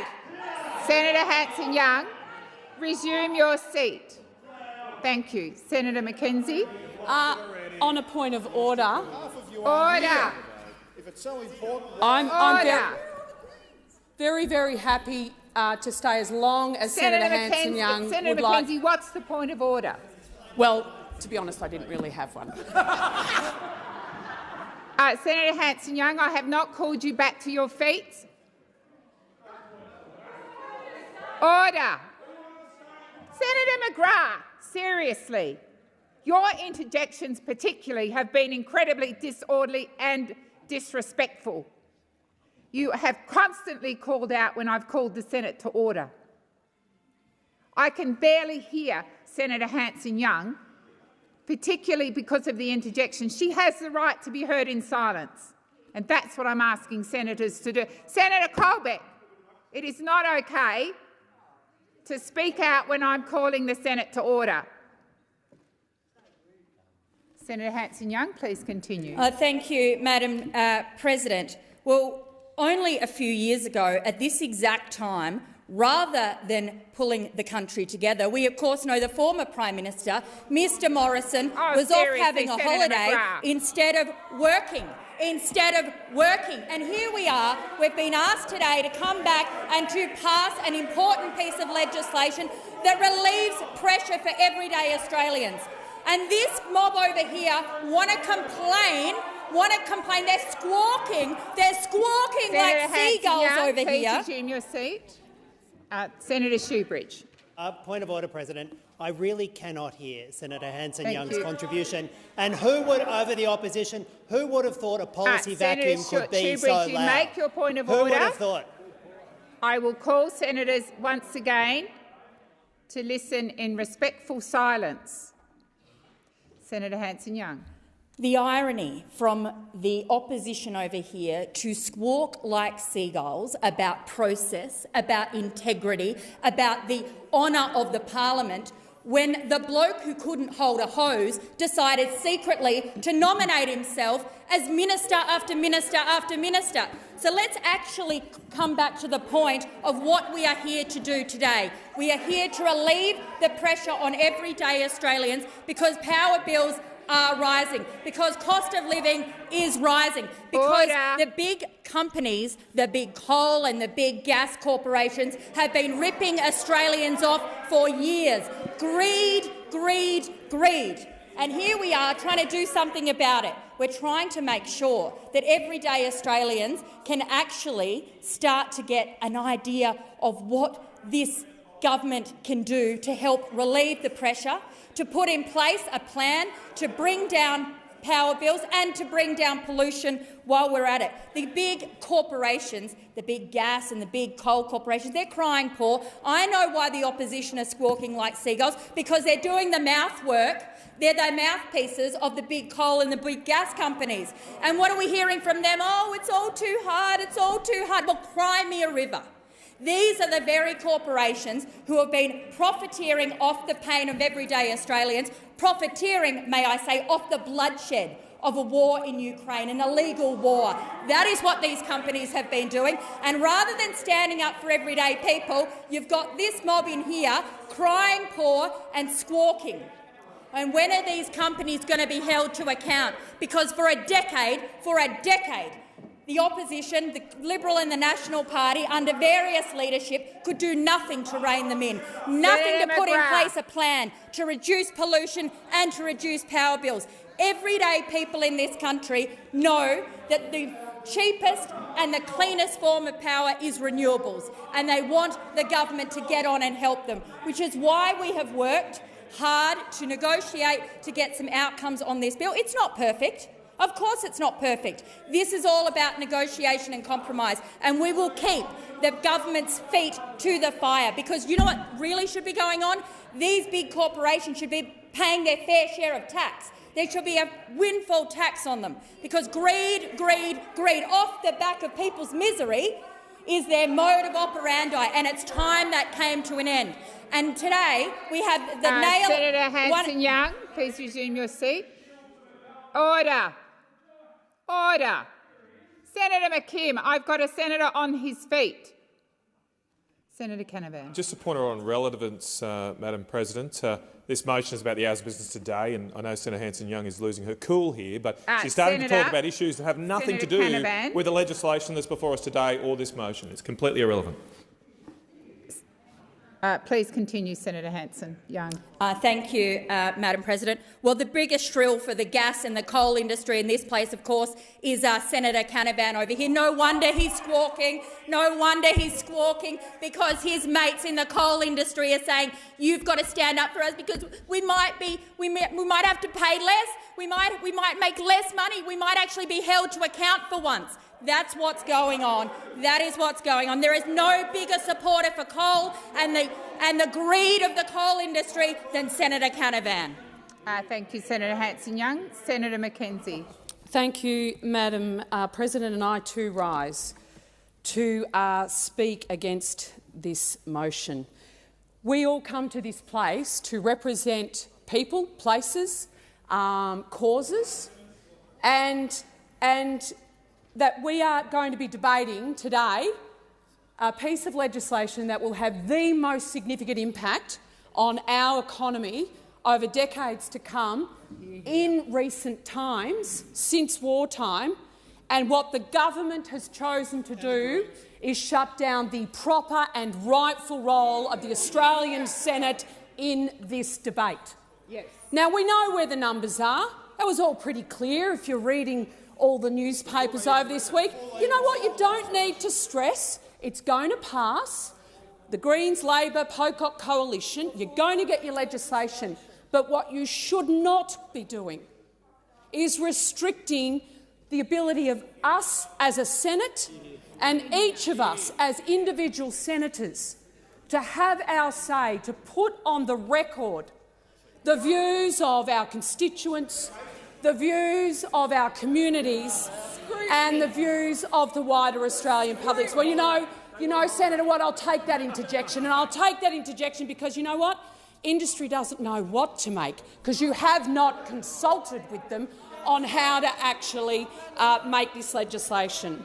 And for the National Party here today, I know that the senators in our team, Senator Davey from New South Wales, Senator Price from the Northern Territory, Senator Canavan from the Great Resource State of Queensland and Senator Cadell from the heart of the Hunter Valley have very strong views on the resource sector and others, and they are not going to be able to contribute to this debate because the Labor Party, the executive government and their mates, the Greens, their coalition partners, the Greens, have effectively gagged rural and regional Australians and senators in this place from having their rightful opportunity to have a commentary. It is not on. We in the National Party represent the most vulnerable communities who are impacted by higher energy prices. We also are the communities that contain our fabulous resource industry. And men and women in our communities have great jobs as a result of the resource industry that has been demonised by the dirty deal done by Adam Bandt and Anthony Albanese and David Pocock to absolutely demonise the gas and the coal industry and take us to some nirvana that does not exist yet. And you don't need to look very far to see the impact of energy policy that doesn't get the baseload generation in place to transition to renewables fast enough. It's not there, and it's not just me saying it, it's the experts. It's the experts. Now, we tried to get this legislation to be examined prior to today so we could ask some genuine questions of the government and the department about how it's going to work, what are going to be the unintended consequences. It's actually our job, and both the Greens and the Labor Party refused to allow a couple of hours of examination of this legislation and scrutiny through the Select Committee of Cost of Living. Absolutely outrageous. Well, you know what? The only reason you're knocking back scrutiny is because you do have something to hide. Because you do have something to hide. Now, it's interesting to see. There could be another reason. The fact that we had 2 name changes to the legislation on our Reds yesterday within a couple of hours shows they hadn't even finished writing it. The fact that the Shadow Minister didn't get the legislation till, I think, 8:45 last night, and in less than 16 hours we're ramming it through because we can.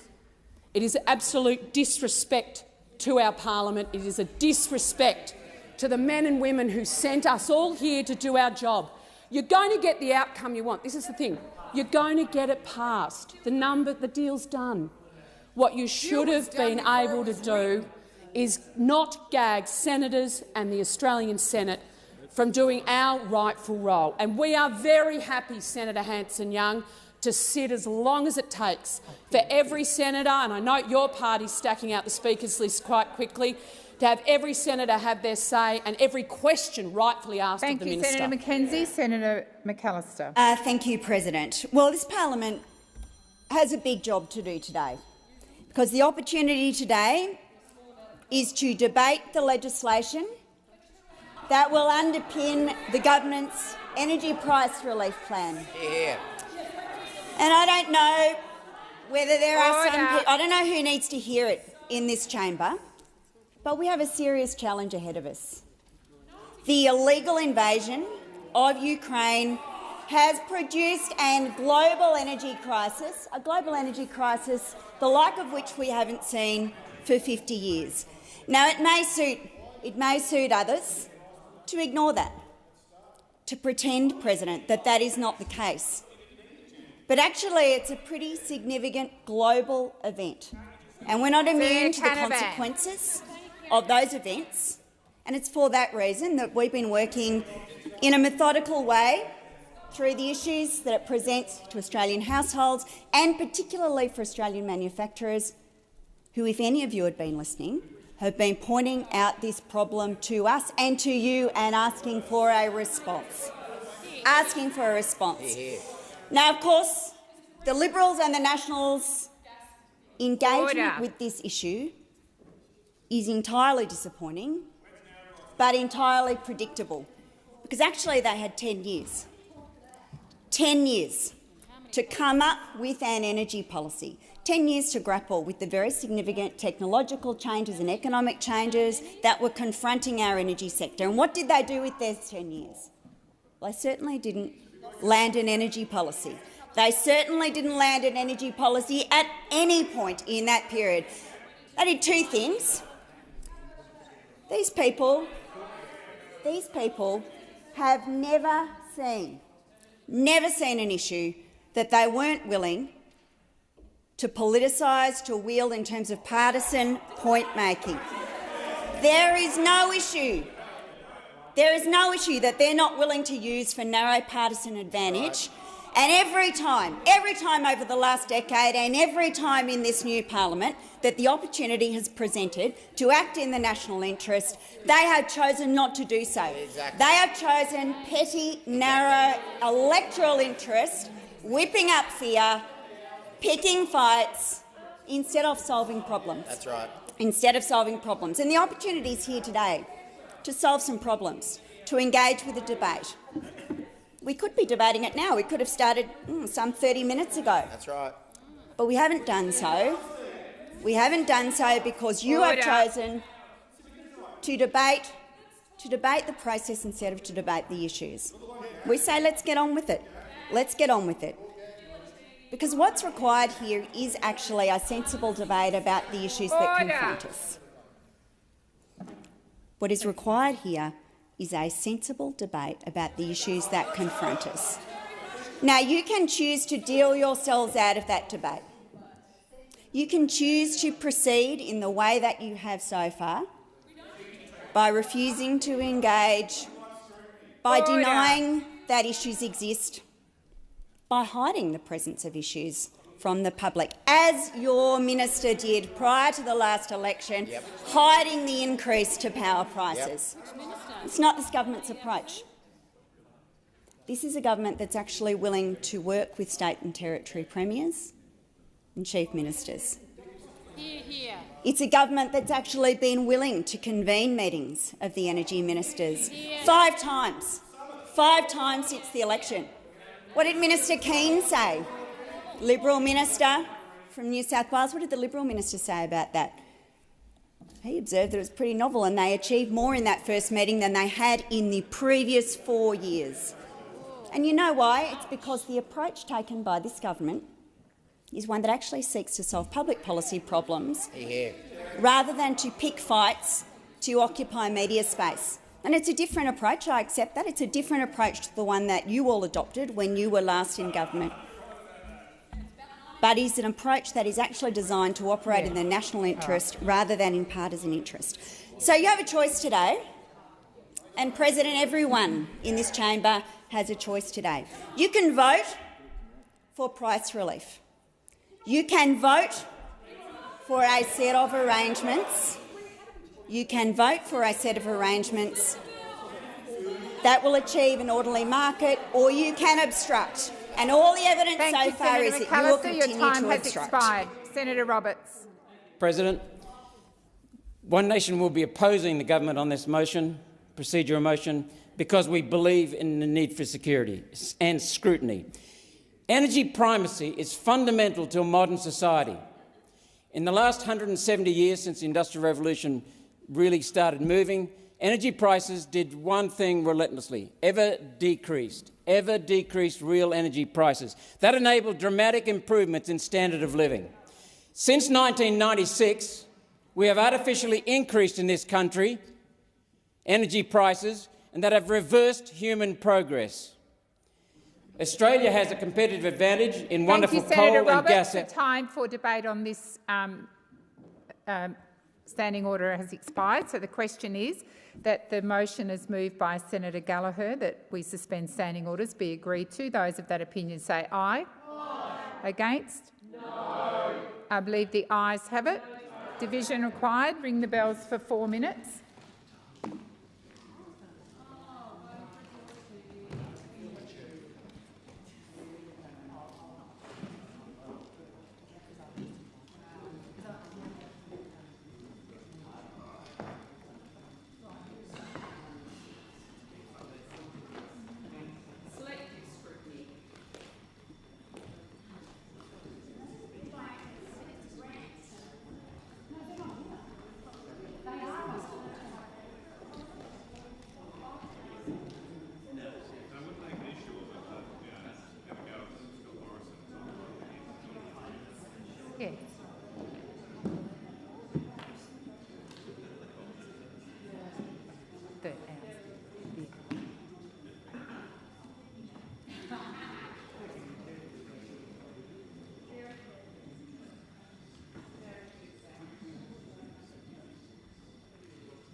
Lock the doors. So the question is, the motion is moved by Senator Gallagher be agreed to. The ayes shall move to the right of the chair, the noes to the left. I appoint Senator Urquhart as teller for the ayes and Senator Askew as teller for the noes.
Order. There being 27 ayes and 24 noes, the matter is resolved in the affirmative. I'll now call Senator Gallagher. Immediately and without debate, can't I, this bit? Thank you, President. I move that a motion relating to the hours of meeting and routine of business may be moved immediately. The question is that the motion is moved by Senator Gallagher be agreed to. Those of that opinion say aye. Against? I believe the ayes have it. Minister. Thank you, President. I move the motion as circulated. Thank you. Senator Cash. Thank you, and I seek leave to move an amendment to the government's routine of business as circulated in the chamber. Is leave granted? There being no objection, leave is granted. Senator Cash. Thank you. Given the time, I won't speak to the amendment and I will merely move the amendment. Thank you, Senator Cash. So the question is the amendment as moved and circulated by Senator Cash to the hours motion be agreed. Those of that opinion say aye. Against? No. I believe the noes have it. Ayes have it. Ring the bells for 1 minute. Thank you.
Order. Lock the doors. So the question is that the motion is moved by Senator Cash to amend the hours motion be agreed to. The ayes shall move to the right of the chair, the noes to the left. I appoint Senator Askew as teller for the ayes and Senator Urquhart as teller for the noes.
Order. There being 24 ayes and 27 noes, the matter is resolved in the negative. I now intend to put the motion. I'll just allow Minister Gallagher to get back to her spot. And Senator Cash.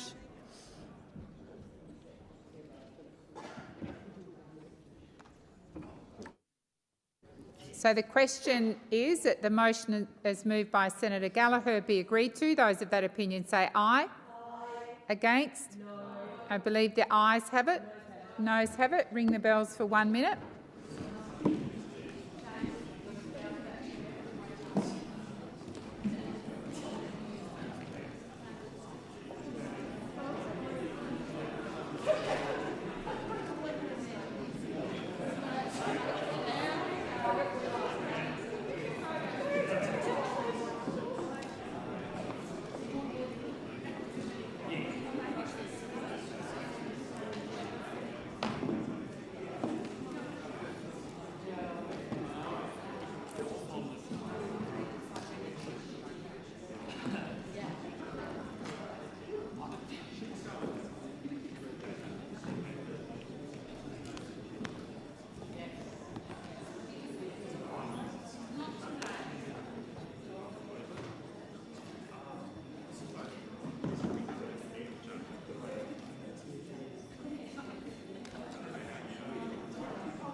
Order. Lock the doors.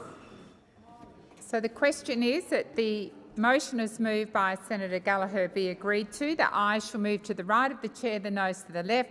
I appoint Senator Urquhart as teller for the ayes and Senator Askew as teller for the noes.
Order. There being 27 ayes and 24 noes, the matter is resolved in the affirmative.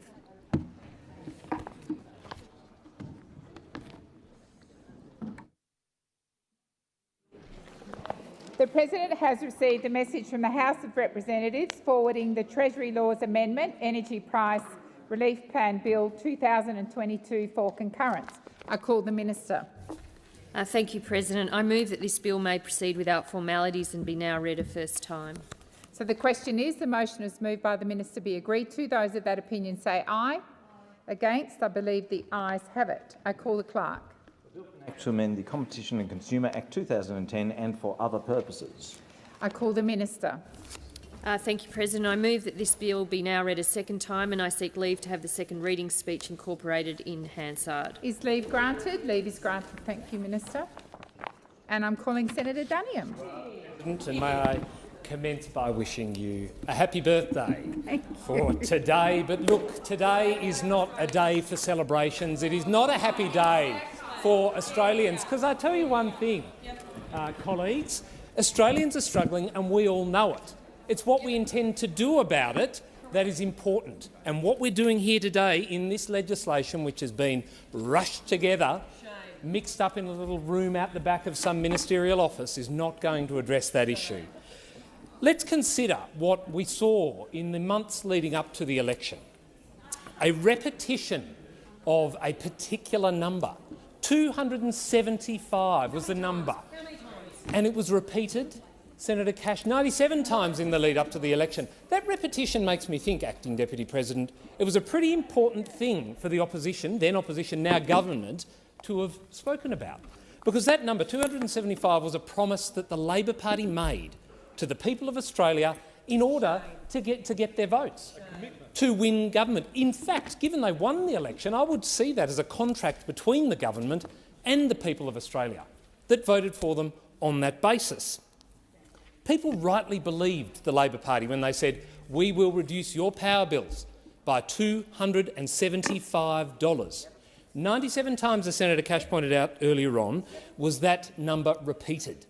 But since the election was held, since the ministry was sworn in, since the Prime Minister moved into the Lodge and has spent a lot of time talking to his international counterparts, they've not once said that number. Not once. Not one minister, not one backbencher, not in the other place, not here, has a single Labor member of Parliament referenced that number, $275. So we're left thinking, why? And I'll tell you why, because it's a broken promise. They told Australians they would reduce power bills by $275. Clear. No terms and conditions, no read the fine print. It was as clear as day for every single Australian, every time the Prime Minister said it. 97 times, this is what will happen if you vote for us, and so accordingly they did. And they expect this reduction in power bills. And in fact, it's important to point out, because you often hear the now government say, "Oh, things have changed since we made those promises. The war in Ukraine, a terrible event, something we all condemn and wish would end for the sake of those people who are being so tormented by this, whose lives are being destroyed." But the Labor Party, they made that commitment a further 27 times since the commencement of that conflict. So you can't hide behind that as a reason not to deliver on a promise. And not only is it a broken promise, we've gone in the other direction. What is actually happening here when it comes to Australian power prices? The budget said it all. That electricity would be skyrocketing by 56%. Electricity prices, household budgets, something we all have to try and deal with, are going to go up by 56%. The government's own budget spells that out clearly. Gas prices going up by 44%. And here we are, 6 months on from the election at which that promise I've already referenced a couple of times was made, and there is no plan. There's been no plan. But what we have got now is a hastily cobbled together piece of legislation which will not do what the government says it will not deliver power price relief for Australians in the way that they suggest it will not, most importantly, will not deliver on their election commitment. There is no way that that promise they made just a few short months ago, so clearly, so often, of $275 being delivered at all. But I say, this has been cobbled together in the worst of ways, and I wonder what process has been gone through to develop this legislation. What were they thinking? Who were they talking to? What was the end outcome they wanted? Was it all about optics? Was it about the stunt of recalling Parliament to try and mislead Australians into thinking that all of their energy price woes were going to be resolved by this bill? Was it about that? Or was it about genuinely helping Australians? The fact is, this bill, so hastily put together, we as an opposition only received at roughly 8:45 p.m. yesterday. Not even 12 hours, really, between when the opposition received the bill and when debate commenced in the other place. 12 hours is not a great deal of time to consider some of the most extreme interventions in the energy market we've seen in decades. And I honestly can't understand what they were thinking. And it's a couple of points that have been made with regard to process already, and I was listening to Senator Cash's contribution before, quite timely, about how important the role of this parliament is, and indeed, in the other place, the manager of manager of opposition business, now Leader of the House, Mr Burke, made very similar points in relation to this, saying there's a process that happens with legislation, and that I have to say it does matter. It does matter that members have the opportunity to read legislation.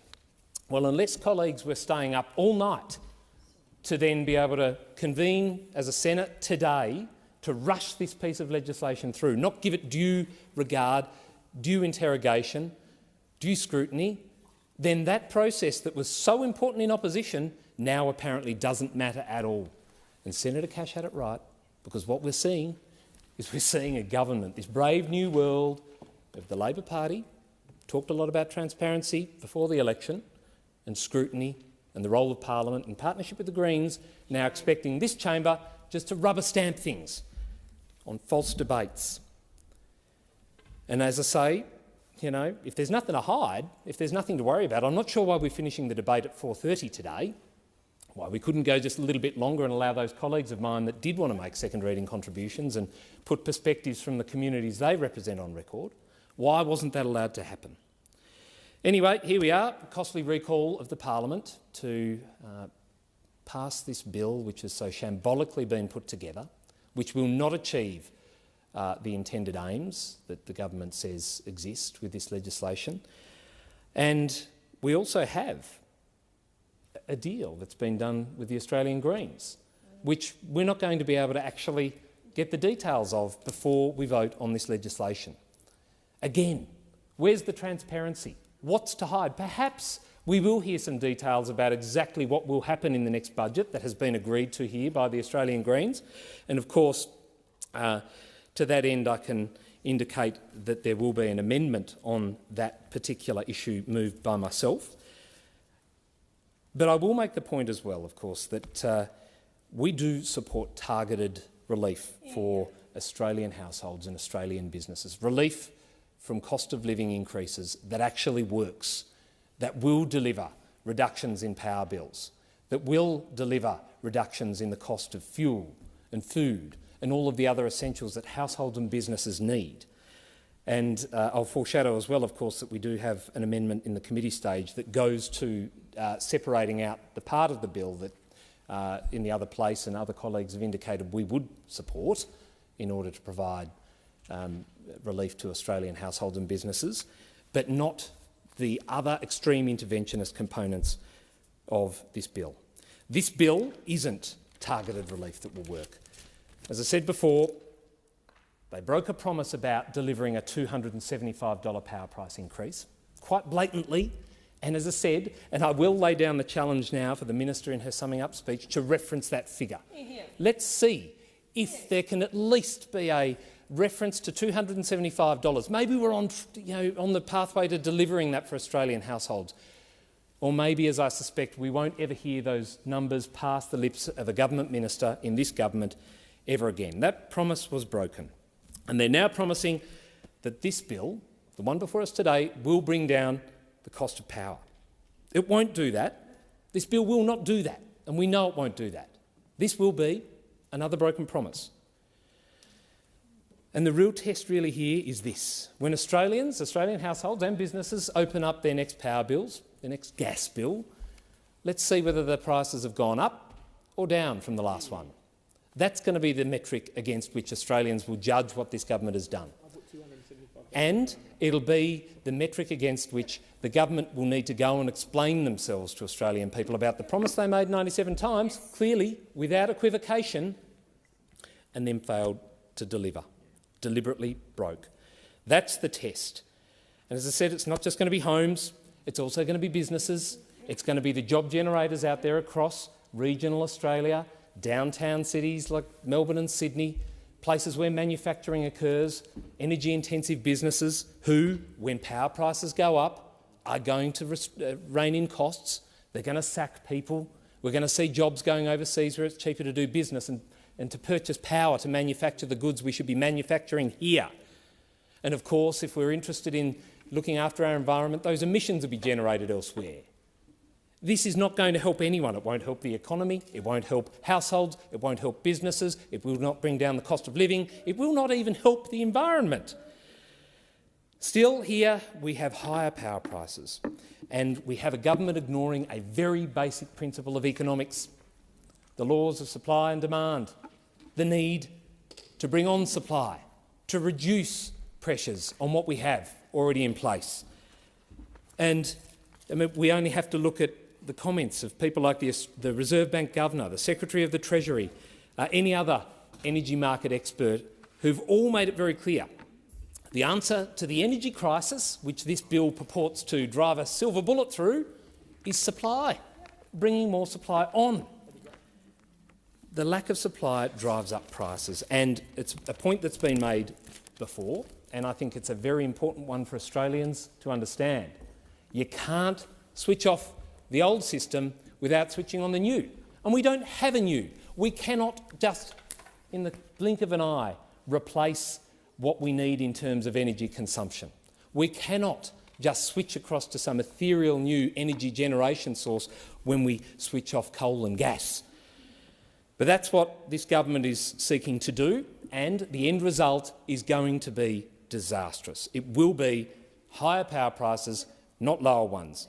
It won't be $275 off your power bill as promised just 6 months ago. It'll be something far in the opposite direction. And as I said, the Labor Party, all of their ministers, all of their backbenchers refuse to reference those numbers, and so I hope today, in passing this legislation, given they've stitched up the numbers of their secret deal with the Greens and others, that they will be able to reference $275 in what they say today. Are we on track to it? Is it still a promise? Is it still government policy? Let's see. And while I take the minister's interjection a little bit earlier on, says the deal between the Greens and the Labor Party isn't secret. Well, I'm really looking forward to seeing the ins and outs, the details of exactly what has been agreed here. It's going to be very, very important in this debate. The big losers out of this, though, Acting Deputy President, of course, are going to be Australians. Households already struggling to make ends meet, and businesses becoming uncompetitive. And if I can just refer to a couple of the criticisms that have been levelled at this from people who actually know what they're talking about, even for those people who may not want to trust politicians and take them at their word. Let's go and listen to some of the comments that have been made. David Maxwell, the CEO of East Coast gas producer Cooper Energy, who said, and I quote, "In my 30-plus years in management roles in the gas industry, I've never seen such destructive legislation." That was on the 11th of December this year. ExxonMobil slammed the move as reckless free market intervention and said the rushed and ill-considered policy would inevitably risk gas shortages. Credit Suisse's Saul Kavanagh said the damage has already started. Nearly all gas contracting has shrivelled up in the last few days. And energy market analyst Mark Samter said, "This is the single worst piece of energy policy I've seen anywhere in the world in almost 20 years at looking at global energy markets." Pretty damning pieces of feedback there from people who seem to know what they're talking about. The sad thing is, though, the government just dismisses these criticisms as people clinging on to profits. Well, again, the real test in this is going to be whether what they do today brings down power prices. That's where it's going to be at, and that's what we need to be focusing on.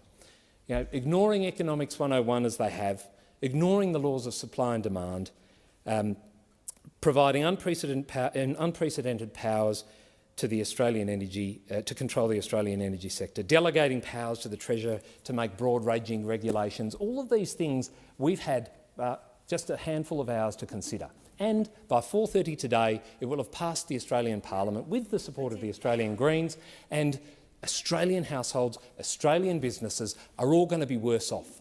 And I repeat, the test that they need to pass is for power prices, the next time they're opened at your kitchen table, when you get home, they need to be lower. Yep. If they're lower, they've done the right thing. But I'm taking a bet here, they won't be lower, they will be higher. This bill will not do what the government have said it will do, and the losers will be the Australian public, Australian businesses, this country as a whole. It is a broken promise again, just like the last one. Thank you, Senator Duniam. Before we move on, Senator Duniam, do you want to move your motion on sheet 1793? I move the amendment, yes. Thank you. Senator Waters. Thank you very much, Acting Deputy President. Well, I rise to speak on the Treasury Laws Amendment Energy Price Relief Plan Bill of 2022. And the fact that we're back here today, a week before Christmas, shows that it's finally becoming clear to this government that the cost of living crisis needs urgent attention. We know that people across Australia are doing it tough and that obviously this is often the time of year that people feel it the most. The cost of living just keeps rising, much faster than wages are rising. Rent, going to the doctor, putting food on the table, electricity bills, shoes for the kids, petrol, mortgage payments, everything is more expensive. The only ones not having a tough time are the big corporations and the fossil fuel sector. They are making record profits while ordinary people are struggling.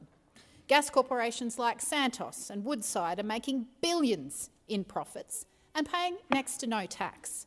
Coal exporters, according to a report released this morning, have made a windfall gain last financial year of $45 billion. Fossil fuel companies have been profiting from the war in Ukraine and making record profits. Coal and gas companies are destroying farmland in Queensland, while farmers in the New Acland mine have to fundraise to protect their water supplies. This problem has been created by the Liberal and Labor parties because they give too much special treatment to the coal and gas industry. It could be because of the promise of cushy post-parliament lobbying roles within the fossil fuel industry. Or maybe it's that the major parties have accepted $11 million in donations from the fossil fuel sector in the past decade.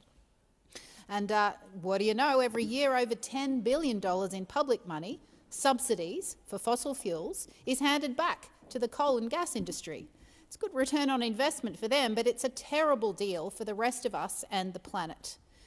In the most recent budget, the Labor government gifted $1.9 billion of new money, public money, for gas in the Northern Territory, on top of continuing the nearly $40 billion of fossil fuel subsidies put in place by the former government.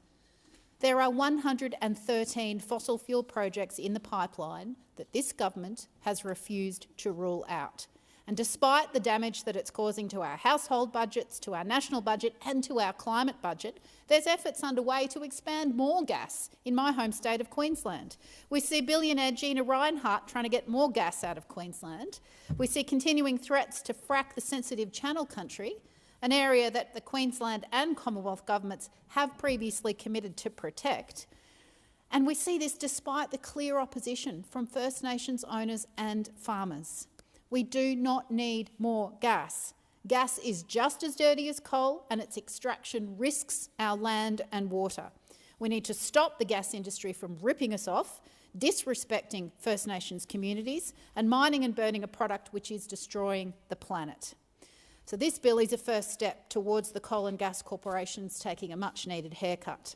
It will give powers to the minister to implement a 12-month price cap on the price of gas, which the government has said they'll set at $12 a gigajoule. This will, in conjunction with the coal price caps to be implemented by New South Wales and Queensland, this will deliver approximately $230 per household in savings over the coming year. But sadly, this doesn't mean that people will pay less on their gas and power bills. Those bills are still going to increase. It will just increase by less than it would have without this piece of legislation. This bill also allows the government to provide $1.5 billion of funding, co-funded by another $1.5 billion from the states and territories, to households and businesses to reduce power bills. Now, this is a start, but it's not enough. It's 1/16 of the amount that the government just gave in Stage 3 tax cuts to the rich in the recent budget. Those folk get $24 billion a year, and ordinary people are only getting $1.5 billion. That's why I'll be moving a second reading amendment to raise the rate of income support so that people can be helped out of abject poverty, and for a 2-year freeze on power prices to the level they were before the war in Ukraine, funded by the big coal and gas polluters. That's what the Greens will continue to push for, even after this legislation passes, and it's what households deserve. Now, unfortunately, we couldn't get the government to agree to make coal and gas pay from their record profits with a windfall tax to help households. What we were able to get the government to agree to is a support package in the next budget to help low-income households and renters and businesses get off gas and switch to high-quality electric appliances. That will lower power bills, it will reduce emissions, and it will reduce health impacts. The government has agreed to work with the Greens to develop a significant package of measures to help households and businesses electrify their operations, improve their energy performance and cut energy bills as part of that 2023-24 budget process. The This will help roll out electrification to businesses and households, and will be particularly looking to support those groups that have struggled to access the benefits of home electrification, like people on lower incomes, private renters, people in public and community housing, and folk in apartments. If we're going to transform this country to run on 100% clean, green, renewable energy, which we need to do as soon as possible, we need a solution for everyone, not just those with the disposable income who can afford to upgrade their rooftop, their cars and their appliances to access the thousands of dollars of energy savings and the climate benefits.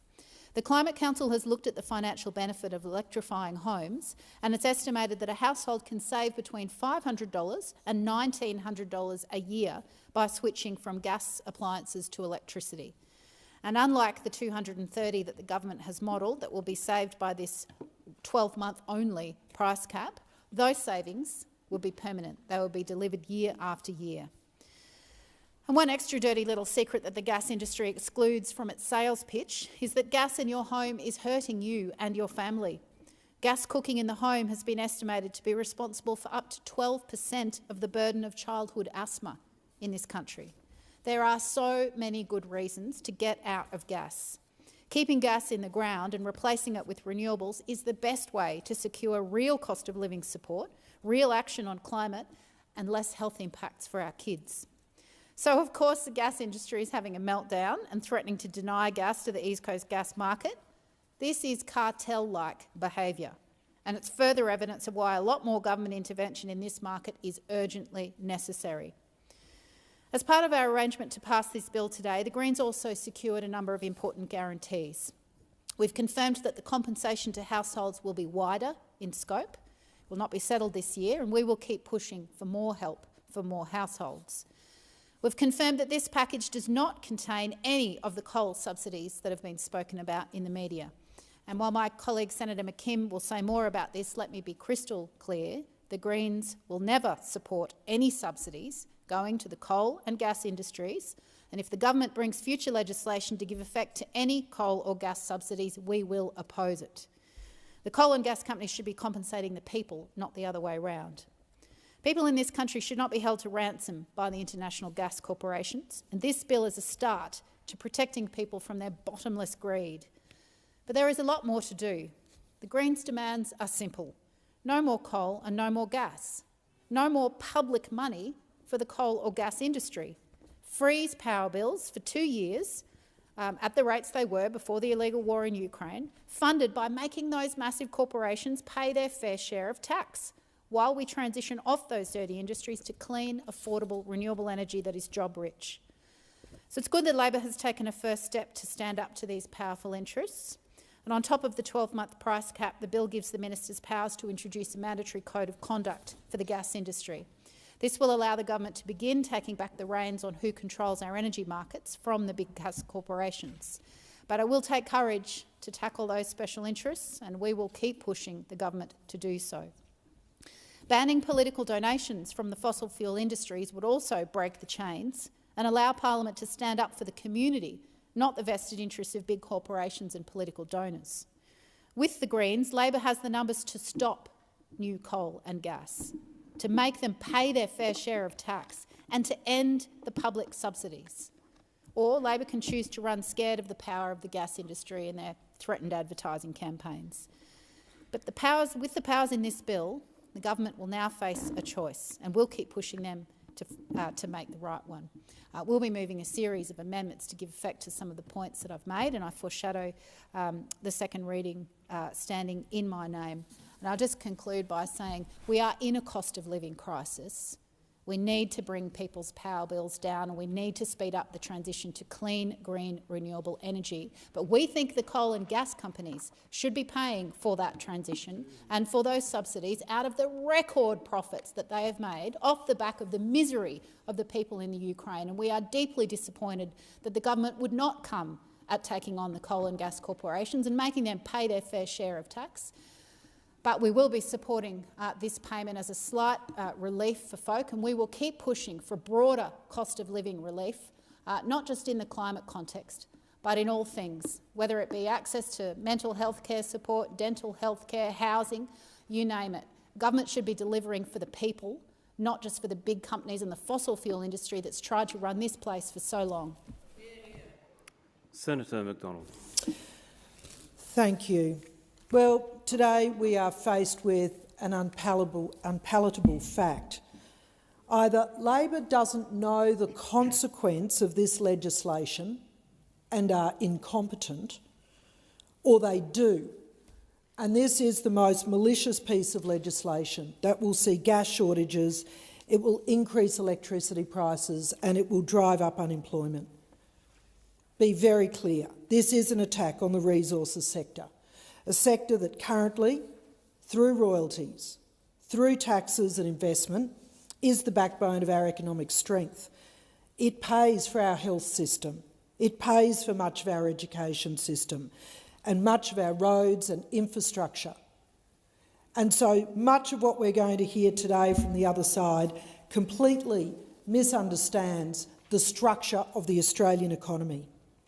And if Australians knew what Labor and the Greens are passing today, if they knew what the future holds for them in the very near future, they would rightly be devastated, because this legislation is selling out their future.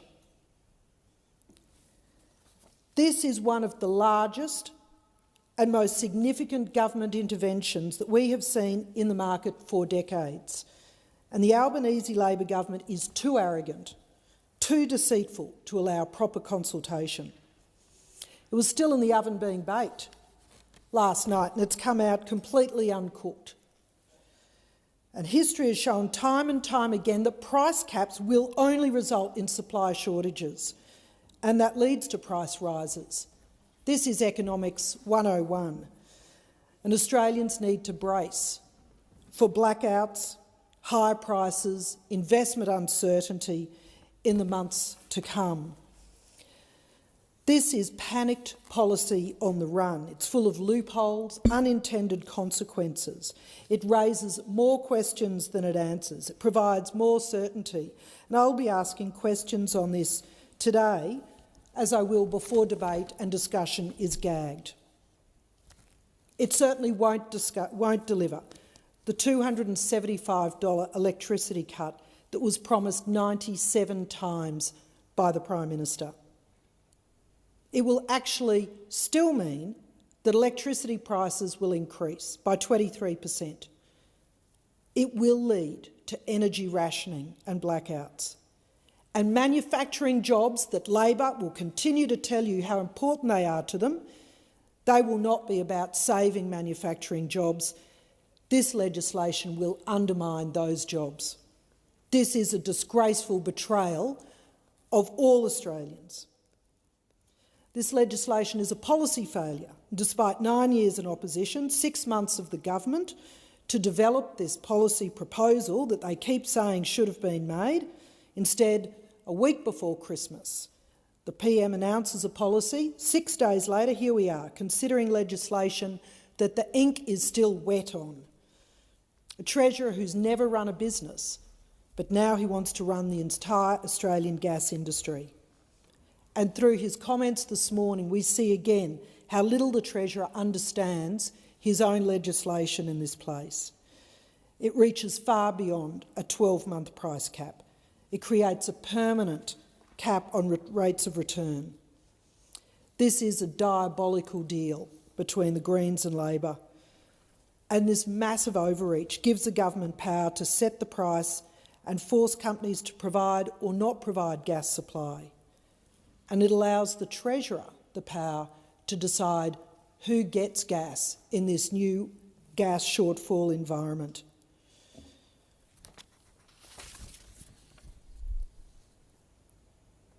Energy experts have already been quoted as saying that this is the single worst piece of energy policy in the world in the last 20 years. After almost 20 years looking at global energy markets, despite staunch competition from many other dreadful policies around the world. That's not a competition that we want to win. The damage has already started. Nearly all gas contracting has shrivelled up in the last few days. This unprecedented market intervention announced risks driving investment out of the system.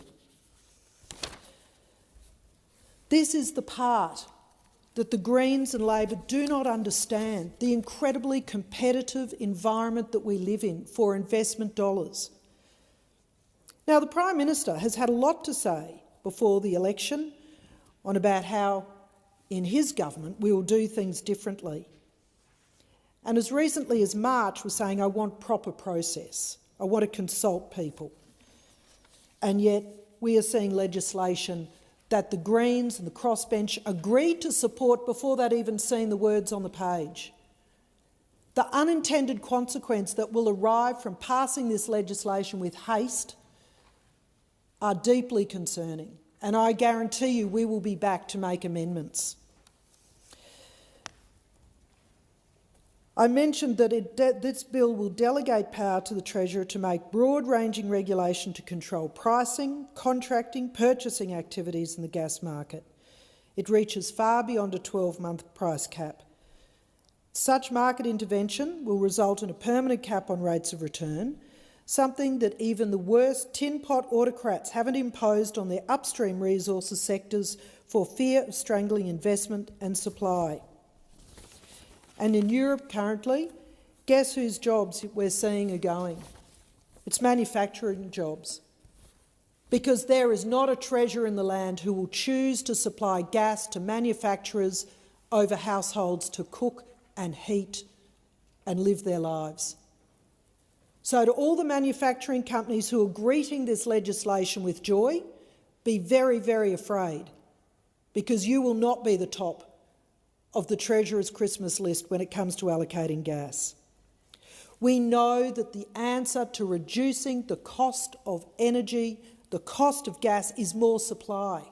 We are a nation blessed with resources, and the arrangement that this nation has with investors, both domestically and abroad, is that the investors take the risk. They provide the capital, the risk, the workforce, the planning approvals to access our resources, and in return they pay royalties, they pay company taxes, they pay PAYG taxes, and they invest in operational capital investments that flow to small Australian businesses. Businesses in my part of the world, regional Australia. This rush legislation will end up with loopholes that provide no clear solution to this crisis. The mandatory code of conduct does not include retailers. Normally, the Greens would want to know what these gaps are. They would be keen to make sure that they are part of passing reasonable and good legislation. But they have instead allowed this to be rushed through with unintended consequences that we will all regret. This breach of faith of bringing legislation to the House and then the Senate with absolutely no oversight is not new. The gas companies earlier this year were asked to join a heads of agreement to provide what was expected to be a supply shortfall to the market. They did that. 157 petajoules of gas was agreed to be supplied to the market. But now, only a few months later, they are being demonised and another breach of faith for important investors in our economy. We know that Ministers Bowen and Husic have no desire to support a gas industry. Minister Bowen called a gas-led recovery BS. Husic called producers greedy. The Greens and Teals don't want cheaper gas. We've already heard they hate gas. But their support of this policy will increase prices and hurt the very people who they proclaim to want to assist. They have no understanding of reality, the competition for investment that we are under, and the huge amounts of taxes that are paid in this nation. There is no industry support for this legislation. Labor has ignored all expert advice. Regional towns like Roma and Miles, who have prospered due to gas industry, The agricultural people in that region who've prospered due to more jobs and support to stay on their farms, those regional jobs are threatened. Family businesses are at risk. Labor does not care about these communities. They're looking for a headline, not good policy. This is cheap politics from some backroom boys, and it is not about the future. We are an export nation. We rely on investment from super funds, from offshore, to make the most of our extraordinary assets. And this legislation has run an icy finger down the spine for every project in this country, every well-paid job, every GST and tax dollar that currently goes to supporting health and education and infrastructure in this nation. We support household relief. We asked to split this bill to allow for that part to be passed singularly, but Labor voted that down because they are more interested in playing politics than in good policy. Now, Labor's modelling shows that electricity prices will go up next year, 23%. There will be no reduction of $275 as promised, 97 times. And the retailers, which will not be included in the mandatory code of conduct, can still game the market, the spot market, with high prices. Credit Suisse has warned gas price fixing will increase the risk of blackouts as early as 2023. Energy Quest warning of 19 years of supply is now stranded, and price caps have been proven to lead to shortfalls.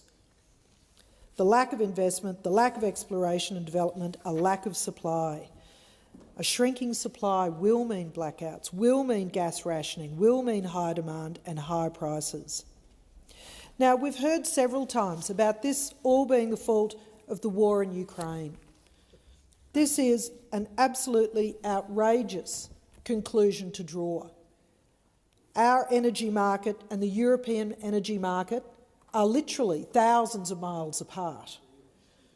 The root cause of the energy crisis in Australia is the lack of renewable energy sources, reliable energy sources, the low renewable energy generation, and the lack of baseload power.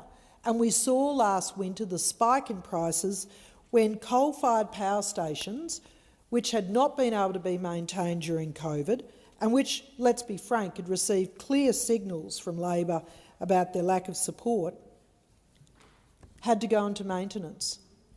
Next year we expect Liddell coal-fired power station, to go offline.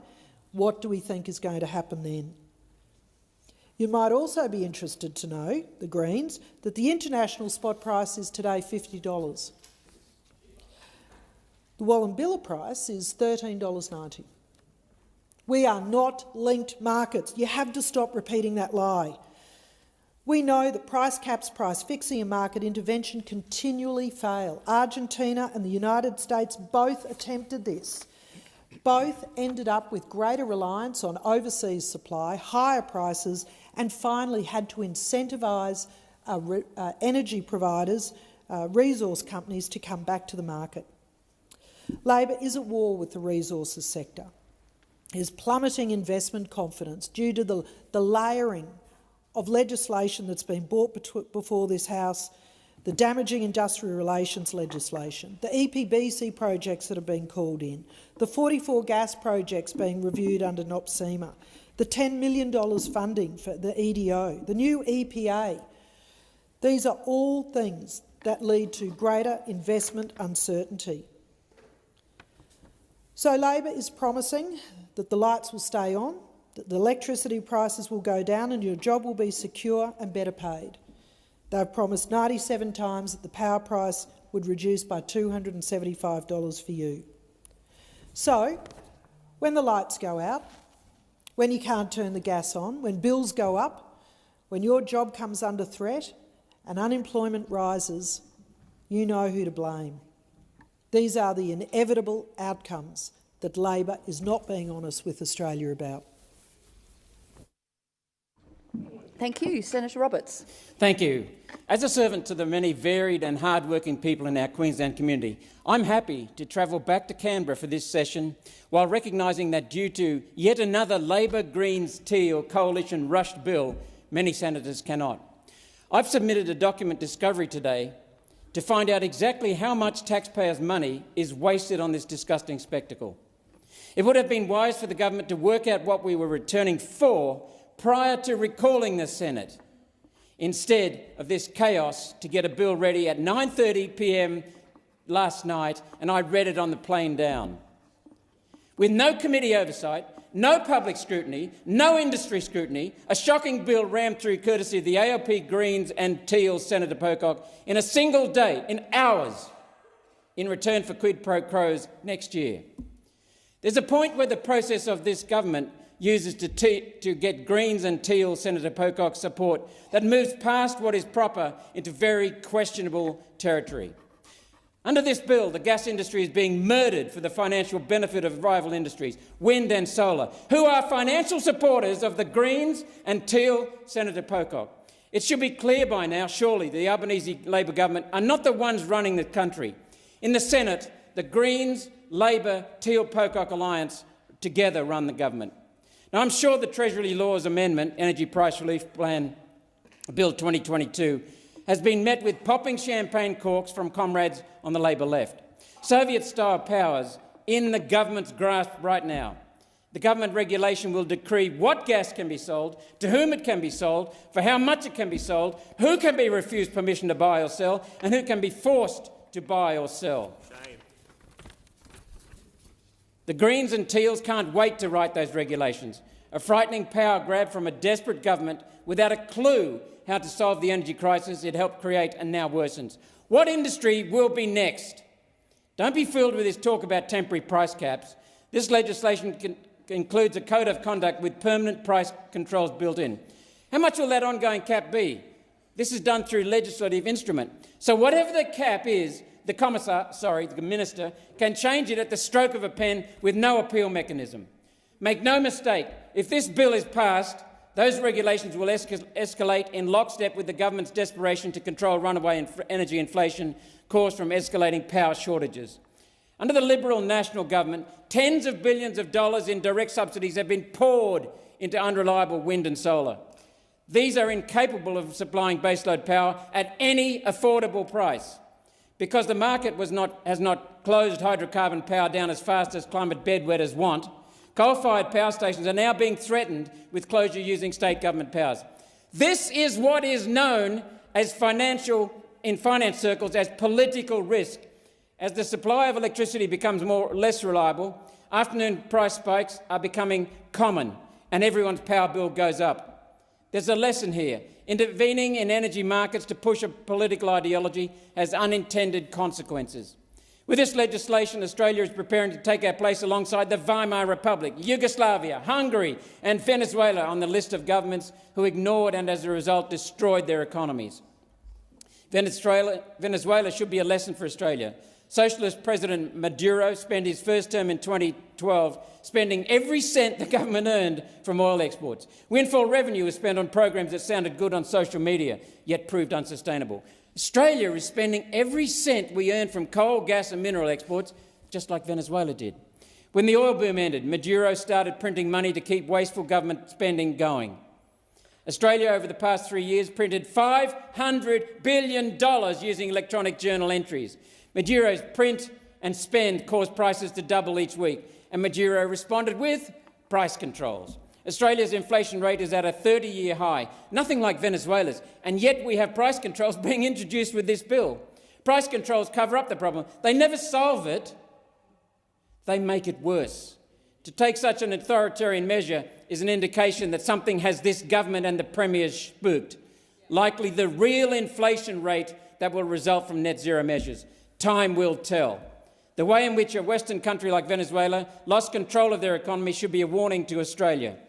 For 3 years, print and spend measures have been waved through our Liberal, Nationals, Greens, Labor and now Teal's uni-party voices. Labor did not inherit Scott Morrison's mess. Labor in the states We're part of Scott Morrison's mess. Whether our inflation rate from this point moves forward, moves up or down, is squarely in the government's hands. A small number of people in the government think that they are smarter than the free market, the collective will and ideas and hearts of millions of people. The same free market has for generations successfully combined hundreds of thousands of workers with hundreds of billions of dollars of capital equipment in order to successfully manage trillions of dollars in mineral resources for the lowest cost to the customer. Now, though, our federal and state Labor governments, together with the fake Christian, fake Conservative New South Wales government of Matt Keane and Dom Perrottet, think this piece of legislation will fix what they broke. Rubbish.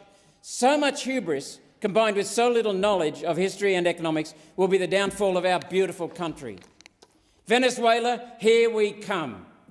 In 6 months, the Albanese government has steered Australia from welfare liberalism to socialism. Next port of call will be statism before Labor reach their ultimate destination, communism.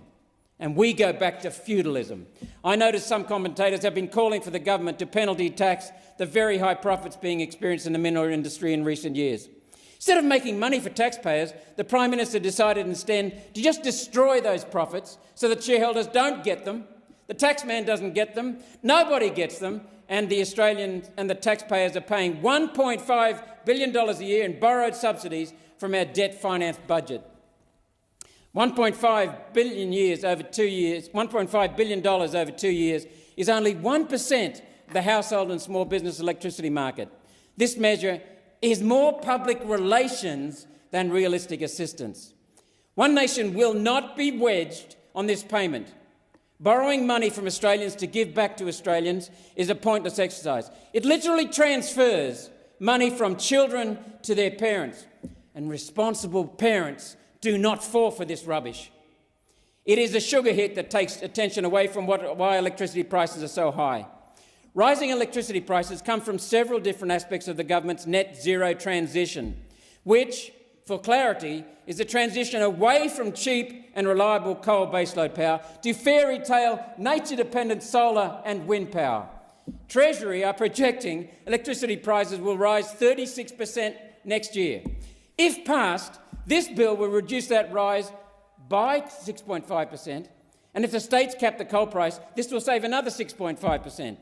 In any event, electricity is still going up next year. Households can expect a rise of $420 using the government's own sums, a rise of 23%, almost a quarter higher.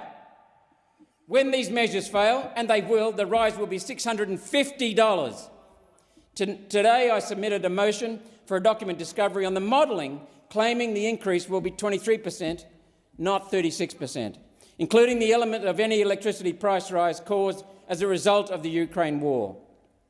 Now, I look forward to seeing this modelling. The Treasury Laws Amendment Energy Price Relief Plan Bill 2022 deals with gas only. The Albanese government has dumped the coal price ceiling on the states to avoid having to pay compensation. John Howard's government pulled that same bypass around the Constitution when he took property rights away from farmers to meet the UN Kyoto targets without paying a cent to compensation to farmers. The Albanese government has joined John Howard's government in destroying trust in government. With the result, government must now apply more and more coercive measures to government. Australia's gas price has been a problem since the end of 2020. The government's Australian energy regulator, the government agency itself, confirms the rise in gas prices started more than a full year before Russia invaded Ukraine. Treasury and the government spin doctors blaming Russia for electricity price rises is dishonest. It is deceitful. Gas and coal price rises have resulted from the need to back up unreliable wind and solar with gas, combined with colder temperatures and a wind drought across Western Europe. At the same time, the idiots in power in Western Europe closed their coal and nuclear plants.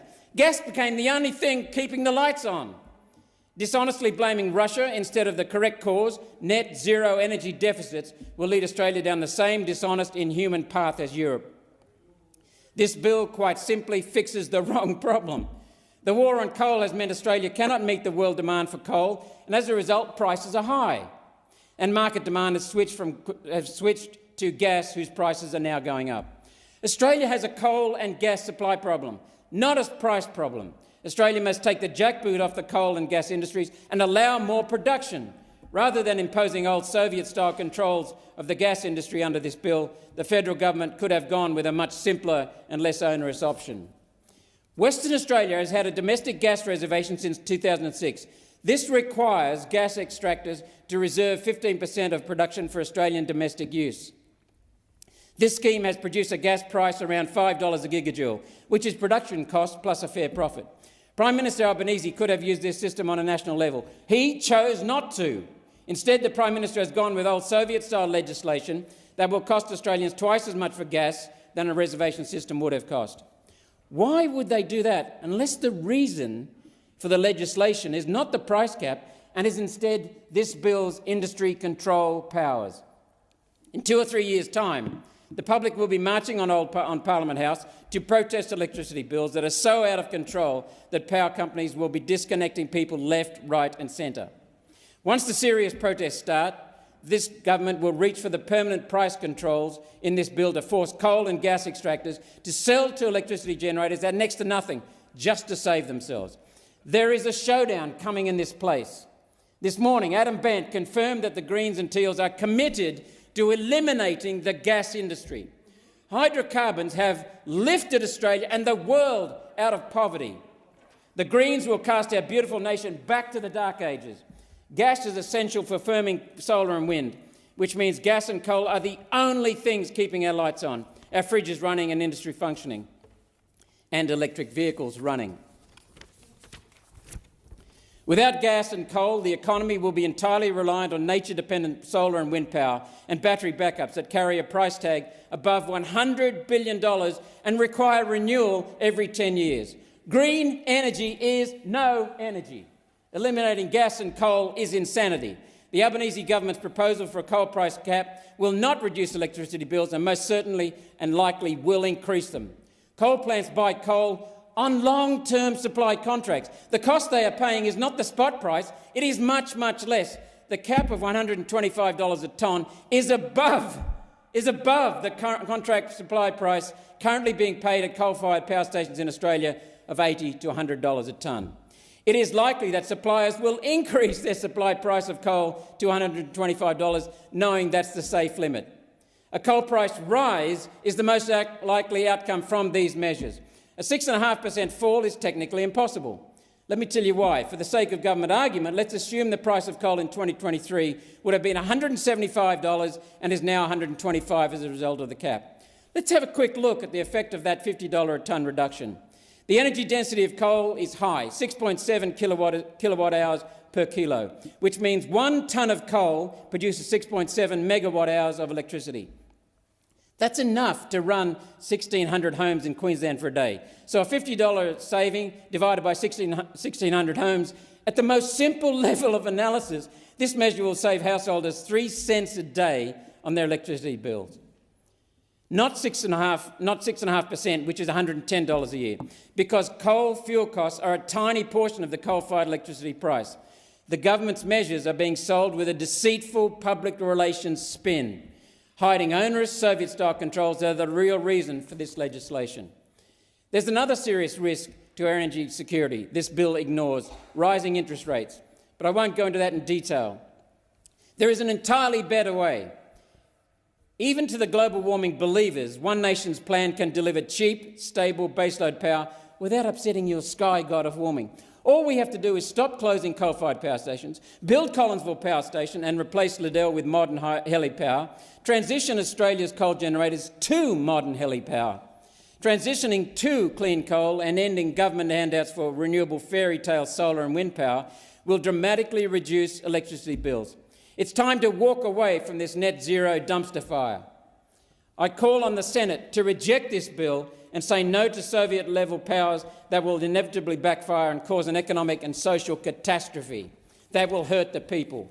One Nation has been right to oppose net zero madness for 25 years. We will continue to be a voice of reason, bringing better solutions to this parliament.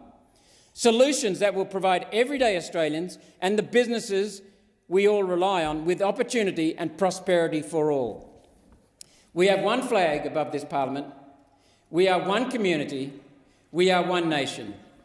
Thank you, Madam Acting Deputy President. Thank you, Senator Roberts. Senator Cash. Thank you. And I do rise to make a contribution, albeit a very brief one, on the Treasury Laws Amendment Energy Price Relief Plan Bill 2022. Given that the debate in total guillotines at 4:30, I will make my remarks incredibly short to ensure that we have some time in committee this afternoon, and I just want to address three issues. In the first instance, though, I do foreshadow that I will be moving a second reading amendment to refer Schedule 1 of the bill to the Economics Legislation Committee for inquiry and report by the 7th of February 2023. The first issue I want to address, we saw this morning when the motion in relation to the routine of hours was moved. The absolute chaos in terms of the process that this bill has been through to actually get to this place.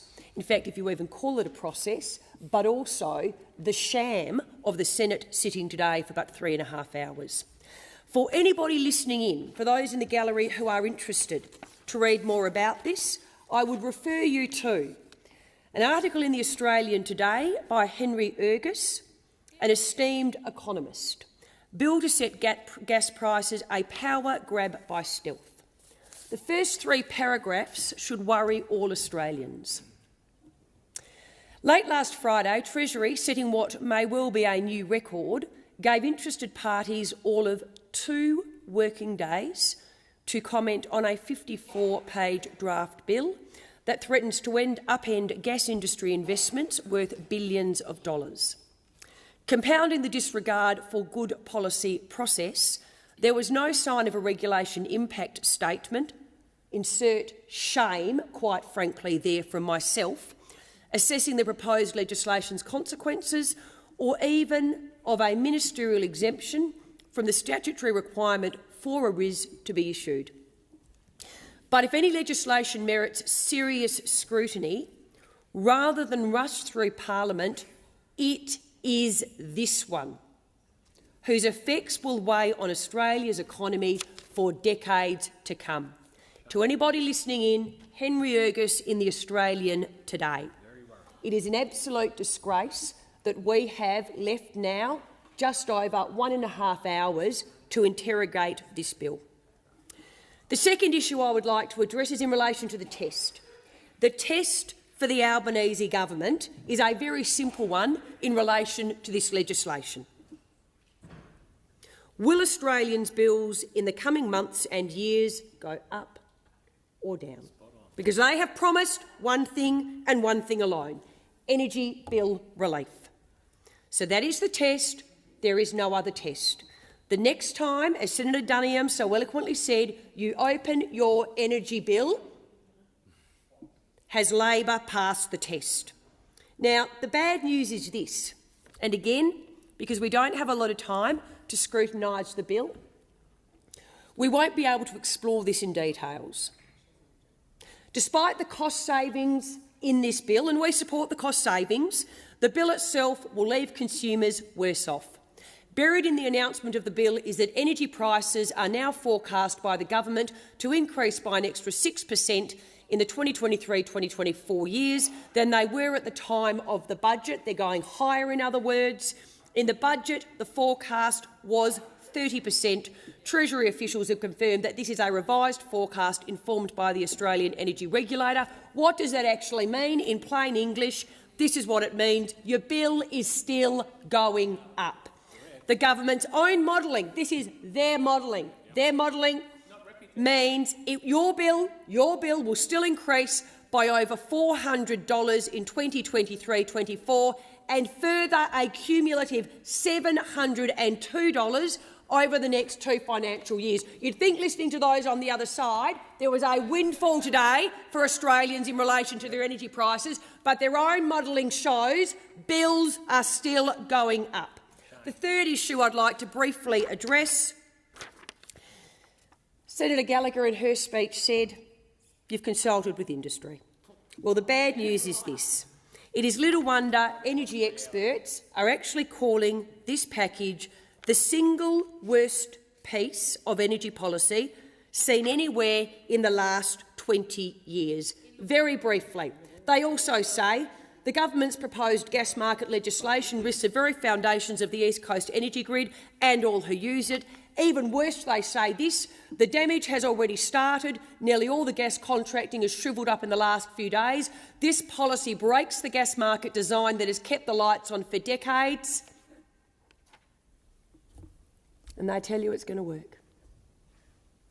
I'd listen to the experts if it was me, the experts who are in this industry and who know the effect of this type of government intervention. Again, I said I would keep my comments brief. I end with this. Yet again, the test for the Albanese Labor government is a simple test in relation to this legislation. Will Australians' bills in the coming months and years, because this is not a one-off, will Australians' bills in the coming months and years go up or down? That is the test. There is no other test. Thank you, Senator Cash. Senator McKim.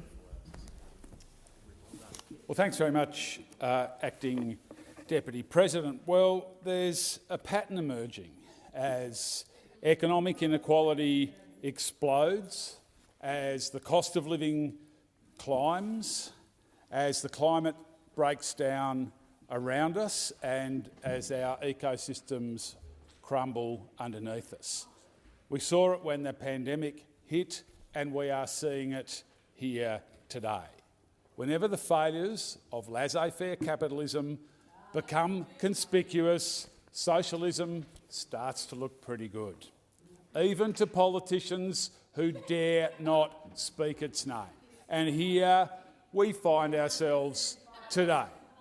Parliament's been recalled because coal and gas companies are profiteering off the back of a war. And in a deregulated energy market with mostly privatised electricity suppliers, energy bills have gone through the roof. And we need to do something collectively, and the government is moving to cap wholesale energy prices. But importantly, the government isn't planning to put a ceiling on power prices. That's not what this legislation does. And the Greens have been calling for a freeze on electricity bills, and we are providing the government with a mechanism to do this. Now, there's no limit in this legislation to the amount of money the government can allocate to help people pay their power bills. So if people have to pay even a single dollar more on their power bills than they currently do, it'll be on the government. And let's be clear also about emissions. The government is not doing what is needed if Australia is to help prevent the breakdown of our planet's climate. Under this government, sure, we agree. We're not going off the cliff as fast as we were under the previous government, but make no mistake, we are still going off the cliff. Because instead of taxing the coal and gas companies' super profits, and that is actually what the government should be doing, taxing these wartime super profits and using that revenue to provide genuine cost of living relief, including by freezing people's power bills, the government is planning to give the coal companies even more public money.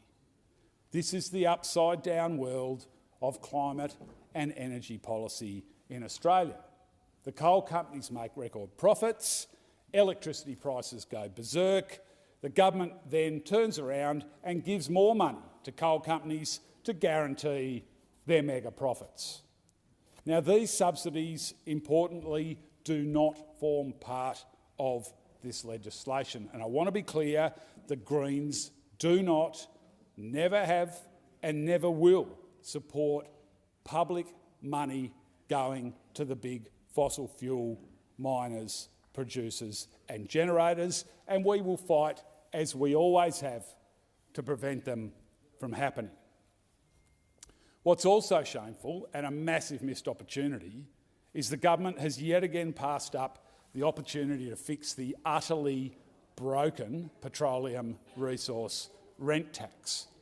Despite reaping mega profits on the back of a global boom, many global gas giants are forecasting they will not pay a single cent in the PRRT.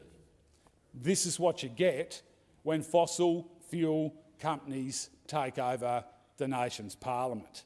Money talks, and their millions of dollars in donations to the major parties talk very loudly. Make no mistake, the resources industry calls the tune in this place.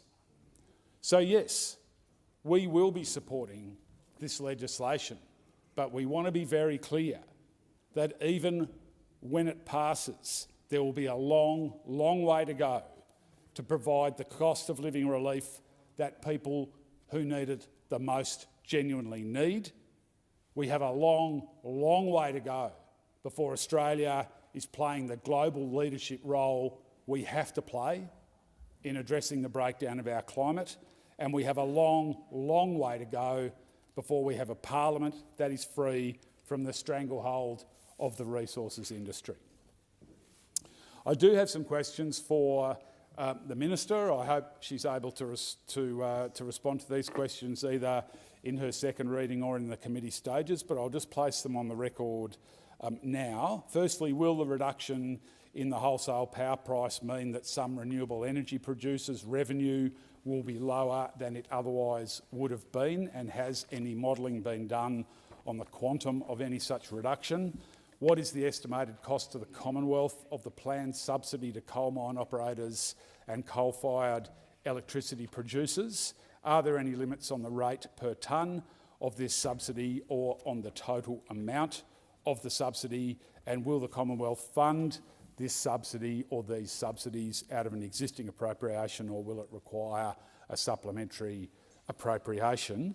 And finally, in the interests of moving along, Acting Deputy President, I do move the second reading amendment on sheet 1792 that has been circulated in my name, which calls on this Senate to reject all new fossil fuel subsidies. Thank you, Senator McKim. Senator Ruston. Thank you very much, Madam Acting Deputy President. Well, this is just another con by the Labor Party. Today, the Labor Party, with their stablemates, the Greens, are intending to legislate a lie. This bill will not see power prices going down. We know that power prices are only going to go up. Those opposite know that power prices are going up, but they're still prepared to mislead Australians. I mean, the opposition has always said we would not stand in the way of constructive, sensible cost of living relief to Australians, but this bill does not deliver that. So today we're going to see this bill shoved through this place because those opposite simply do not know the answers to the questions that they would have been asked had we been able to have an appropriate length of time to prosecute all of the very substantial issues that sit behind this bill. So instead of coming in here and answering questions about who's going to be eligible for the payments, how much will they be eligible for, what will small business be able to get access to, who's going to miss out when demand exceeds supply, whose power is going to be cut off, where's the modelling to show that energy prices are actually going to go down? Clearly there isn't any because we know they're going up. But most importantly, we would like to know from the government opposite and their colleagues, the Greens, what are you going to say to the Australian public when your disastrous interventions into the gas market mean the prices go up and Australians' power bills go up at the same time? But most concerningly, what are you going to say to Australians when the lights go out? So the contempt for this parliament by those opposite, didn't get the legislation in its final form until 8:45 last night. How on earth is anybody supposed to prosecute the details of legislation in that time frame? We've had 6 months that we could have had, that they've had to be able to deliver an energy policy, and what they've done at the 11th hour, recalled the parliament at great expense to the taxpayers, including flying people in from overseas. I'd like to know who's footing the bill for flying those of their colleagues that are overseas. Yeah, and well, carbon offsets as well. But the reality is the complete contempt in this place by those opposite for the institutions of this government are unbelievably eye-watering.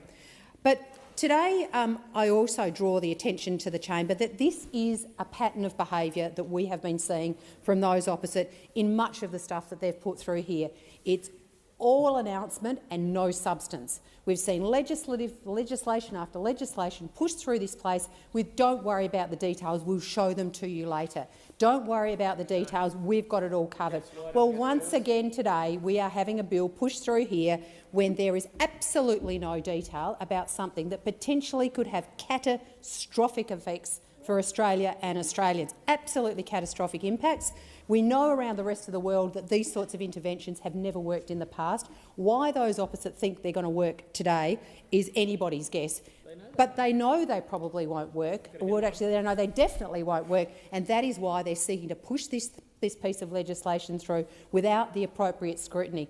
So many on our side of the parliament would have loved to have had the opportunity to speak on this legislation, but in the interest of getting it into committee, so you actually have to answer some questions, albeit in a very truncated form, where they are not able to speak. But in saying that this is a really dangerous and concerning habit that we're seeing from those opposite, there is a second reading amendment that I'd like to foreshadow that I'm intending to move, Madam Acting Deputy President, in relation to the decision earlier in this week by the Minister for Health to slash Medicare subsidised mental health support for the most vulnerable Australians. You know, the government has prioritised pushing this piece of legislation through this place instead of prioritising the support for Australians who are battling with mental health. One would suggest, the way things are going, that they would prioritise their budget and their own ideological beliefs ahead of the mental health of Australians. And once again, in true Labor style, they are ignoring the advice of experts. Stakeholders like Dr Michael Greg Carr, who is actually calling on the Health Minister to resign, the Institute of Clinical Psychologists, Australian Psychological Society, Suicide Prevention Australia, the Australian Association of Psychologists, and even their own backbench are saying this is a bad decision. So as we come into Christmas, when people, particularly lonely people, often find it toughest, with COVID still rampaging on our doorstep, cost of living going through the roof, and this piece of legislation only going to make it worse. In my hometown in the Riverland, we are currently enduring a creeping flood that is likely to impact seriously so many livelihoods over this summer period, right at a time when Australians are needing the support of mental health supports that would be provided by these additional Medicare subsidised psychology sessions. They are ripping them out. And they're ripping them out even when the advice of their own report says that they should be kept in. So once again, we have seen a track record in legislation and policy development, but those opposite, where no detail, let's not worry about having any scrutiny on anything that we do, do not care about the advice of the experts. Instead, they're just going to ram it through here, and the consequences of what they're doing, they'll worry about that later. Well, I can say that Australians will be worrying about the decisions that are going to be forced through this place today for many, many years to come. And I look forward to those opposite actually looking Australians in the face when their power bills go through the roof, when their power gets cut off, and they will actually have to accept the consequences of this disgusting legislation. Senator Babet. One of the most terrifying words in English language. The most terrifying. I'll tell you, I'm from the government and I'm here to help. I'm here to help. Terrifying, as President Reagan once said. Now, he could have easily been speaking about the Labor Party's plan to cap energy prices, as well as all the other increased regulations that they want to implement on the sector. This is a government solution almost guaranteed to make the very problem worse that it purports to solve, as was observed in the 60s and 70s with the fuel price caps. I don't know if anyone recalls that. You're all a bit too young in here, but if you do, there you go. Now, the United Australia Party, of course, stands with consumers and business owners who are bearing the brunt of skyrocketing energy prices, and of course we want to see prices come down. Now, we wholeheartedly support the $1.5 billion of temporary bill relief measures for those who need it, but we do not support the price caps or any increased regulations in the sector. Now, high energy prices are not simply the result of a war on the other side of this planet. like the Labor Party would have us believe. They are a product of self-inflicted, systematic deterioration of our energy sector over many, many years. Now, it's hard to see, it's very hard to see actually, how the Labor Party's naive market intervention will make any real-world difference whatsoever. Now, the government's proposal has already created enormous uncertainty in the market, as we all know. It will almost certainly cause energy investment to constrict, which will limit gas supply even further, making energy shortages more likely to occur. And for what? For what exactly? Prices are still predicted to rise in the next 2 years by the government's own account by many, many hundreds of dollars. Now, the long-term solution, and there is a long-term solution, the long-term solution to high power prices is not more government intervention in the market. That's ridiculous. It is not billions of dollars in tax subsidies or anything else. The long-term solution to high energy prices is greater supply. It's basic high school economics. I think I learnt that in Year 8. We must also get rid of red and green tape. Basic economics. Thank you, Senator Scarr. And we must allow the private sector to produce. We don't need government intervention. We need less government intervention. The government, let's be honest, the government couldn't organise a beer in a brewery. That's what they couldn't do. Now, it's very clear what is happening here. The government is determined not to use the coal and gas we have, and the government is determined to stifle the opening of new coal and gas projects. In fact, there are 89 coal, oil or gas projects sitting in a construction pipeline. Excuse the pun. Now, these projects have either been publicly announced or they are in the feasibility stage, and they are worth around $274 billion to the national economy. They would also create nearly 500,000 jobs.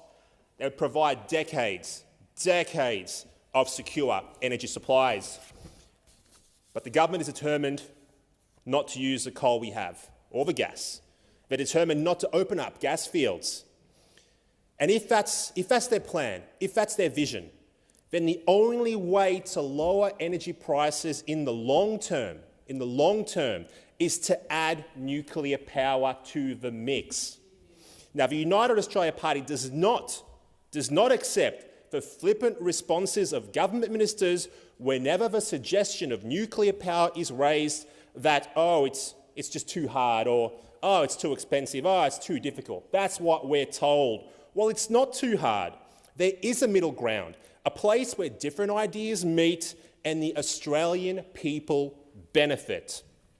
What is too hard, though? What is too hard is watching the average Australian suffer under massive cost of living pressure and skyrocketing energy bills, while a very real, tried, tested, safe and proven solution is staring at us right in the face. Now, Australian consumers, Australian businesses, Australian manufacturers, they deserve reliable, abundant and cheap energy. Without cheap energy, we will see a decrease in our standard of living. That is just the facts. It will happen. Now, irrespective of whether this bill passes today or not, and we all know it is likely to pass, the United Australia Party asks the government to initiate a genuine study on the costs and benefits of nuclear power. It should analyse emissions, cost to users, cost to government. Now, the Labor Party's 12-month price cap mechanism is a short-term cure that may well be worse than the disease. We need a permanent solution to keep prices down. Now, the UAP took to the election a nuclear policy because we're committed to the long-term future of our country. Now, the time for an honest debate on nuclear power is now. We need to plan for stable power prices into our future without the need for repeated emergency relief measures. Senator Mackenzie. Thank you, Madam Acting Deputy President. I rise to speak against the Treasury Laws Amendment Energy Price Relief Plan Bill. It's never the lie that's the problem, it's always the cover-up. And this legislation is the cover-up for the embarrassment of the 97 untruths the Prime Minister, Anthony Albanese, spoke during the election campaign when he promised to reduce Australians' power bills. This bill will not reduce Australians' power bills. Not before Christmas, not next year, not the year after that.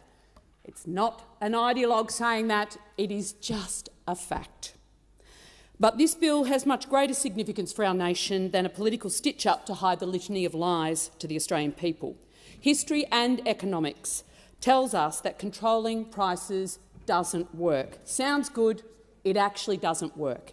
The most notable in recent times was the attempt to set a floor price for wool in the 80s. When the floor price failed and was abandoned, the Australian industry was left with a stockpile of between 4 and 6 billion bales of wool and a debt of $2.7 billion, back in the days where $2.7 billion was a lot of money. But history is littered with examples. In the latter part of the Roman Empire, when, according to the Edict of Diocletian, a study of price fixing in the Roman Empire, the price cap on gold contributed to massive currency devaluation and inflation and a collapse in the economy. In the 1970s, when President Nixon announced price controls on gasoline, that resulted in a sustained national shortage and rationing. Economic history tells us that price controls dampen investment and growth, create unintended distortions, worsen poverty outcomes and cause countries to incur heavy fiscal burdens. And wiser heads in this country, the experts that have already been mentioned, are waking up to this. News Limited commentator Terry McCrann says the cap on coal and gas shows zero understanding of how the electricity market actually works and even less understanding of reality. And I quote, "Nowhere in this multi-billion package is there the slightest effort to increase supply.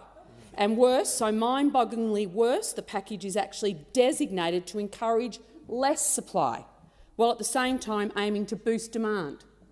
Now, whether you're talking eggs, milk or electricity, decreasing supply whilst increasing demand will increase price. The Australian's Henry Ergas says the legislation gives the government unfettered discretion to set any gas price it chooses. And the AFR today, favourite headline of the week, Labor's true spots are now on show. While Anthony Albanese tried to present a pro-business face to the Australian people before the federal elections, 8 months after coming to office, Labor's true spots are now on show. First, there was the retro industry-wide patent bargaining workplace shake-up. Now they're trying to ram through the electricity bill. Labor is reverting to its worst anti-business, pro-regulation, big government instincts. Hardly the mantle of hawk that the Prime Minister tried to tell us he was after. A lot more like Whitlam's. Thank you, Senator Canavan. You saw that one coming. But first of all, this bill gives the Labor government unprecedented, unchecked and dangerous powers to interfere and intervene in energy markets, long beyond the 12 months nominated by this bill. That means that when it doesn't work, because it won't, Labor will double down and intervene even further. Wait for it. That is what is going to happen. And this will further damage and smash our international reputation as a suitable and safe place to invest due to the stability and predictability of the laws of commerce that this country is supposed to run by. Instead, contracts will be torn up, agreements reneged on and confidence in government shattered. Secondly, this bill is a repudiation of our entire economic system. And after hearing Senator McKim's contribution, we know why. Because you know what? He reckons socialism's all right. He reckons socialism's all right. Said here. So the Labor Party, the left wing of the Labor Party, is in charge of this government, teaming up with the socialists from the Greens, and we have a bill before us that is going to wreak havoc and is a complete repudiation of our economic system, a repudiation of free market policies, the laws of physics, how you generate electricity and how you distribute it, the rule of law and the laws of economics. Following the fall of communism, and that is a political system that actually does reject all of those things, has resulted in an expansion of wealth around the world. You don't like to hear it, but the very economic model you deride and seek to dismantle is the very economic model that has lifted millions of people around the world out of poverty. It has made sure that my kids had a much better economic life than I did and like my parents before me. For decades, we've seen our whole communities lifted out of poverty and our living standard increased. And it's doubly concerning that you hear, their other mates, the ACTU, can't wait to dismantle the Productivity Commission, I read today. Why? Why? I see you laughing, Senator Cash. I know it's shocking. Because the Productivity Commission adopts failed models of economics. Failed models of economics. The very models of economics that means Australians are wealthier now than they have ever been. That is just a fact. Having negotiated a mandatory code on prices as a minister in the dairy industry, I can tell you the number one thing you don't try and do is do it without consulting industry. Because what's good for the Queensland dairy industry may not be great for the Victorian dairy industry, who's more export-focused. So if you're going to get a mandatory code of conduct right, consult industry. Guess what? Pretty hard to do. Pretty hard to do when you only finished drafting the legislation last night. Only got it off to the opposition by 8:47 last night. And today you have absolutely showed your disrespect for any scrutiny of that legislation and its unintended consequences. So instead of negotiating with industry, this Labor government has done a deal entirely with its mates, the Greens and Senator Pocock, socialists one and all, who I'm advised didn't even see the legislation. They were so desperate to do the deal. Bant couldn't wait to sign up.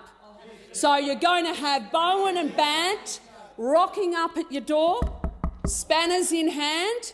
Let me take out your cooktop. Let me take out your cooktop and your gas barbecue.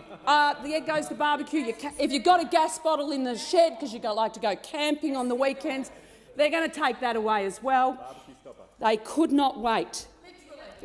So desperate were they to cinch a deal and be relevant. But Labor never learns, always returning to the big government interventionist Whitlam model. Just how similar this situation is to the Whitlam government attempt in 1973 to change our constitution to give the Commonwealth powers over price and income. They went to the referendum.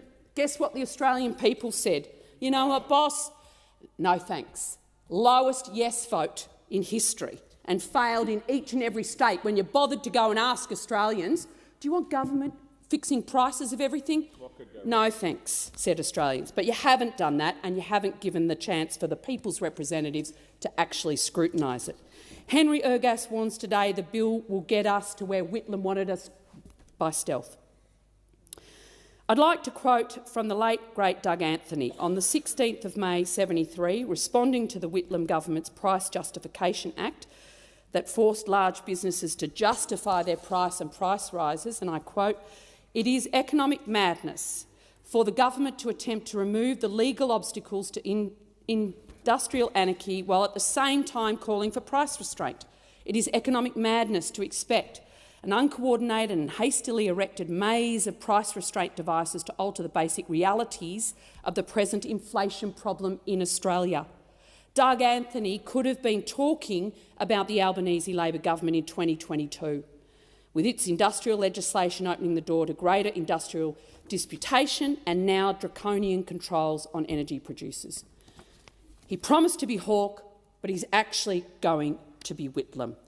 And I just want to finally, again, quote Ergas.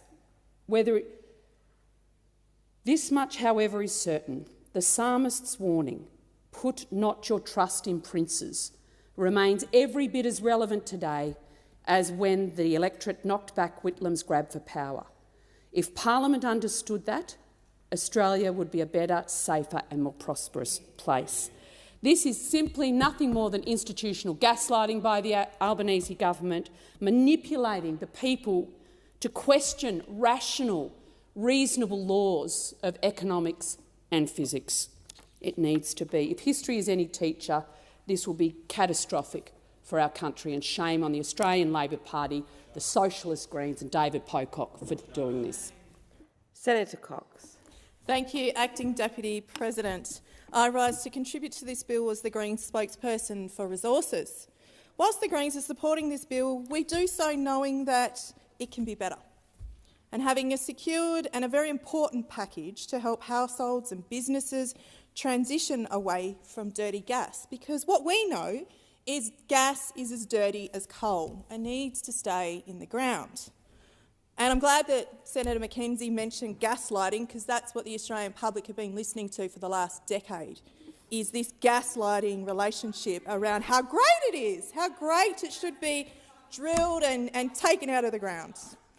So this bill will provide some relief, yes, but what it won't actually do is bring down the prices in a meaningful way, because it doesn't address the core issue, and that is not supply, and that's the gaslighting that the opposition would like us have to believe. The core issue is actually a lack of concrete and a funded plan to transition away from dirty and expensive gas to clean, green, renewable energy, which is actually the cheapest form of energy in Australia. So whilst a price cap and a mandatory code of conduct for the gas industry is welcomed in the short term, the long-term solution is, in fact, renewable energy. It's not the 114 new coal and gas projects currently in the pipeline, and it's not the $42 billion in subsidies that this government is handing out to the fossil fuel companies on a silver platter, rather than actually investing in renewable energy. It's supporting households and businesses to upgrade their appliances and transition to renewables. It's political donation reform, like my colleague Senator Waters talked about, both today but also in the last sitting. And it's establishing a National Transition Authority, which is the bill that my other colleague, Senator Ormond-Payne, has introduced. The Greens know that there are long-term solutions, and we are fighting for them. But as always, it is the major parties that are lagging behind time and time again and dragging this country down with them. We've seen a decade of denial, and now we're seeing more delay. Privatisation has failed to deliver cheaper energy in this country, and what privatisation has done has allowed companies to make billions of dollars in profit, which they don't mind, they're not paying any tax on, and they're giving their executives big bonuses with. Electricity is an essential service, something that is an inherent part of day-to-day living now, something that's so important that should not be in the hands of capitalist interests in this country. These companies only have one thing in mind, and that's about making money. In many circumstances, but especially in this one, the public good must come first before corporate profits. The gluttony of greed of gas companies in this country, as we've heard from Minister Cusick. Now, the Victorian government promised to build publicly owned, renewable and revive the State Electricity Commission, and the South Australian government is flirting with the idea of reversing some of the privatisation of South Australia's power assets. Now, Western Australia is the only state which has kept its electricity assets under government ownership. Now, make it no secret, I have my issues with the WA government, but this is one area where they've made the right call, despite the fact that this is only one aspect of energy generation, and a lot of the supply chain is still privately owned. Public ownership can go one step further in ensuring that First Nations people own assets as well on their country. Don't forget, when you stand in this chamber every morning, this is stolen land. Here in the parliament, wherever you go in this country, this land was stolen, and that's the truth. The land in which these energy companies have their assets on is stolen. The resources that they dig up and drill for is stolen. The wealth that these companies have made is stolen wealth. That you can't get away from. It belongs to us. It belongs to the First Nations people across this country. And we get the absolute pittance of what is made on the spot market and in other places, selling this, being exported overseas. And that's why we're still in disparity of wealth in this country, because we're not being given a fair go. And as we transition away from dirty fossil fuels, not only do mining communities that the Nats love to talk about, they need to be supported through a national transition authority. First Nations communities also need to benefit in that, because there's a disparity of wealth. If you don't open your eyes and have a look around your regional towns, the disparity of wealth in those country towns as well. Federal and state and territory governments have to commit at having First Nations-owned renewable assets. This is a key to respecting our sovereignty in this country. Giant fossil fuel companies have been getting off light with their behaviour across the supply chain. At one end, we saw heartbreaking destruction of the Juukan Gorge by Rio Tinto, the sacred place that held thousands of years of cultural heritage. And frankly, it's an embarrassing lack of consultation by Santos in the recently upheld Tiwi Islands case of the Barossa gas field. Recently, the government handed down its response to the Juukan inquiry, and we look forward to working with the government in implementing these recommendations. On the other end, we see companies making record-breaking profits. They have significant power imbalances when they enter into our communities, and they have price hikes that are not controlled. Whilst this code of conduct mainly applies to the wholesale market, at the end of the supply chain, it will also have implications for domestic production at the start of the supply chain. And the determination of Barossa is integral in part of this yarn and part of this story. And it's something that I promise you I will keep talking about free, prior and informed consent from gas companies in this chamber. And it was something that I will keep talking about in relation to the approval of environmental plans and the destruction of cultural heritage. It's all part of that. It's all part of balancing the ledger, Senator Scarr. So we understand and indeed hope that this code of conduct will be wide-reaching in reining in some of these giant, tax-dodging, greedy corporations. But ultimately, we over here at the Australian Greens know that the true solution is to stop propping up this industry and transition away from dirty coal and gas. And the time to do this is today and now. Thank you.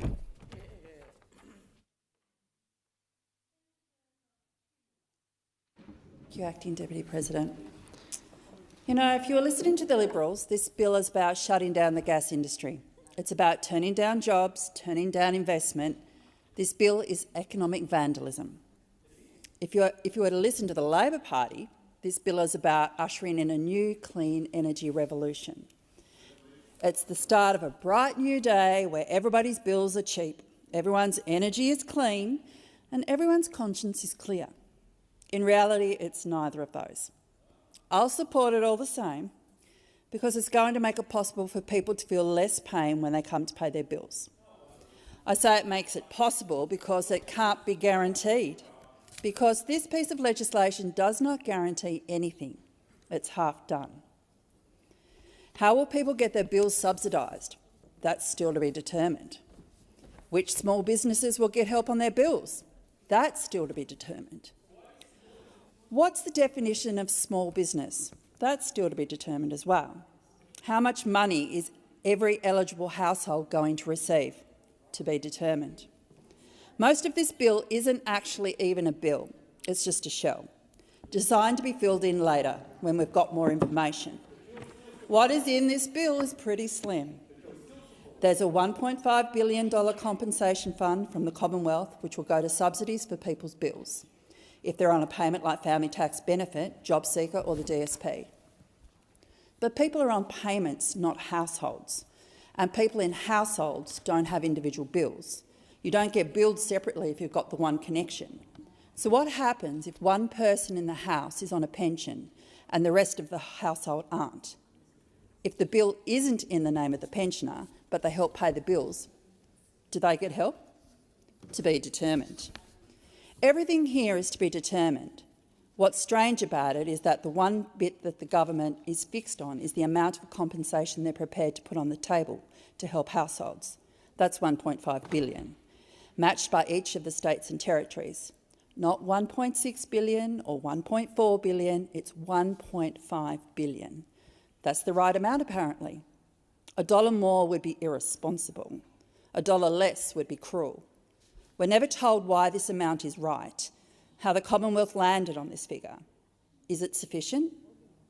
Is there anything that suggests it meets the scale of the problem we're facing? Because if there is, we aren't being shown it. And while that amount is capped, it's not the only compensation that the Commonwealth be on the hook to pay because of this bill. Coal-fired power stations don't look like they're going to be compensated too. The cap on prices means that they're not allowed to pass on costs more than $125 per tonne of coal they burn. Some of them are paying more than that for the coal. Anyone paying more for their ingredients than what they're selling their product for won't be in business very long. So it's reasonable that there's compensation.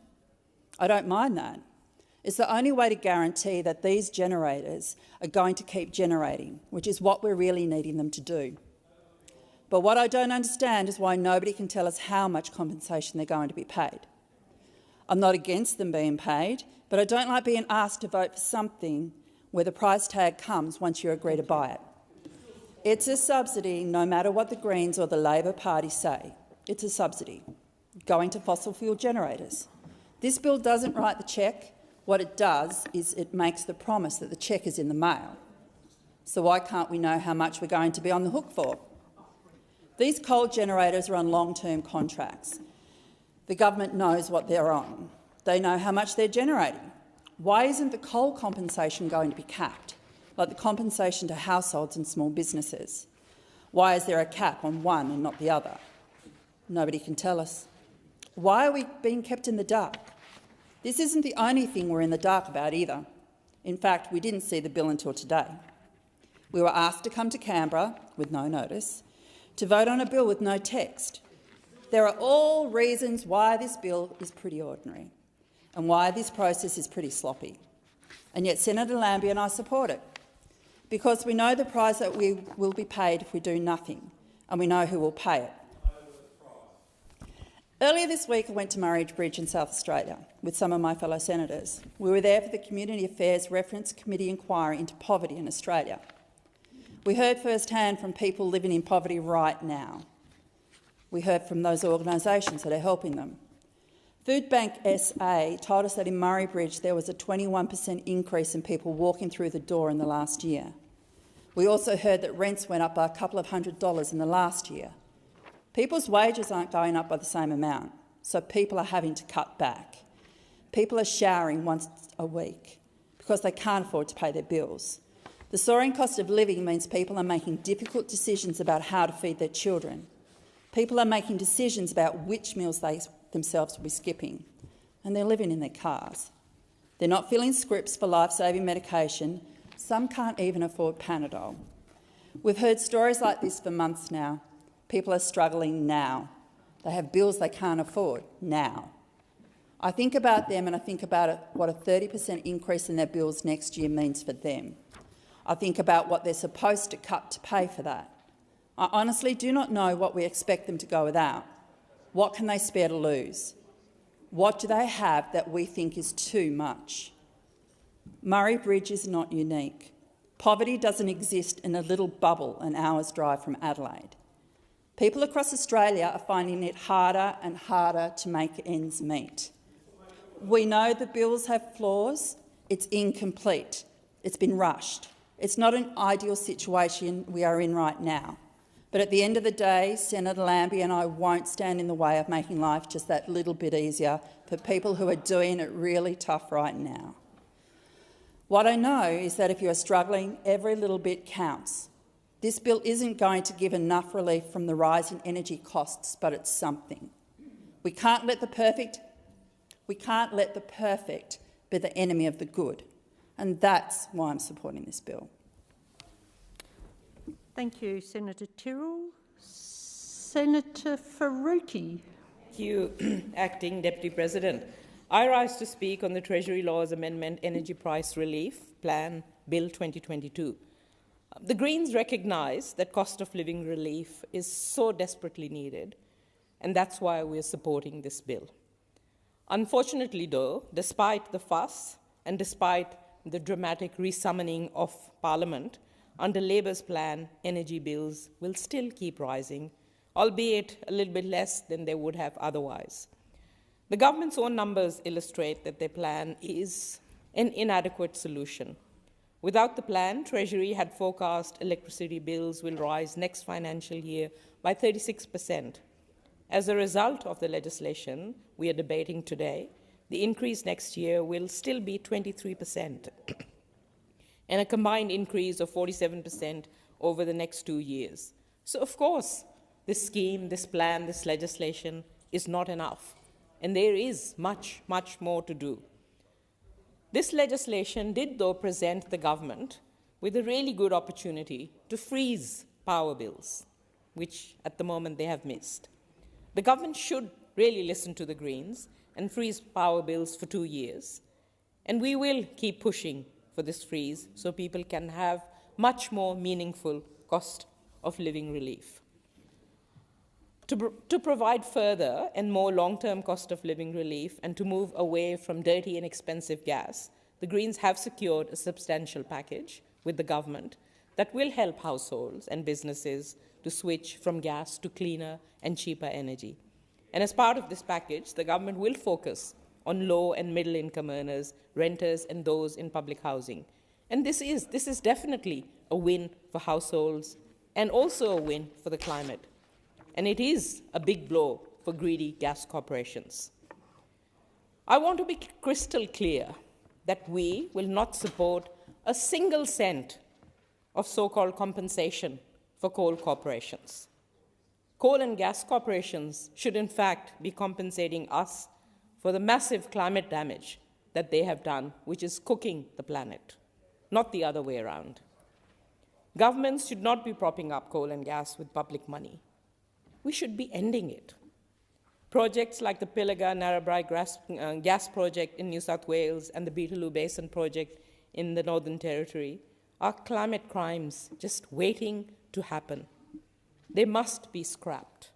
They destroy sovereign lands and forests while polluting water and air. The Labour government really needs to show the leadership and courage that is needed to deliver the big, bold solutions that this energy price crisis demands. Because the reality is this isn't a short-term dilemma sparked by the war in Ukraine. This is a crisis caused by neoliberal policy perpetuated by both the major parties at a state and a federal level over the past 30 years, and fueled by the greed of profit-bloated, morally bankrupt fossil fuel corporations. Major parties take dirty donations, then give these corporations criminally cheap access to our publicly owned resources. Some of these corporations pay no royalties or tax, and then they get billions in subsidies handed to them in a platter. Meanwhile, these corporations, whose business model has been to fuel climate change denialism, purchase favourable government policy, and profit off climate catastrophe, have been raking in record profits.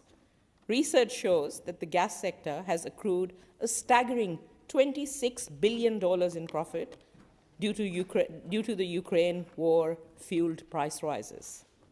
That is absolutely disgraceful. What we need urgently is a windfall profit tax to rein these corporations in. This should not be controversial. Even the Conservative UK government has introduced a windfall tax to fund cost of living relief. So what's stopping our allegedly progressive Labour government? Interjections are disorderly. Sorry, Senator Faruqi, can you just resume your seat for a minute? Senator Canavan. Senator Canavan, interruptions are disorderly. Please listen quietly. Thank you, Senator Faruqi. Thank you, Acting Deputy President. A windfall profit tax should not be controversial. Even the Conservative UK government has introduced a windfall tax to fund cost of living relief. So what's stopping our allegedly progressive Labour government from doing what Nobel Prize-winning economist Joseph Stiglitz has called a no-brainer? It is a no-brainer. This government, like the last one, is beholden to fossil fuel and energy companies. It should be the other way around. Privatization of our electricity and energy grid has been disastrous, not just for affordability, but for the pace of the clean energy transition. We must bring our resources and energy assets back into public hands. Essential services, whether they be education, health, or energy, should never be run for profit, and private companies should never have the power to hold us to ransom like they have. Coal and gas corporations exist for one thing, for making profit from environmental exploitation and destruction. Their greed and appetite for resources is insatiable. They are killing the planet. So the solution isn't treating these corporations as good faith players who deserve compensation. The solution is recognizing that they have long ago forfeited their social license to exist at all.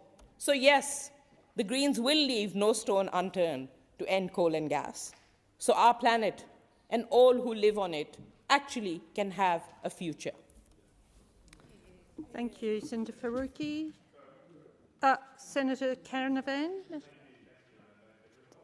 But I just want to make a brief contribution on really the state of the chamber today, and it's been my observation today that the Labor Party has been very subdued today because, as the Prime Minister has said, he is stunned. He's stunned that we are here and fighting for the Australian people.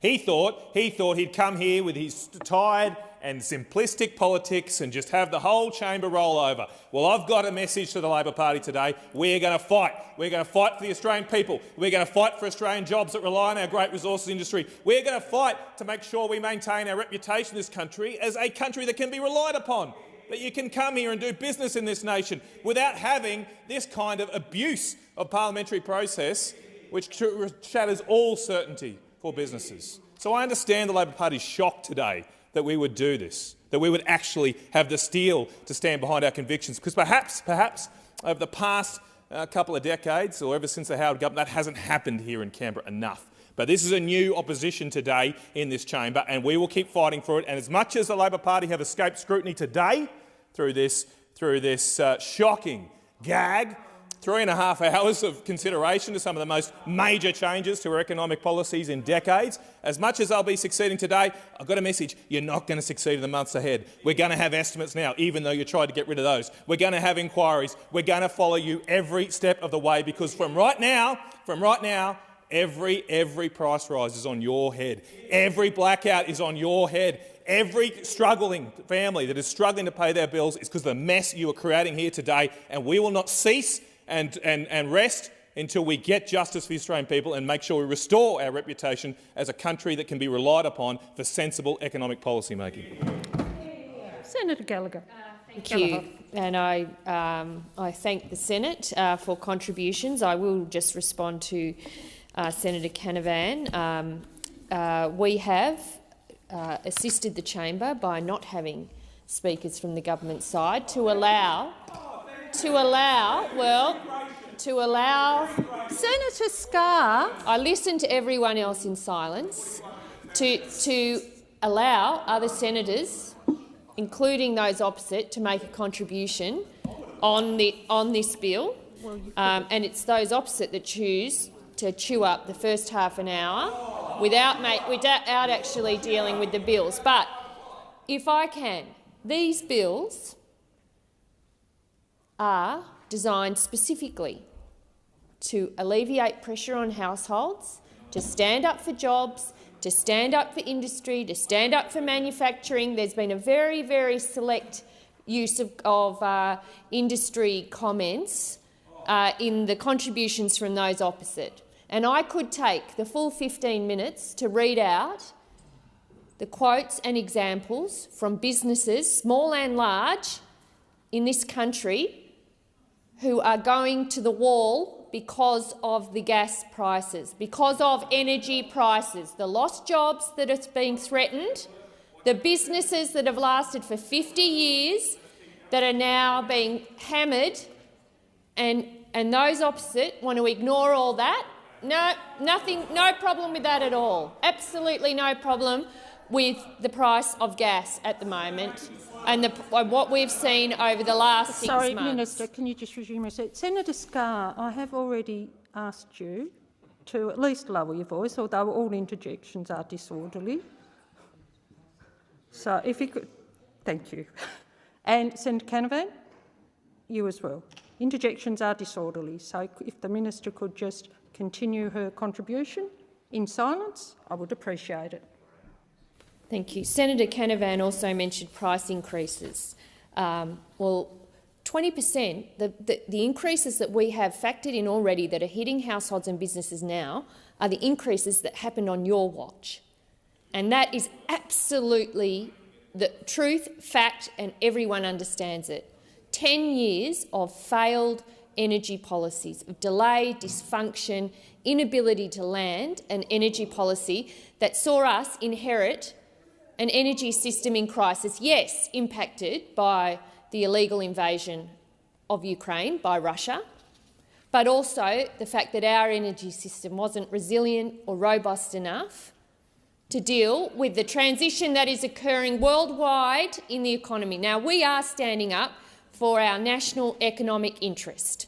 Absolutely. We understand that some of the companies are unhappy with the measures that are outlined in this bill, but they have different responsibilities to ours. We have a responsibility as a government to deal with the situation that has been unfolding over the last 6 months, to look at the impact on jobs, to look at the impact on small business, large business, our big manufacturers, and to look at the impacts on household, to look at what's happening with the states and territories and the pressures that they are under.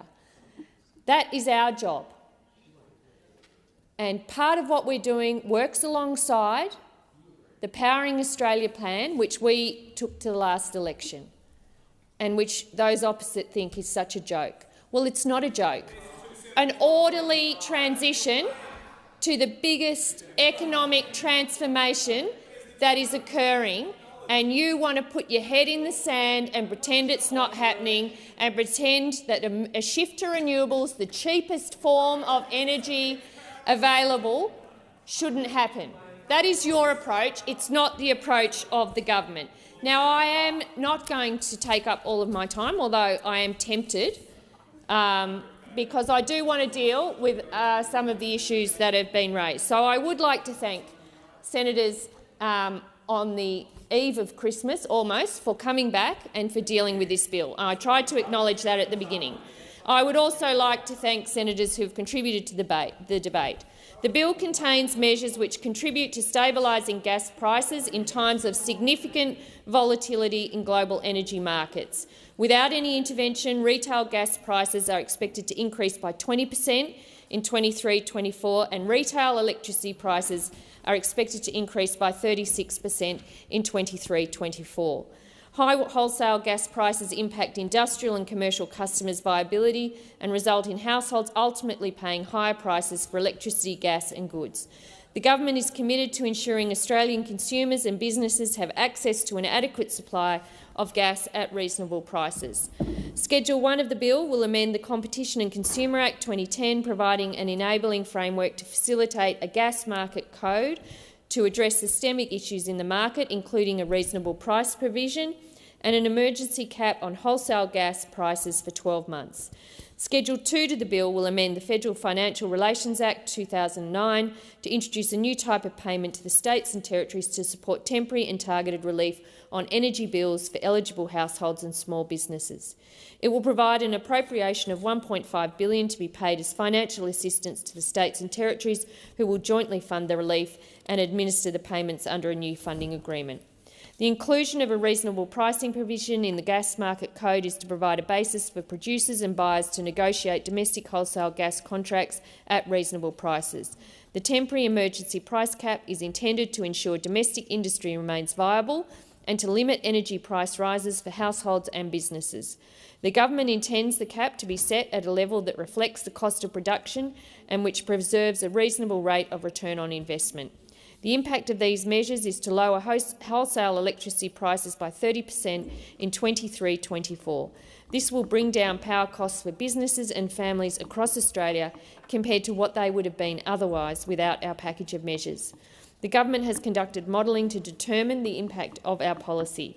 However, modelling, and this relates to some questions Senator McKim asked, however, modelling that delivers impacts on the revenue of projects by technology has not been conducted, not least because project revenues are also impacted by the contracts projects have signed, including power purchasing agreements, which are common for the renewable energy projects in particular. The fact is our policies will not undermine or change the fundamental economics of investment decisions. These policies will not change the fact that firmed renewable energy is the cheapest form of energy and presents the most attractive investment for investors. The energy price relief plan of which this bill is a part is designed to mitigate the impact of Russia's illegal war on Ukraine on Australian energy prices, and after this intervention we will continue to see the transformation of our energy system to more renewable energies, just as we saw before the Russian invasion. Of course, the main difference between the situation for renewable energy after our package is implemented and before Russia's horrific war is the fact that now, unlike pre-February 2022, we have a Commonwealth Government committed to working with states, supporting renewable investment, including by modernising our electricity transmission network through Rewiring the Nation, as well as recently agreed capacity investment scheme, which will deliver $10 billion worth of investment in dispatchable, renewable and storage capacity. The agreement struck with states at National Cabinet will see the states leading on the implementation of coal price ceilings in their jurisdiction. In particular, this affects New South Wales and Queensland. And in order to implement a price ceiling for coal used in power generation to bring wholesale prices down, contracted coal will need to be addressed. We are working with the state governments on this issue, and it's still subject of negotiation and further analysis.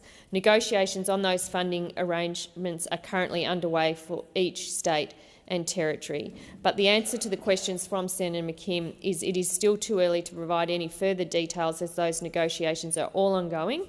But of course, if further appropriations or financial assistance is required, then the appropriations would have to be dealt with using standard processes, either in the budget or in a special appropriation. But none of those decisions have been taken at this point. The fact remains that the faster we can deliver on our renewable energy potential, the lower power prices will be, and the less we will be exposed to the volatility of coal and gas prices. That is the longer-term solution and the longer-term game plan, and there is no serious disagreement about that. I would also like to thank and acknowledge my colleagues on the government benches for agreeing not to participate in this debate, but they stand strongly behind the bills that are presented to the Senate, but I appreciate their assistance in helping to facilitate this afternoon. I commend the bill. Thank you, Minister. The question now is that the second reading amendment moved by Senator Duniam on sheet 1793 now be agreed to. Those of that opinion say aye. Those against say no. The noes have it. The noes have it. Senator Duniam. We're calling a division. If I can just have the opposition's position supporting that recorded. Thank you.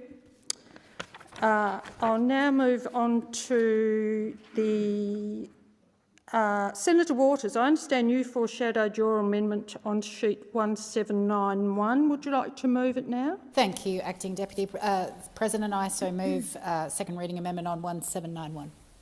The question now is that the second reading amendment moved by Senator Waters on sheet 1791 now be agreed to. Those of that opinion say aye. Aye. Those against say no. No. I think the ayes have it. The noes have it.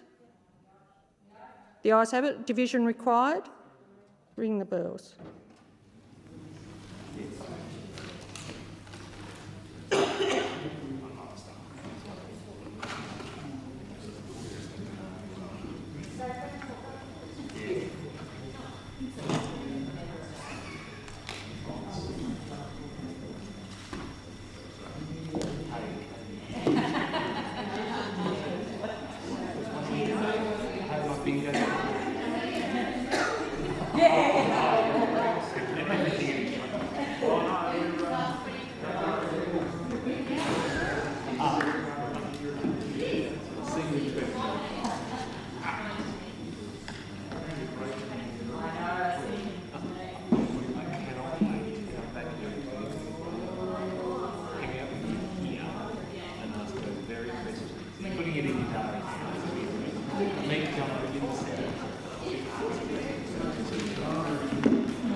Do I just say lock the doors when the clock's finished, or the doors?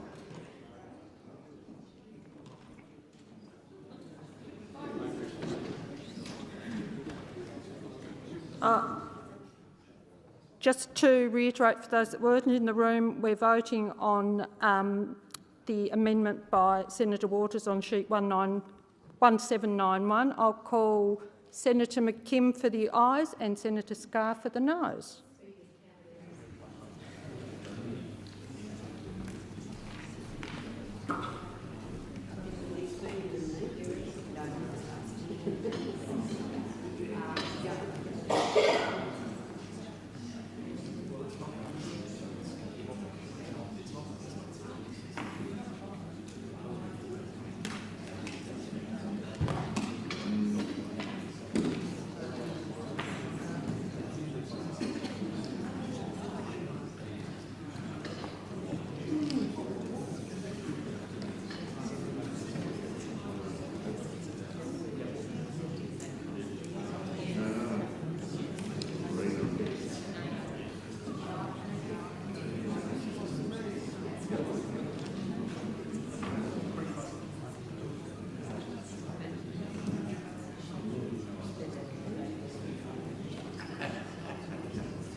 result of the division is ayes 7, noes 38. The question is resolved in the negative.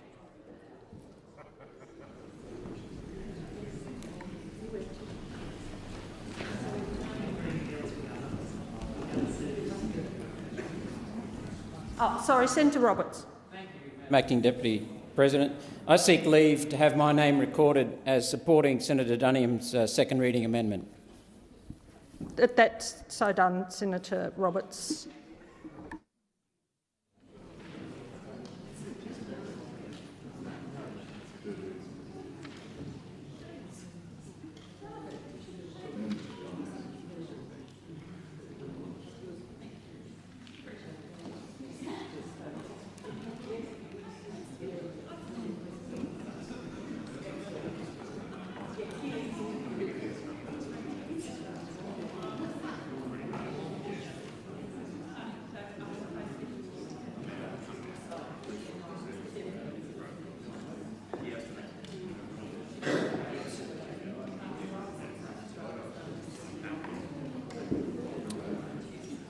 Senator Cash, I believe you've foreshadowed a second reading amendment. Thank you, and I move the second reading amendment on sheet 1789 as circulated in the chamber. I now put the question, should that amendment be agreed to? Those of the opinion say aye. Those of the opinion against say no. I think the ayes have it. Division required?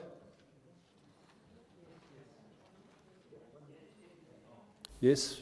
Division required. Okay. 1 minute bell. All right.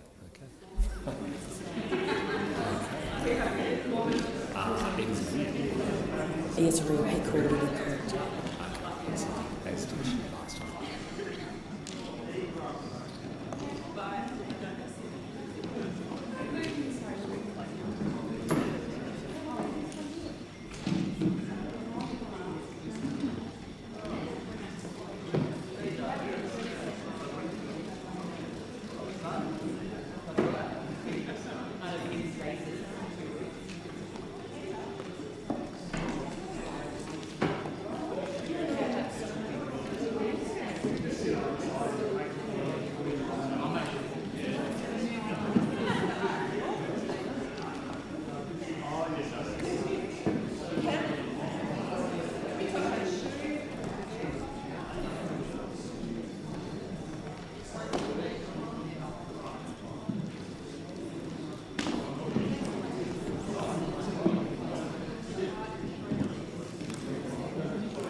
So the question is that the second reading amendment is moved by Senator Cash on sheet 1789 be agreed to.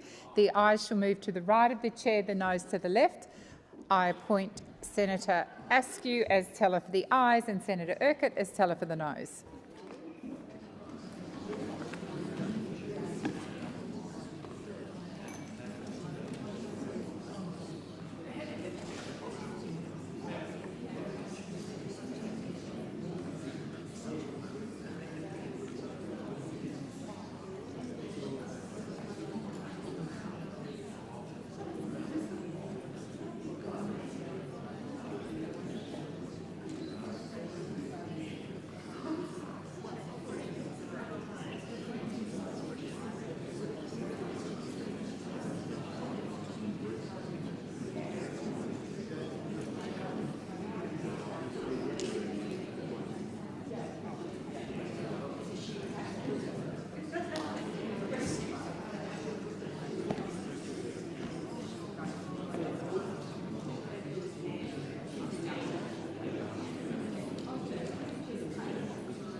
Order. There being 23 ayes and 29 noes, the matter is resolved in the negative. Senators, I understand there are 2 further second reading amendments.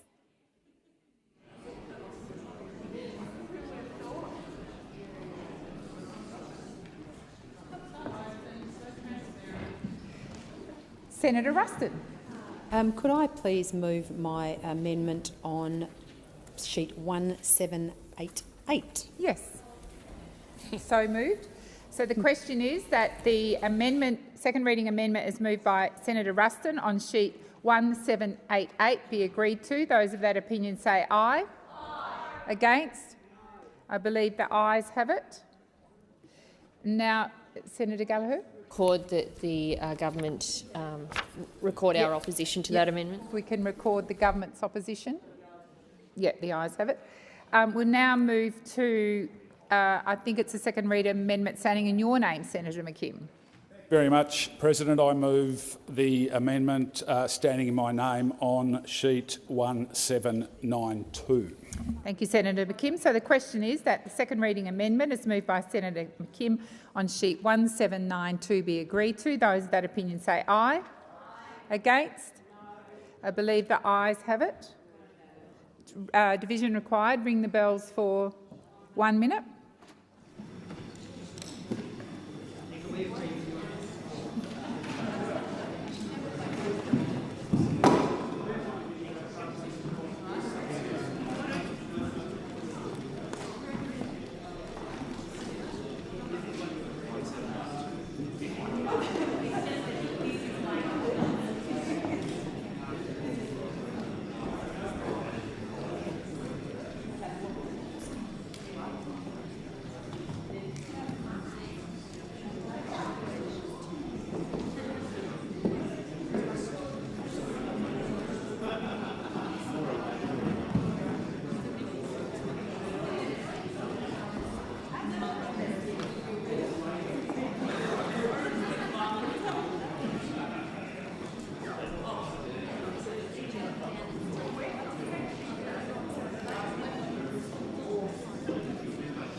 Lock the doors.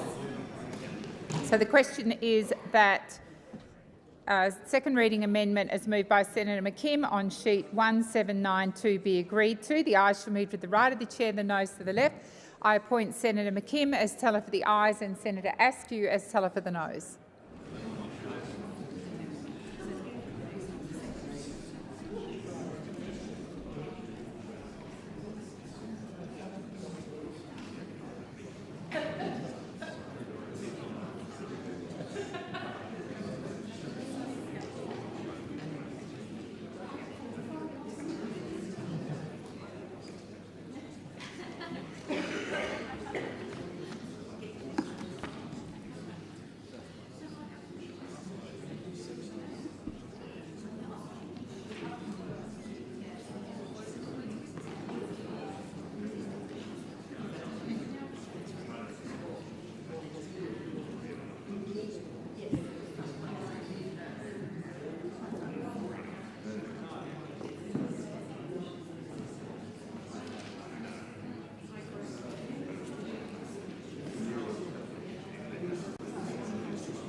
Order. There being 8 ayes and 44 noes, the matter is resolved in the negative.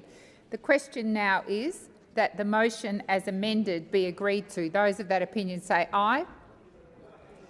Senators, I've just put a motion. I'm going to put it again. So the question is that the motion as amended be agreed to. Those of that opinion say aye. Against?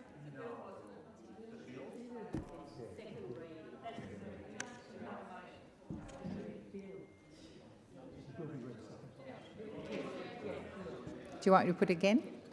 So the question is the bill as amended be agreed to. Those of that opinion say aye. Against? I believe the ayes have it. Division required. Ring the bells for 1 minute.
Just relax.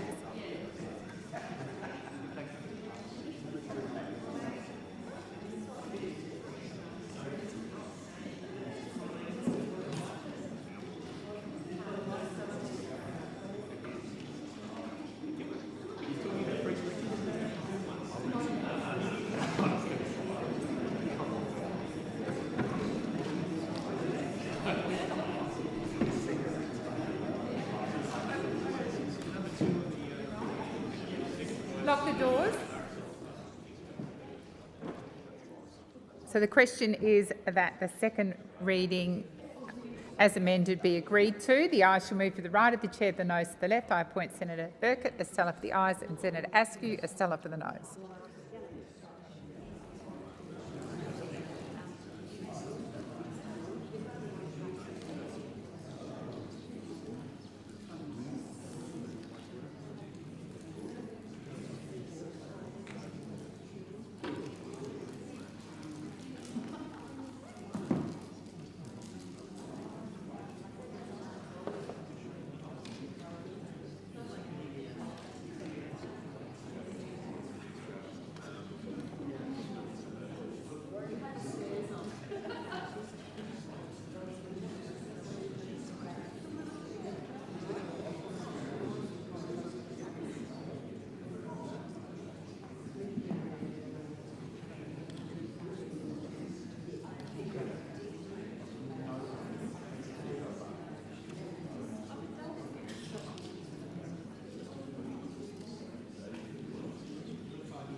Order. There being 29 ayes and 24 noes, the matter is resolved in the affirmative.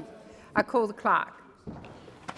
A bill for an act to amend the Competition and Consumer Act 2010 and for other purposes. Change. Senator Van.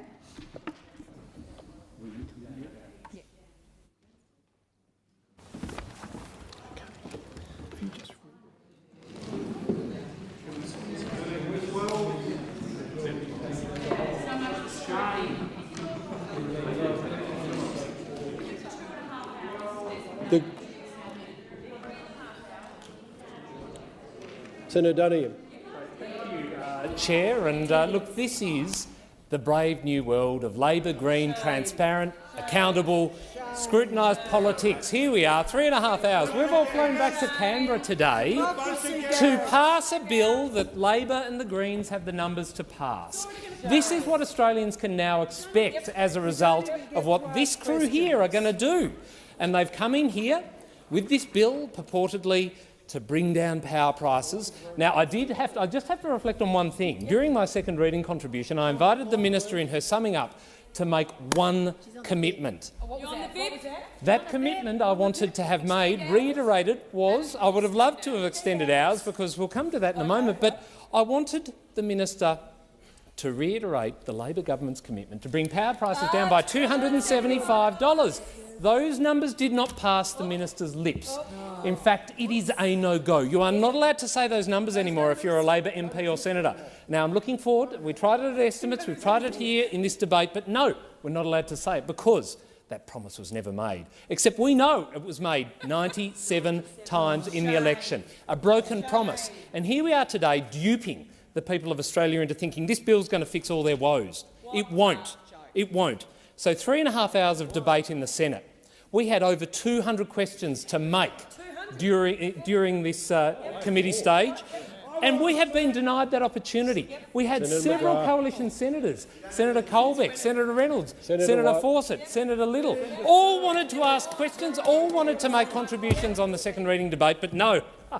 This crew here, what they did was they truncated debate. They wanted to ram it through. Who knows where they've got to be tonight? I don't know. All under the guise of wanting to bring some cost of living relief. But we know that will not happen. We know this bill will not be able to deliver that for the people of Australia. It's going to go in the opposite direction. And the minister cannot bring herself or any of her colleagues to make the same commitment they made nearly 100 times during the election campaign, to bring power prices down by $275. And can I make the point that this is typical of the politics that the Australian Labor Party seek to play? And by dismissing concerns from energy analysts and companies that generate power and saying don't worry about what they've got to say, the real test will be for the Australian Labor Party when the people in the gallery, the people outside this building get their power bills. Will they be up or down? They'll be up. We know they'll be up. And you know what? The next question I seek to ask this government is whose fault will it be then? When power prices are going up, is it going to be our fault still? Is it going to be the Ukraine conflict? Or is it going to be someone else's fault? In 2025, when power prices have gone up, in the next month, when Australians are opening their power bills, their electricity bills, their gas bills, who are they going to blame? And this is exactly why we needed more than 3.5 hours to debate this legislation, to be able to properly interrogate it, to be able to look at whatever deal was done between the Greens and the Labor Party. We don't know. This is the thing. A few sketchy details referred to in their contributions to the second reading debate. Perhaps it was the election commitment they took to the election. Maybe this is new policy, is it? Labor and the Greens get together, and what they didn't get to get up at the election because they didn't win government, you're now going to give them a licence to do. As part of your deals, are we going to see a climate trigger down the track built into your EPBC legislation? Who knows? I know. It's a wild dream for the Australian Greens, but it's a nightmare for the people of Australia who are going to be paying more for their power bills.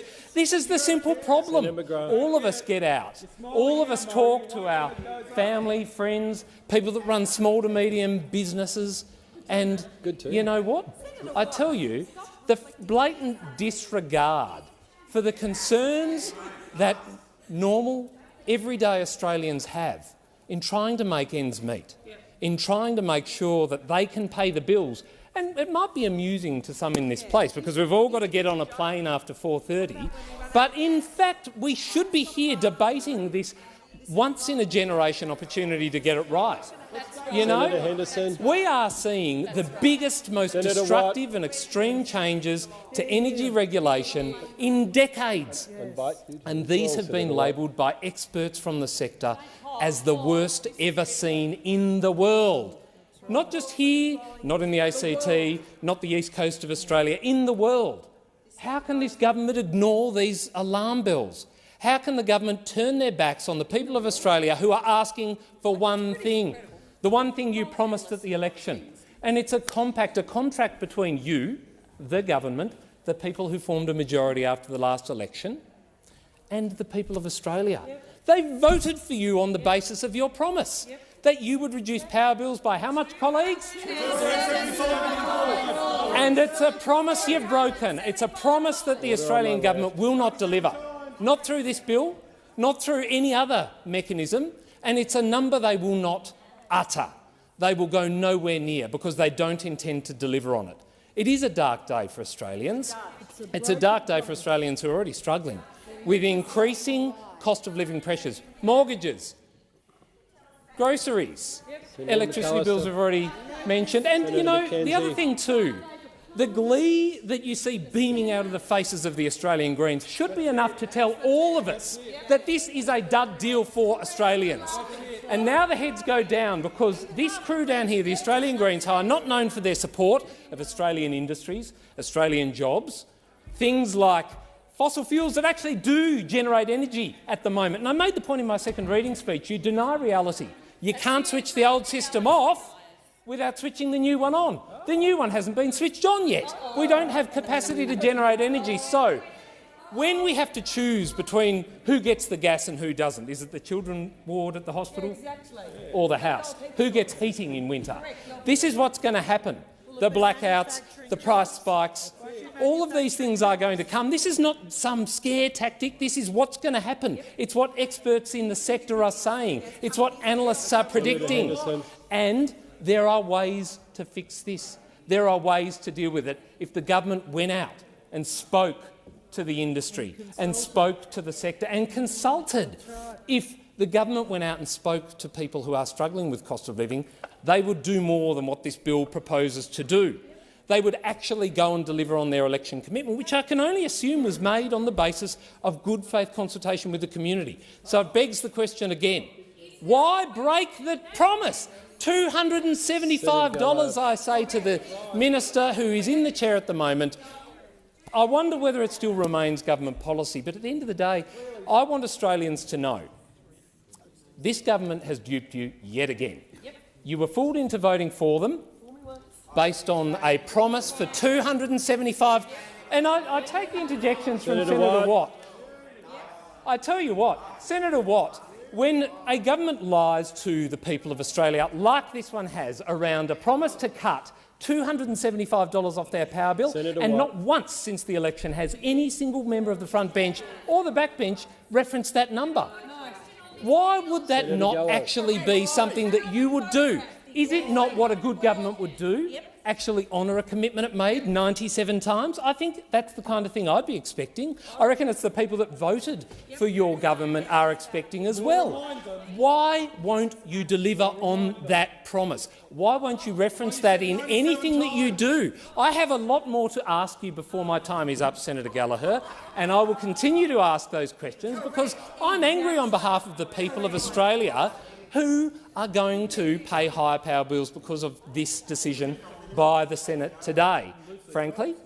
And anyone who thinks that this is just something that'll go away, I guarantee you, over time, and I said it and Senator Cash too said it in the debate, there's one test that you're all going to be facing in coming months and, in fact, at the next election. It's that one thing that we are all going to be looking at. We all pay power bills, we all pay for gas, we all pay for those essential services. Will those bills be going up or will they be going down? And I have a feeling they're going to be going up.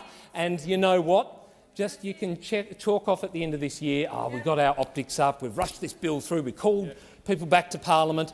But frankly, in reality, we'll have done nothing for the people of Australia except make their lives harder, make it harder to pay bills, make it harder for Australians to actually keep food on the table and keep the lights on and the heating on come winter. And the most alarming thing, as I said before, I look down the end here at the Australian Greens who are beaming with happiness today because that is a sign they got what they wanted. The people of Australia have been dudded again because a minority are directing what this government does. But when you actually reduce power bills, $275, it'll be a happy day. And I'll be the first to congratulate you on what you do. Senator Gallagher. Thank you. There was a few questions. There was a few questions in there, but I think the contribution from Senator Duniam just confirms that the opposition has dealt themselves out of being part of any sensible policy dialogue in the energy area. That presentation has just confirmed it. We will deliver on our Powering Australia plan, but unlike you, we are also taking the urgent steps that are needed to take the sting out of the increases that are being felt right across the country in households, in manufacturers, in small and medium businesses. And this response is a sensible and meaningful and responsible response to the current energy crisis, fuelled by the illegal invasion of Ukraine by Russia, but also at your feet. And we will not let you forget it, as you are voting for higher energy prices and higher costs for households, and you want to see businesses go to the wall. That's what you're voting today. That's the position you have chosen. We are on this side where we want to see those prices come down and people be given that assistance. That's what you're voting against today. You've dealt yourself out of being any kind of respectful or reasonable policy, or politicians involved in sensible policy debates. It's absolutely pathetic. You've been sitting there complaining that you weren't given the opportunity and wasting the time that we had available to you today. You made the choices and you've drawn up the battleground. Well, what Australian people will realise is that— Order on my left.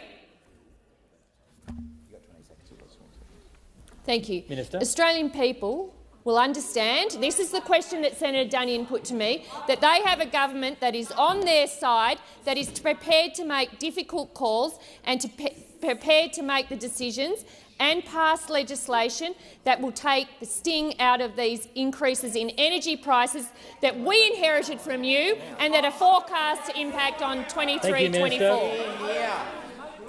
Order to my left. Senators, it being 4:30 p.m, I will now put the questions on the circulated amendments and then the remaining stages of the bill.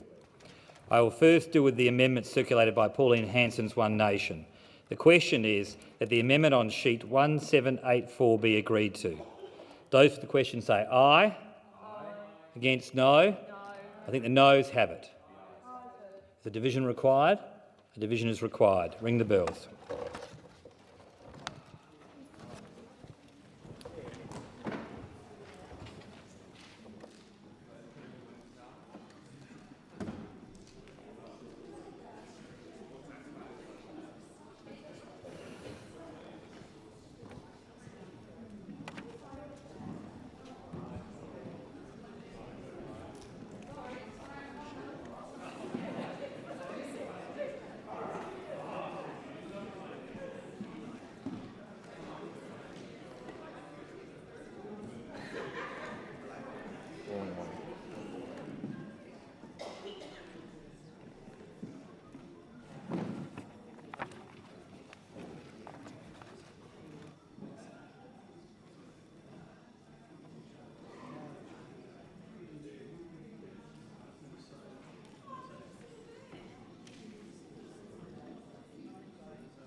Lock the doors.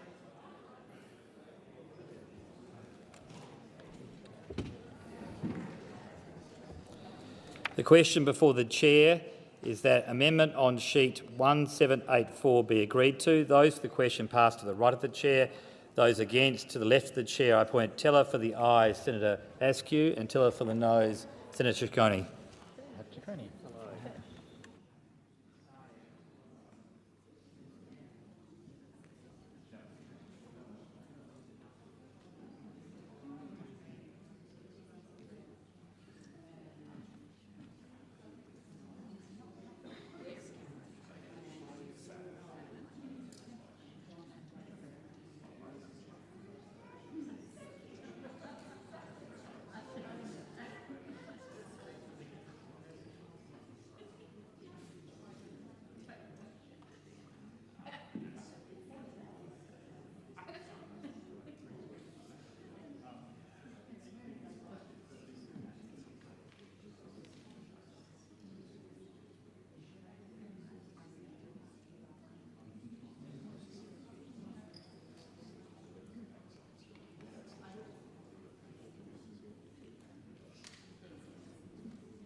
Honourable Senators, there being 25 ayes and 28 noes, it's passed in the negative. I now will deal with the amendments circulated by the opposition on sheet 1787. I alert honourable members before I put the question that the question will be that Schedule 1 stand as printed. So therefore, if you are supporting the opposition amendments, you would vote no, and if you are supporting the bill, you would vote in the affirmative. I'll now put the question. I put the question that Schedule 1 stand as printed. Those for the question say aye. Aye. Against no. I think the ayes have it. Is division required? Division is required. 1 minute bells. Are the whips happy? 1 minute bells.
Lock the doors.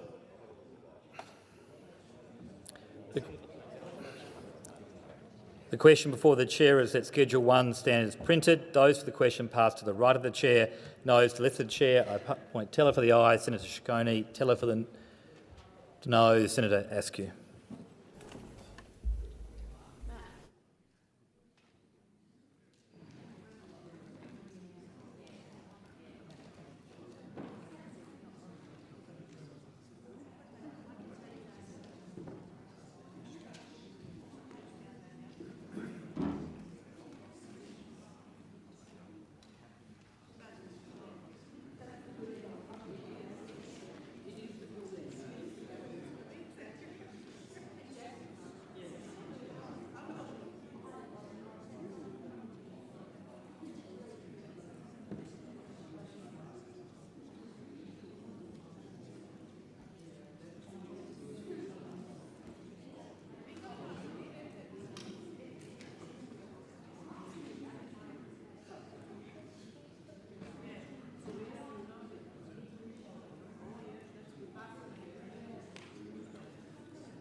Honourable Senators, there being 29 ayes and 23 noes, it's resolved in the affirmative. I note that the remaining amendment on sheet 1787 was consequential on the previous amendment. Is someone seeking leave to withdraw the consequential amendment?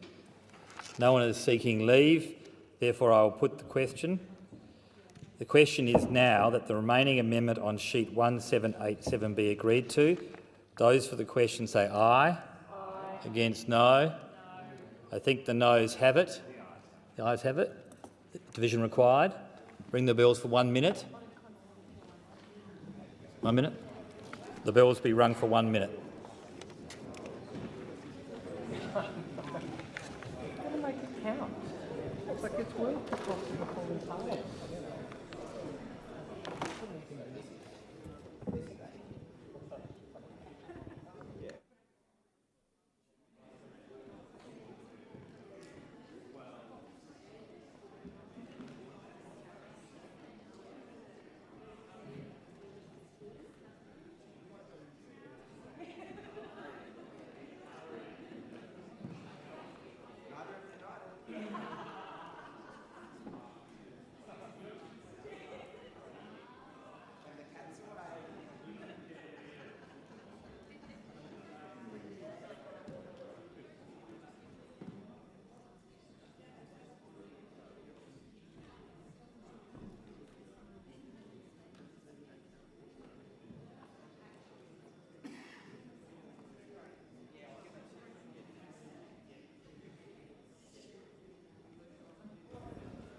Lock the doors.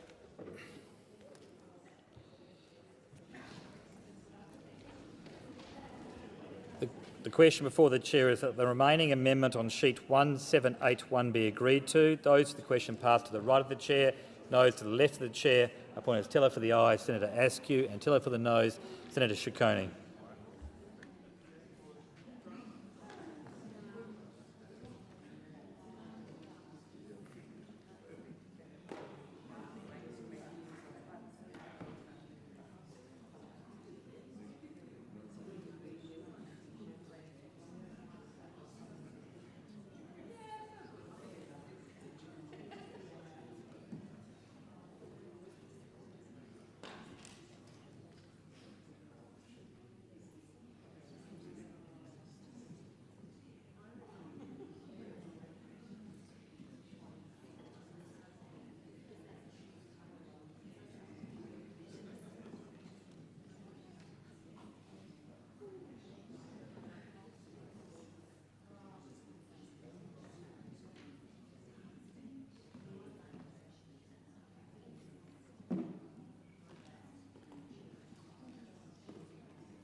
Honourable Senators, there being 24 ayes and 27 noes, it's passed in the negative.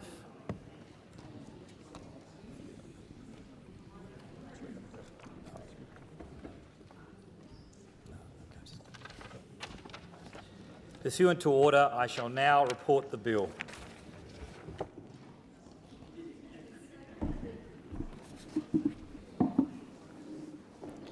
Honourable Senators, the committee has considered the Treasury Laws Amendment Energy Price Relief Plan Bill 2022 and agreed to it without amendment. Yeah.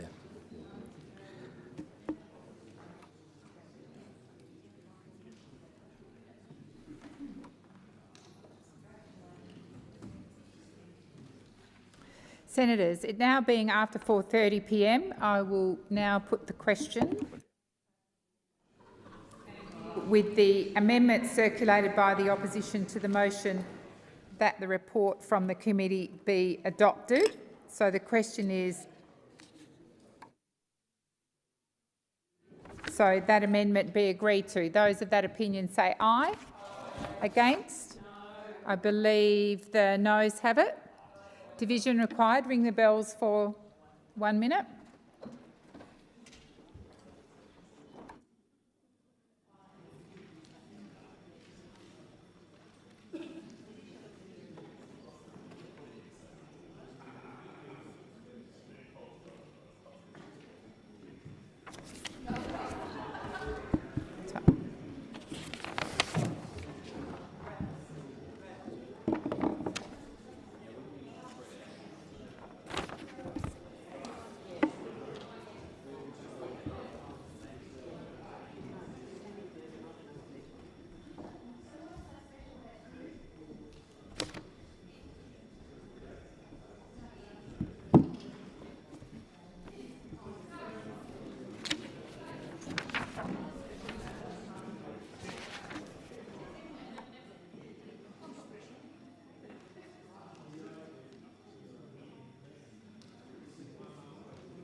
Lock the doors. The question is that the amendment be agreed to. The ayes shall pass to the right of the chair, the noes to the left. I appoint Senator Askew as teller for the ayes and Senator Ciccone as teller for the noes.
Order. There being 25 ayes and 26 noes, the matter is resolved in the negative. The question now is that the remaining stages of the bill be agreed to and the bill be now passed. Those of that opinion say aye. Against? I believe the ayes have it. Division required. Ring the bells for 1 minute.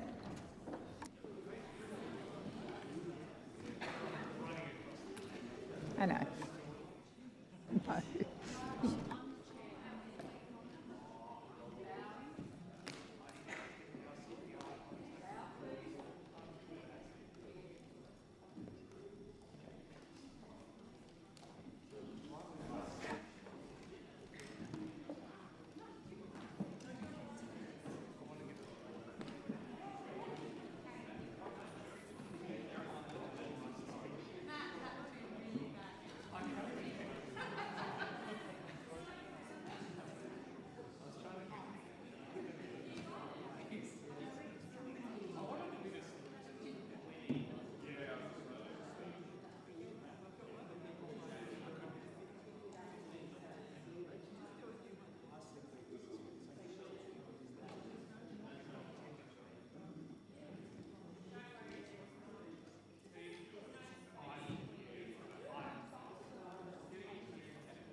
Lock the doors.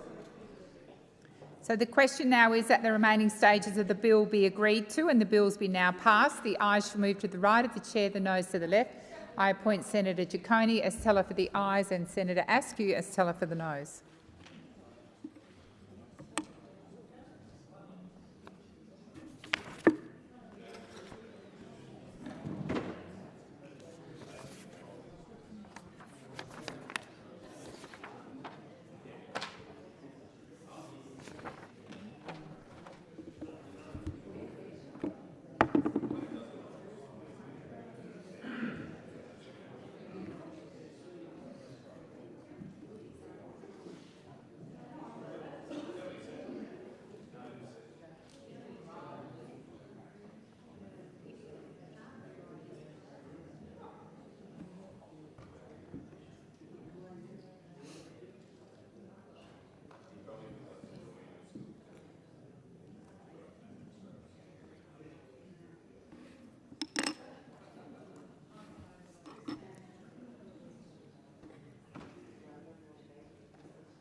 Order. There being 28 ayes and 22 noes, the matter is resolved in the affirmative. I call the clerk. Bill for an Act to amend the Competition and Consumer Act 2010 and for other purposes. Senators, that concludes consideration of the bill, and I call the Minister. Thank you. President, I move that the Senate at its rising adjourn till Monday the 6th of February 2023 at 10 a.m. or as such other time that as may be fixed by the President, or in the event of the President becoming unavailable by the Deputy President, and that the time of meeting so determined shall be notified to each Senator, and that leave of absence be granted to every member of the Senate from the end of the sitting day to the day on which the Senate now meets.